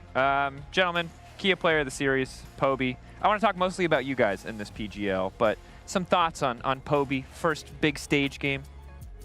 I think he played great, honestly. I think I'm very impressed with him. I think the games were very bad from us, honestly. Like our early games were very bad in the first 2 games, and he managed to keep a calm head and show up in fights. I think we managed to clutch some fights, especially in the 3rd game in the Alcove, so I'm very happy with his performance. Any additional thoughts? All right, very succinct. Bad early game, safe to say. We had a couple post games talking about you. Of course, we're focused on getting to the next game. Why was early game such a struggle for you guys today? Very good question. I think mostly draft, I mean, of course. Okay, but bro, like, of course. Can we go back to game 1? Because you said game 1 draft was bad, but that draft looked really playable. Game 1 looked really, really playable. Why was it bad? You saw game 3 how the good draft looks? It was easy. What? How was game 2 draft? That was fine, actually. But yeah, I mean, we just did a lot of bad mistakes. Like, for example, the 2nd game, we were overextending a bit when we were already in a good situation, and then we didn't cover dives, so we got dove twice on stacked waves. So, yeah. It was a little bit of a jungle diff, I have to say, in the first 2 games. We're pathing to top, I don't know why, but it happens. True. But in the last game, we pathed to bot, instantly dove them 2v3. Yeah. So, some stuff to take away, I think, from the series, really important stuff. So, happy that we learned more. I love interviewing you, Upset, because over the years something changed, but something stayed the same, which is why is my jungler pathing top, I think is something I've heard you say every year of your career since you started. I mean, I can agree with him. That's right. Why? Want to throw people off. Nikki, what do you think? Every now and again we have to pass up to like throw people off, because like everyone thinks we're gonna path the bot, and then one time, and then. I mean, I don't mind the fair 2v2 fight, but the jungle path, like jungles were mismatched, right? Sure. Yeah. So I was like kind of like, okay, let's not trade so much, but yeah. In the last game we were trading. It's working well. Speaking of the last game, you are a very enthusiastic user of the full suite of Nico mechanics, most of which I think people would call broken, OP, disgusting. If we could take a look at the B-roll, the clip of Mikyx using his time well as an imaginary cannon minion. The flash auto is nasty. It gets aggro for sure. I mean, I need to stop. Actually, I don't know why I transformed back anyway, but I just need to dodge the CC. If I dodge CC, I can tank kind of forever. So stupid. So the only thing. General good league advice, I would say. Yeah, you can't hear, but Flack had said something along the lines of, "Oh my God, this is so stupid." Yeah. Here, I don't know. Aatrox didn't even try to like flash on me or something, like try to E me. So I was just chilling there. It does look pretty stupid. Yeah. So why don't more people do this? Why isn't every Nico doing this? Do they just not have the foresight? Because Caps did it that one time, like 3 years ago. We were like, this is the most broken thing we've ever seen. And it doesn't feel like a lot of Nikos have done it since. It's a lot about cannon management. I think the champ has way too many dopamine options, right? Like being a grub is insanely fun, I think. Small Krug as well, one of my favorites. Every now and again you can turn into a jungler and feel like strong for like a few seconds. And cannon minion, honestly, from 1 to 10 fun-wise for Nico, what is like it? a solid 7. But only under tower. Under tower, yeah, but you're usually not taking when you're under tower, right? Yeah, so usually I go for it up to like a 9. Yeah. Like junglers and like mostly Krugs, the grab is nice. The small raptors. Yeah. Damn. Gentlemen, I didn't expect that level of analysis for what is the most fun to turn into as Nico. Yunara. Let's talk about Yunara. Yunara is the other one. We had a brief segment with you earlier today. You were talking about the champion as this like scaling hyper carry. How do you guys feel about the pick so far? A lot of teams have been first picking it today. You played up against it. Heretics played first pick? No, didn't Navi also first pick it? They didn't first pick it. Oh, they didn't first pick it. I forgot to bring the sheet with our draft priorities for this segment. Maybe I can take it next time and we will go in depth on how strong I think the champion is. Yeah. Okay, so you're just not going to answer the question, Mr. Sassy? You're just not going to tell me what the... You're just... What, I'm not asking you to leak. Just do you think the champ is good? Is it pro play viable? I think it's decent, but it's not OP. That's what I would say. Sure. That's what I would say as well. Think has like really nice. We're on the same page again. Think it has pretty good team fighting, like you say. I'm sorry, some of these clips are ruthless. I don't know how this one ended up in the role. I just looked very strong. Yeah, wait, don't show the one on top. A couple of clips snuck in there. One of you ulting in and then immediately getting Nocturne ulted. And one of you, was it QW? I W and Q flashed. I got 2 people though. Yeah, just no follow-up. Flash forward. Unfortunately. Okay. Yeah. But I got him in the end. I analyzed the weaknesses throughout the game of Yunara, and I capitalized on it flawlessly. You guys are taking PR to the next level, where you're just like, it's not even PR. You're just like making stuff up on the fly, which I really respect. It's just next level content. Okay, back to Yunara briefly. What does she need? Is there anything that you think that she needs, let's say from solo queue, not from pro or scrims, to like be successful? Just for the people out there that are looking to like pick this champ up. Yeah, I think she's very strong at like pushing lanes. I think her all-in is really strong with her Q. It's really hard to trade into. So I think you kind of need to either outrange her in lane and poke her down a lot, or you need like very strong all-in. But she's also kind of good in all-inning, so I think all around is a strong champ. It's just that some champions maybe have just better stats, let's say, like for example, Varus, or maybe even like a Corki that just out-damages her in a straight-up fight. But her scaling is good, her laning is decent, so I think all around it's a pretty good champ and very fun too. Do you feel like your kit is like missing something? Like when I played her, I was kind of reminded of Zeri, but it was like it was missing that oomph, you know? Like that usually new champions, it's like you do something, it's like 200 years. It's like, this is crazy. But Yunara didn't really feel she had that. I feel it. Yeah, you feel it? Yeah, it might be. Okay. Yeah. I mean, I only played her a few games because I had a long vacation. It's like, you know. It's tough. It might be a player diff. Yeah. I can understand that. I mean, her win rate is quite low, right? So it's not really Zeri. I can definitely. I can agree that she is not release Zeri. Like, but I think comparing it to release Zeri is not a fair comparison. She was pretty OP, yeah. I love that. Calling out my colleague here for a brief moment. He's all talking about how much like you sit and you play duo queue with them. You were coaching him on stream. I need an honest review because he's probably like him and Finn are the 2 best members of the caster team in terms of gameplay. So I can't criticize. I don't know. Who's sneaking in there? Goldberg would say his Shyvana split push and feed strategy, but I'm not really qualified to evaluate, you know? Okay. So I need the critical evaluation of Mr. Jack Spectre here. Like what does he have? What is he missing? He's not Challenger. Are you Challenger right now? Well, I was gone for a month and a half. I'm Diamond. All right. Oh, okay. Wow. All right. I mean, compared to like the normal AD carries I get in solo queue, I'm always quite happy when I see Jack Spectra. But yeah, overall, wholesome. Until he gets Challenger, maybe he needs to work on some champions as well. Actually, I remember. Nah, that's fine.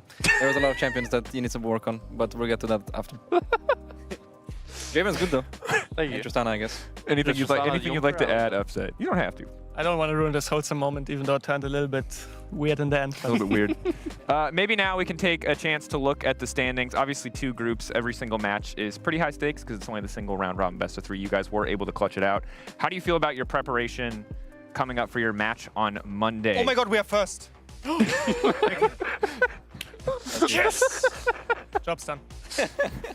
Yeah, I mean, I think we're just kind of gonna call it for the split. I think we've done what we came here to do. We just wanted to get first. Now that we got it, we're done with the regular split. Get the champagne. Stop the count. Here we are. We get ready for 2026.2026. G2 second. We are first. Holy, nice.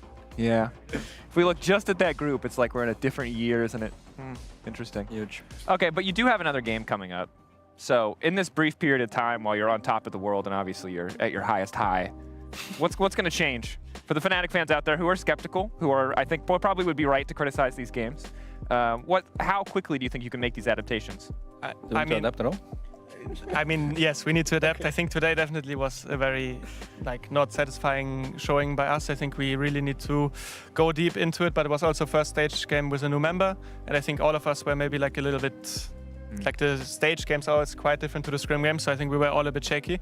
Especially drafts. Yeah, the drafts, obviously, yes, but that goes without saying. So adjust the drafts, like mute grabs in the draft meetings, and then probably it's going to be a lot better, yeah. That's good. Yeah, it's always a good sign to me when we interview people, Jack, in these post games. And like, we're gonna mute our coach in the draft meeting. It always feels like we're mute the comms in game as well, maybe. Yeah, I've heard that helps with the scrims. Can help too, yeah. Yeah. All right, we're learning a lot. Reminder, in case you missed it at the start, our Kia player of the series was Poby. So shout out to Poby. Some roads do indeed lead to him, which I'm sure you'll get tired of us saying after this one. But any final thoughts? How do you guys feel about your group overall? Top 2, obviously, what's super important. You guys play 2 matches pretty quickly. It's a bit of a weird, bit of a tight schedule. Are you feeling confident about getting the time that you need to integrate Poby into the team to adapt to be in peak form for playoffs if you make it? I mean, I think the group kind of reminds me of like the group of Death at Worlds. Usually they're quite rough, but I think we can pull it off regardless. I think we have what it takes. Do you think you have the stronger group? Yeah. Yeah, we'll try to sneak into the top 4 and then see where we can take it from there, I think. Yeah. Well, you've made good progress. By winning a single game, you're well on your way to sneaking into the top 4. I think it's safe to say. Humble ambitions from a very humble bot lane. This has been day 1 of the new split in summer. We'll see you back here tomorrow for more pool time. And if you love Fnatic, you can catch them again on Monday for their next match. In the meantime, thanks for watching, and we'll see you guys tomorrow. Thank you. Bye. I want you to kill enemy bot 2v2, if possible. I can't help me with darkness. Okay, well... Down to 200 HP and on Sunday is flashing forward. He's transcended himself and he's looking for his first kill. Finds it. Tiger is now locked up. Adam coming in as well. Down mid, Panzer, no flash, Panzer, no flash. On mid, we're coming. I'm fine. Look at Rux. Hey, trucks, no flash. No flash, Panzer, 2. I can't do Rux, okay? I have in 5. Yeah. I will kill him. He's cooked. Let me TP. Don't end. I TP. End the game. That's mega disrespectful, guys. Is it? Yes, it is. Alright, just end.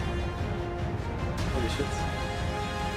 Let's look at top lane. The 1v1 begins. Oscar in trouble. The equalizer down. It's good spacing here, but Carlton has to walk over the hot lanes, but he misses the Natobo strike right in the thigh against Chris. You hate to see it. I'm going back to that. Nice. Wukong no double. Look, Wukong deep. I get hurt. Yeah, we can. No pressure. He's headed. Irish. Nice,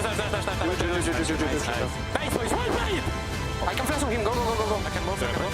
He's not flash for 10 seconds. Okay, all you guys, all you. Use that. Nice. Nice. No pressure. I think we kill, no? Yes, of course. I need to back him. Hook into. I can do. I have listen too. I'm trying. I have hook. I'm there. Play with again. Double good. Keep poke. Look Rakan. I pillar Aurora. One hit. Cyan or flash. Rakan dead. Yeah, I'm on Atrox. Can we fight here with me? Yeah. I'm fighting here. We're killing everyone. We can end.